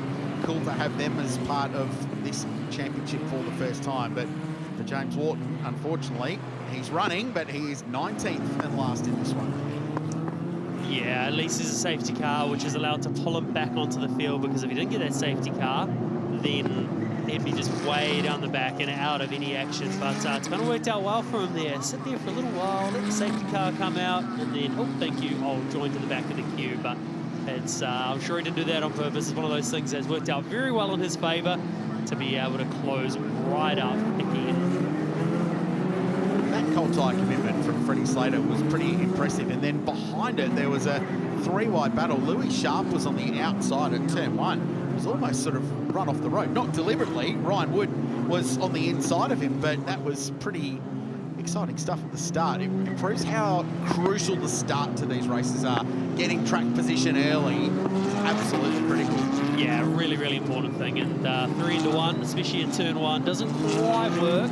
And, you know, for Louis there, I'm sure he didn't want to be stuck on the outside there, but you've got to stay committed at those starts, because the moment you roll out of it, someone else is only going to take your spot, and that's when you end up getting swallowed up. So you can do all you can in a race, you can plan as much as you want, but as soon as starts happen, everything changes. Different cars go different directions from what you expected, and you just sort of got to think on the fly, make the right decision then and there. Here's your ride, Richard. No, that's Rusty's. Yep, copy that. That's Rusty's. You get that from successive go-kart racing, apparently, as you get an opportunity for the private transfer. Speaking of private transfers, if you're planning to come out to Hampton Downs, if you're within the region tomorrow, Liam Lawson will be here. He'll be on the ground in the afternoon. There's a signing session set up. You'll need to be early to get in that line to meet and greet New Zealand's current Formula One star, but a graduate of CT Frott in the past. So really cool to see Liam here. I've bumped into another former ace of this championship before. I'm not talking about you. Daniel Gaunt is here as well today, just checking in, flying the flag. Another legend of Kiwi open wheel racing. They're all out and about in the paddock this weekend. Yeah, well, Daniel Gaunt, he still has the most race wins ever for this championship. So shows the calibre of people floating around the paddock here being part of the weekend. So pretty cool to have Dan, and his names are on a few more stats there too. They are. 20 career wins in the championship for Daniel Gaunt. El Bamber on 17, Andy Knight 15, Mitch Evans 14. You're not on the top 10 there on that list. Too many to add. You're just outside it. Quite just outside. Just out. That's it. You're onto it.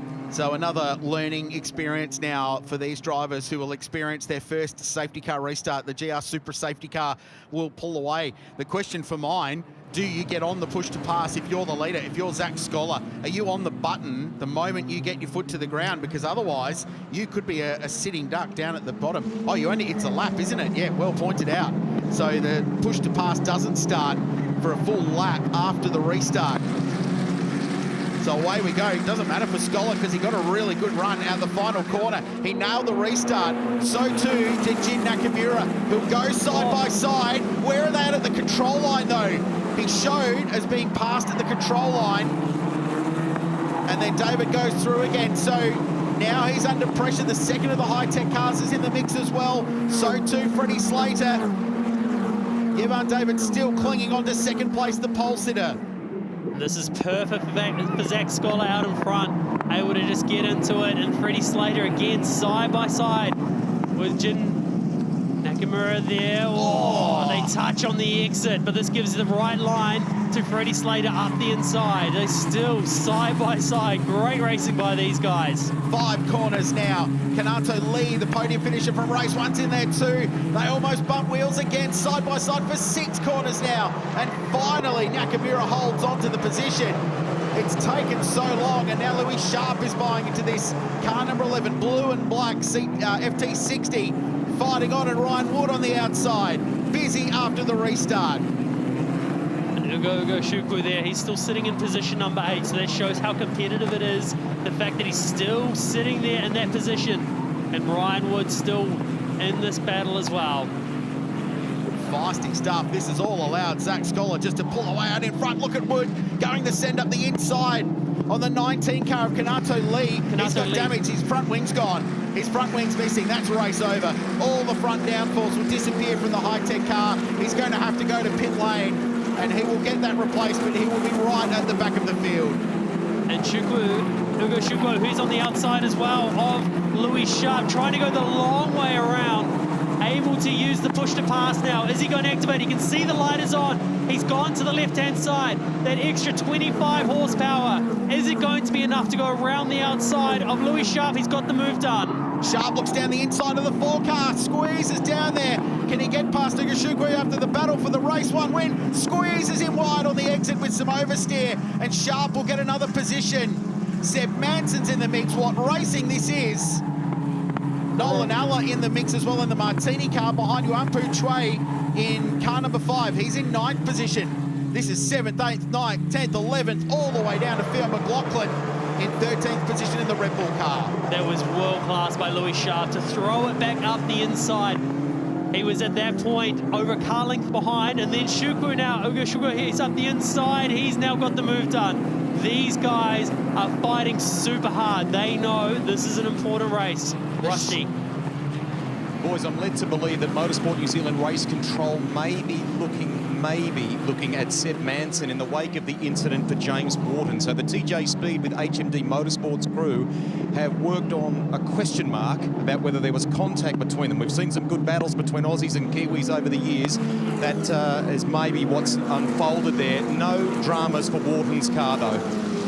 Letters like Cup, Rusty, thank you. No further comment on that from me as we see a battle side by side. Red Bull back drivers, Kalle Rovanperä and Ernesto Rivera. Rovanperä up to 11th place for all this skirmishing. It's been a really good start for the Flying Finn, who's a little bit wide on the exit of turn 1. And this will cost him because Rivera's going to get a great run and will get down the inside. Manson, meanwhile, has to defend from Chue, who is looking to go around the outside. Alla is in the mix as well.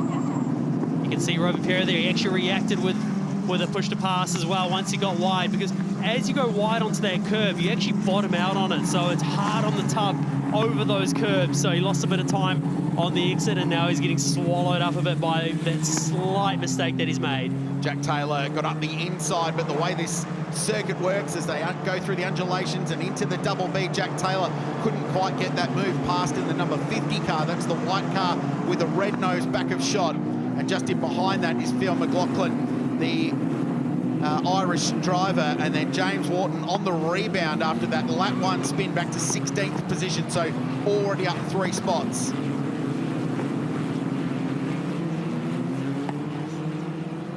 So we take a deep breath. Race 2, Castrol Toyota Formula Regional Oceania Trophy for for 2026 has been breathtaking so far. Zach Scholar is out in front by over 2 seconds now. Yevon David still holding on from Jin Nakamura. Freddie Slater is next. Ryan Wood in 5th place. And here's the battle for second. Nakamura gets down the inside on the Sri Lankan driver. Has he got the pass done this time? Or will the fight back occur down here at turn 2? In the toe, in the slipstream. Nakamura's got the racing line. David with a really good run, possibly on the push to pass. The Japanese driver sliding around, but a right front lock-up for the Sri Lankan. Bowls it wide. Nakamura holds on to the spot. Yeah, he does just. You can see Nakamura there, a little bit of lock in the rears initially, but they were super deep into there. And Yevon David there with that bit of a lock-up as well. Now under all sorts of pressure by Freddie Slater as well. And just to recap that restart as well, all clear. Everything's all okay, A-OK for that one. So got away by the skin of his teeth. Yeah, they've got all the tools in Motorsport New Zealand race control to measure this stuff as Slater looks down the inside now of the Sri Lankan driver, and they go wheel to wheel again. There's been a lot of that in this race. Up over the crest, the car gets light, and that's why they often lock brakes in that big stop down the hill into the Porsche dipper. David holding on. Slater looking around the outside. This is for a spot on the podium in race 2.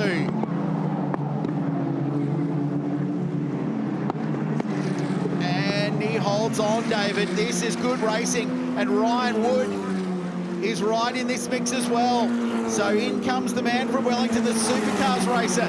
Look at the double toe they've got going on here on the run down towards turn 1. Wood's going to try it on Slater, who immediately jams himself down to the inside of the road and covers his line. This is fantastic racing. The reverse top 8 race. It is all go.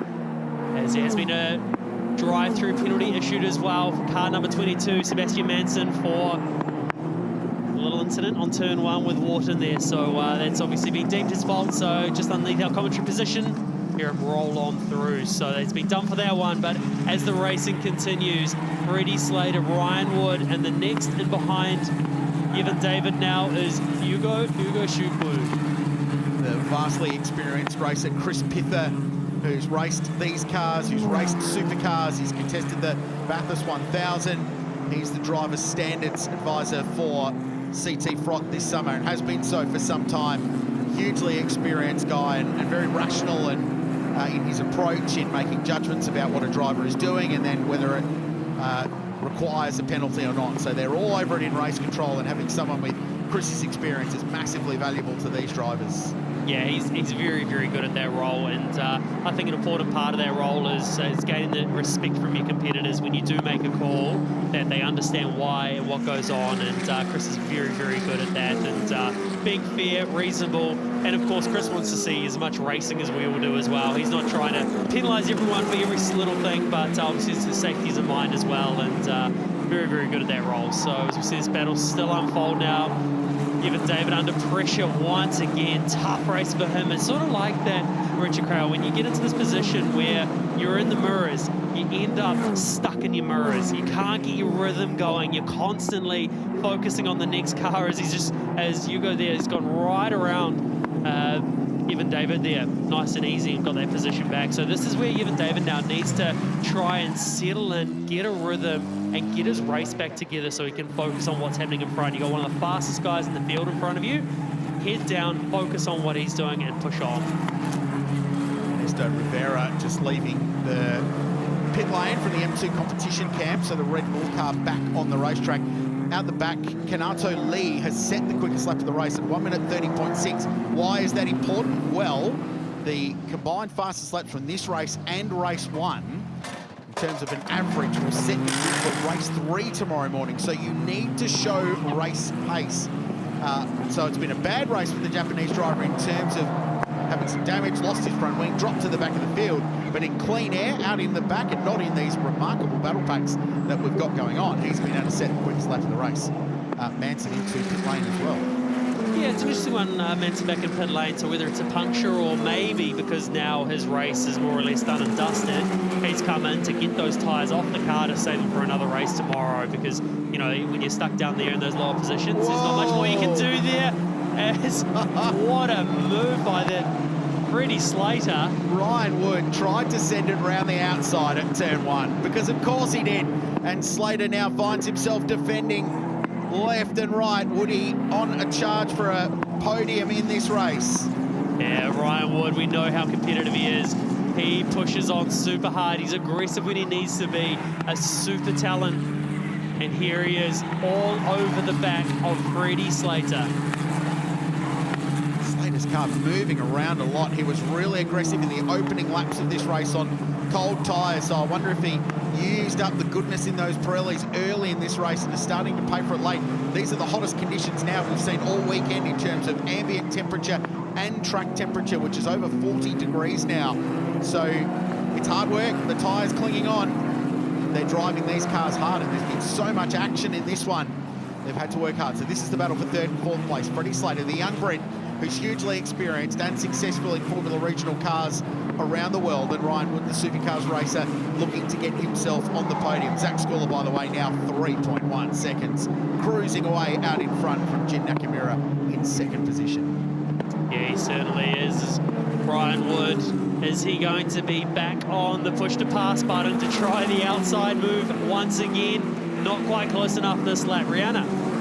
Confirm your thoughts about both Ernesto Rivera and Sebastian Manson coming into pit lane. I question the team into competition. Yes, they are going for fast laps. It's a strategic pit lane stop.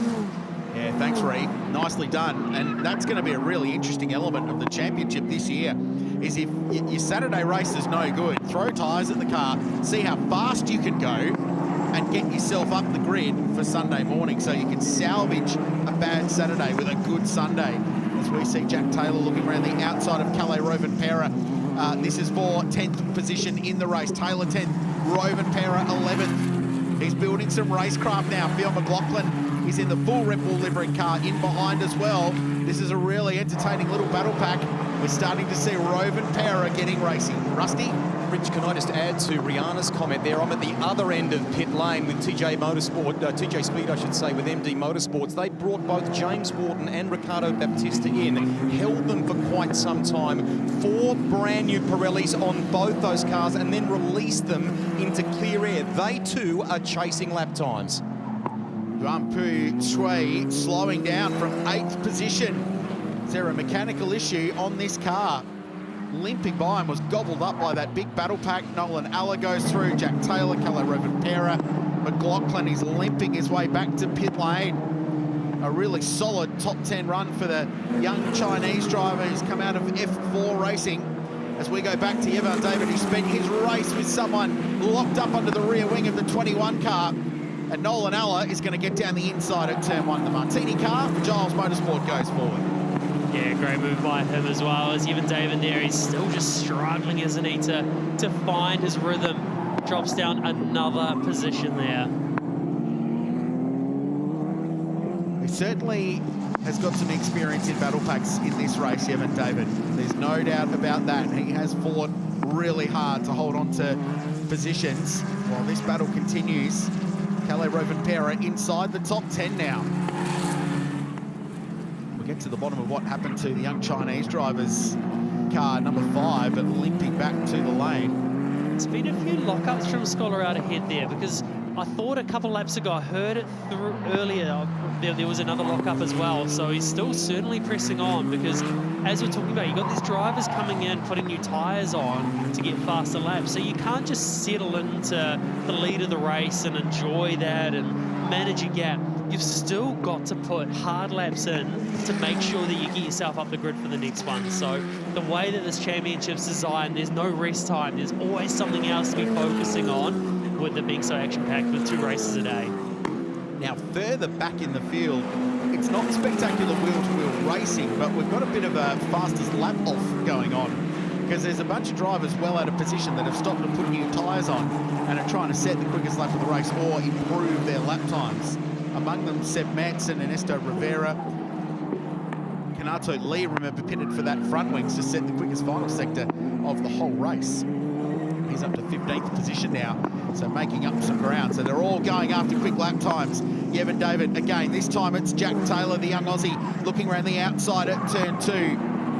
Bumpy on the outside of the road there. that corner, it almost awkwardly tightens up, doesn't it? You get the car turned in and then, oh, hang on a minute, I'm already at the exit. Yeah, it's a very, very difficult corner. It sort of just keeps coming back on itself, and you got to set yourself up for the next corner after that. This whole sequence, it's really from turn 2 all the way around to turn 7 and 8. You've got to be on the right line the whole way through there. You make a mistake on one of them, it upsets the rhythm all the way through that section. So really, really important part of the track.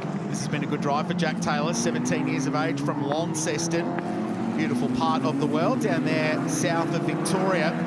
Remarkably, though, he's spent almost his entire career racing in Europe, so this is as close to home as he's raced, which is remarkable. So a 3-hour flight away from Lonnie, and this is as close to home as he has been, but doing a nice job up inside the top 10 here. Had a couple of wins in British Formula 4, GB4 last year, so he's gaining some experience, gaining some ground, and running P9 at the moment.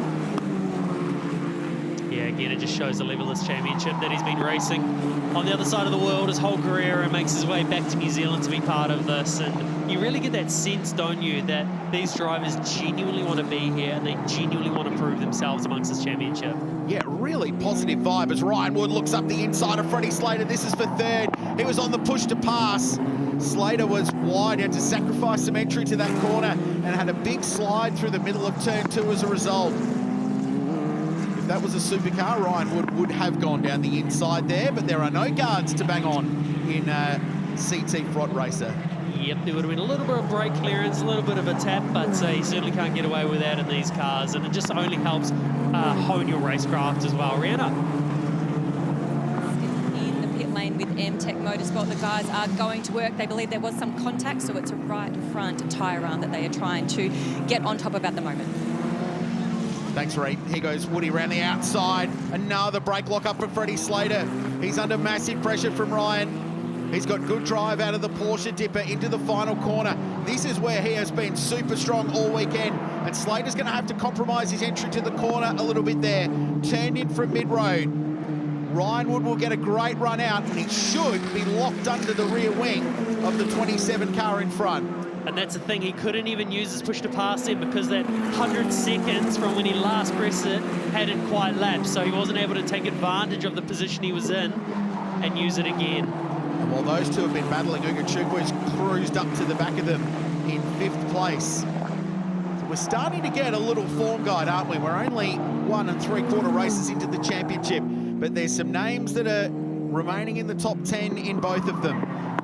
Zach Scholar out in front, 2.5 seconds, just managing that margin over Jin Nakamura, who's had a really solid debut in CT Front. Freddie Slater is third, but he is under pressure from Ryan Wood.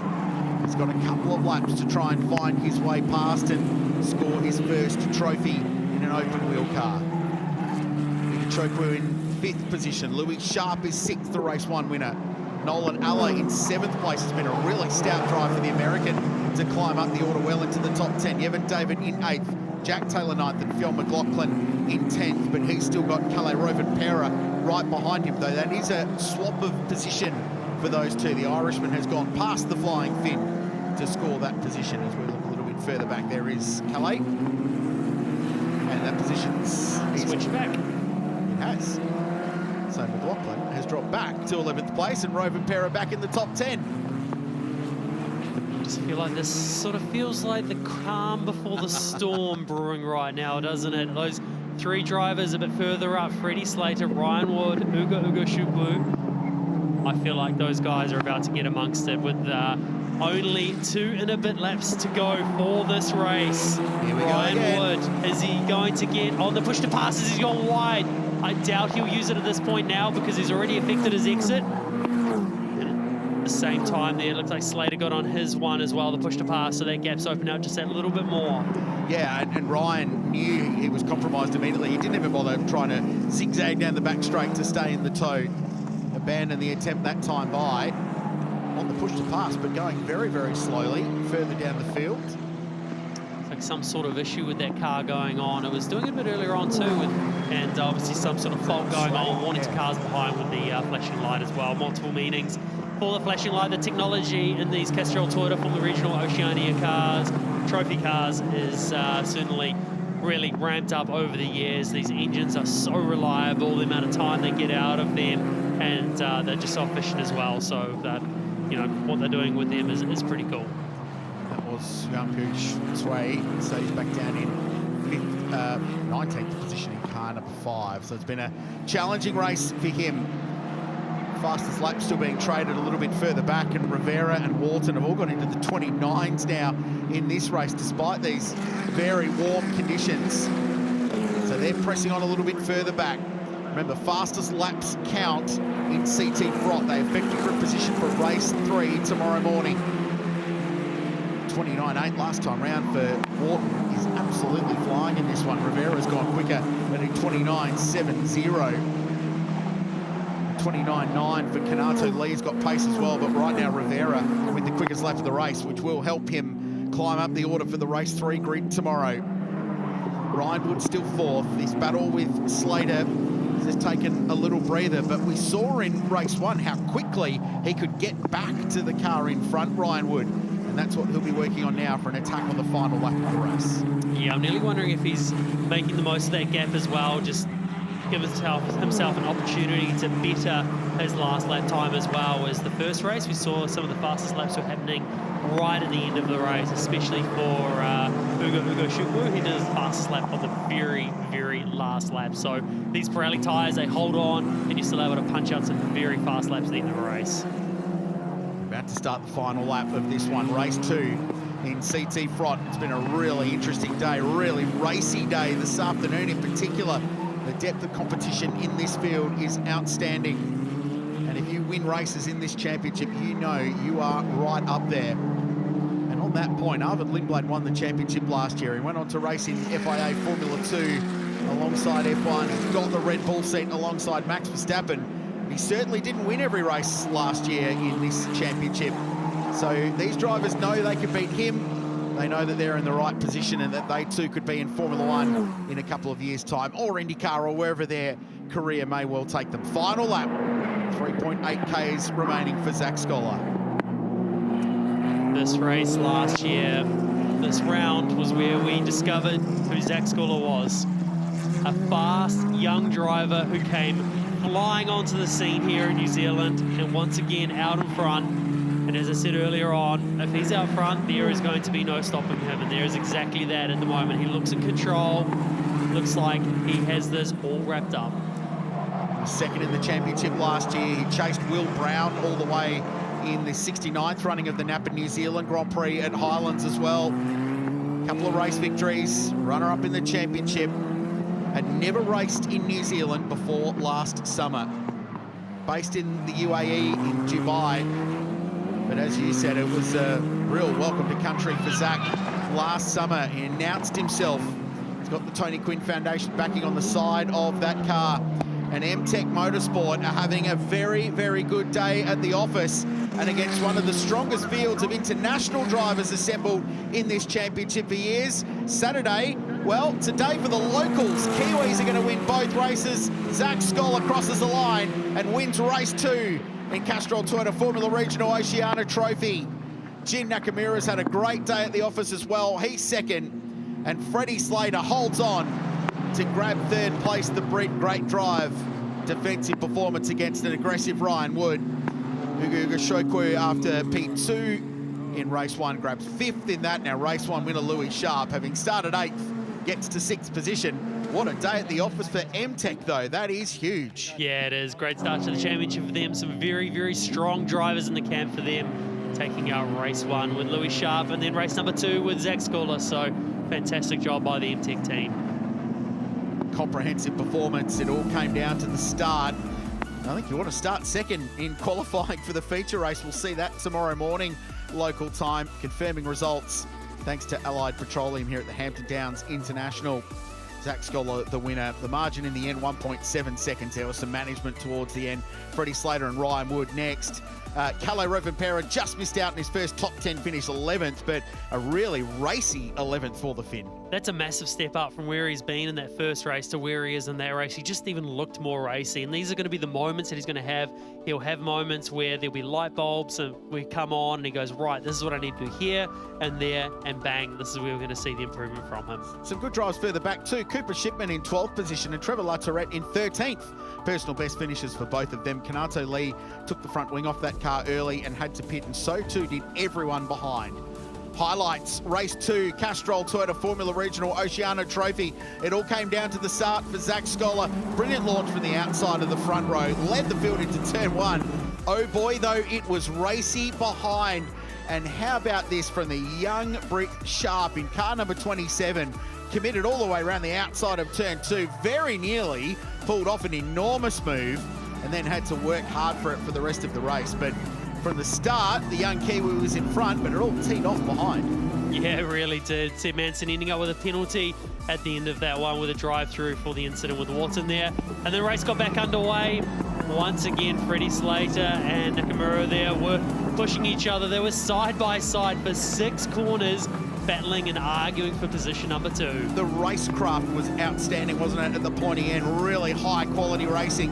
Wheel to wheel, Gachukwu passing his way forward. This was a repeat of the battle in race 1. Huge moment for the 12 car getting up the inside of Yevon David, the pole sitter.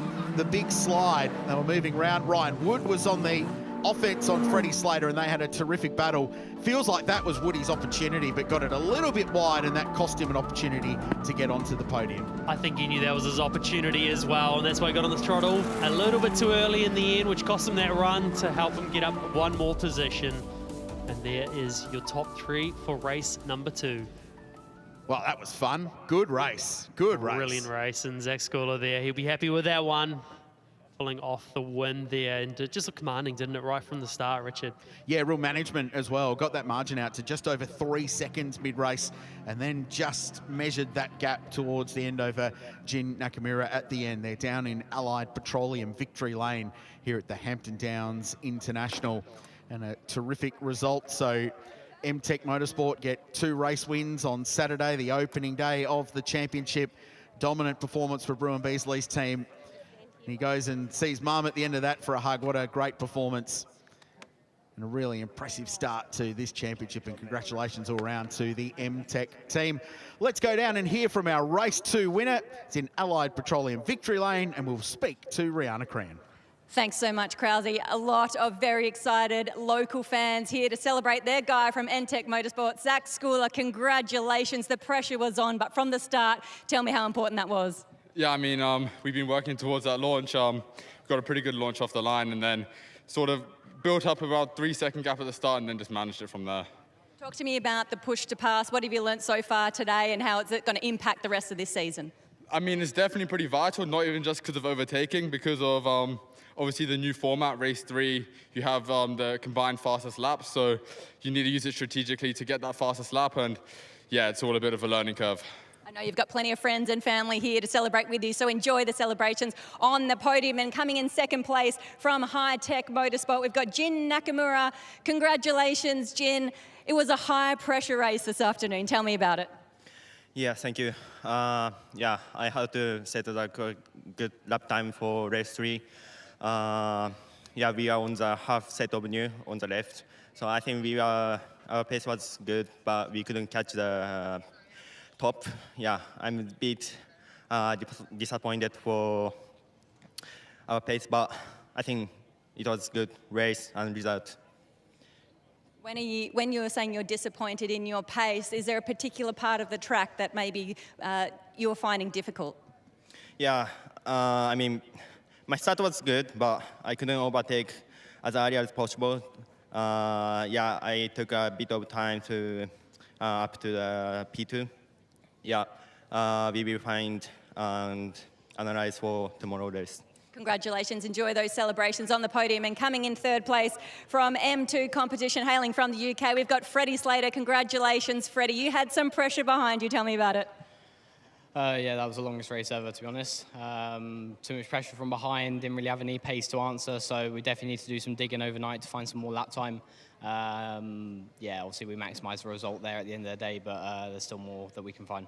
I feel a sense of frustration at the end of this one, regardless of the fact that you're on the podium. Just tell me a little bit more about that. Yeah, for sure. Obviously, the podium is very nice, but the pace doesn't represent it. So we need to dig deep and try and find a bit more pace out there. And yeah, we'll do our best at what we can to find it. And yeah, we'll be working hard. Appreciate your time. We'll see you back here tomorrow. Congratulations, Freddie Slater. Yeah, great drive from him, but great drive, Zach Scholar, Andrew Waite. What a performance.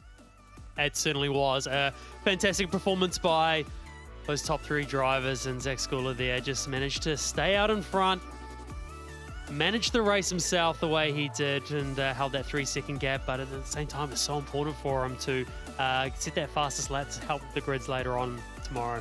Let's go and celebrate that one, shall we? A great race, Rusty. Richard, thank you. Time to get some important silverware out as we bring you the podium for the Castrol Toyota Formula Regional Oceania Trophy, race 2 of 15 for season 2026. Delighted to welcome back to Mr. Paul McKenzie, the Castrol area manager, to deliver the trophies. Ladies and gentlemen, show your appreciation from the UK. In third place in that one from M2 competition, Freddie Slater.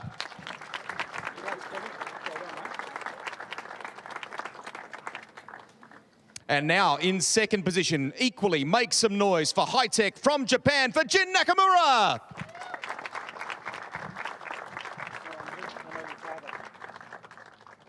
And 2026 starts with a real positive for this man who made a huge impression last year. In first position for MTech, representing New Zealand, Zach Scholar.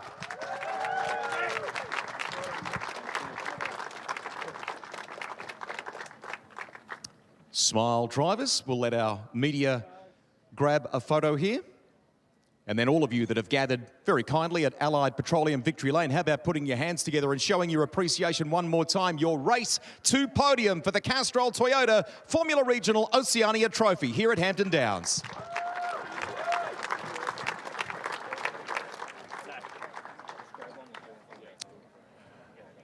And we'll let the drivers venture off and enjoy those celebrations with the teams.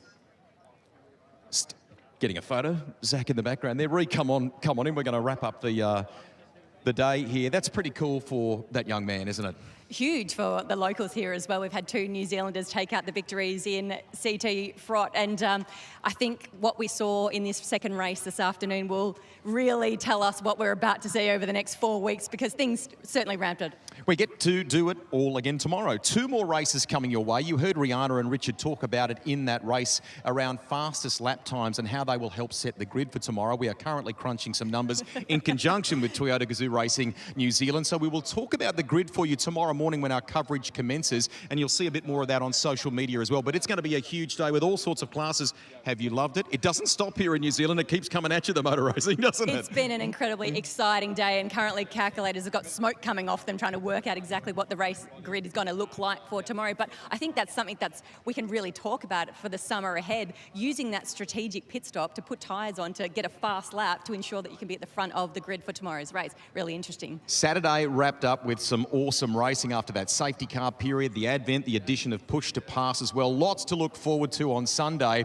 In addition to CT Frot and all of the classes that we have here, one Liam Lawson will join us. He'll be here to sign some autographs for the fans, so come on down if you're in the area and enjoy the Repco NZ New Zealand Championship, and come and meet him. We'll have him in the broadcast chatting with us too. Can't wait for that. We certainly urge you to come early, because I have a feeling that the line to meet and see Liam Lawson will be very, very long, and he's only here for a short period of time, so make sure you are here at the gates nice and early. Well done. It's going to be an awesome day. We hope you've enjoyed it wherever you've been watching right around the world. On behalf of all of the team, we'll catch you tomorrow. Bye for now.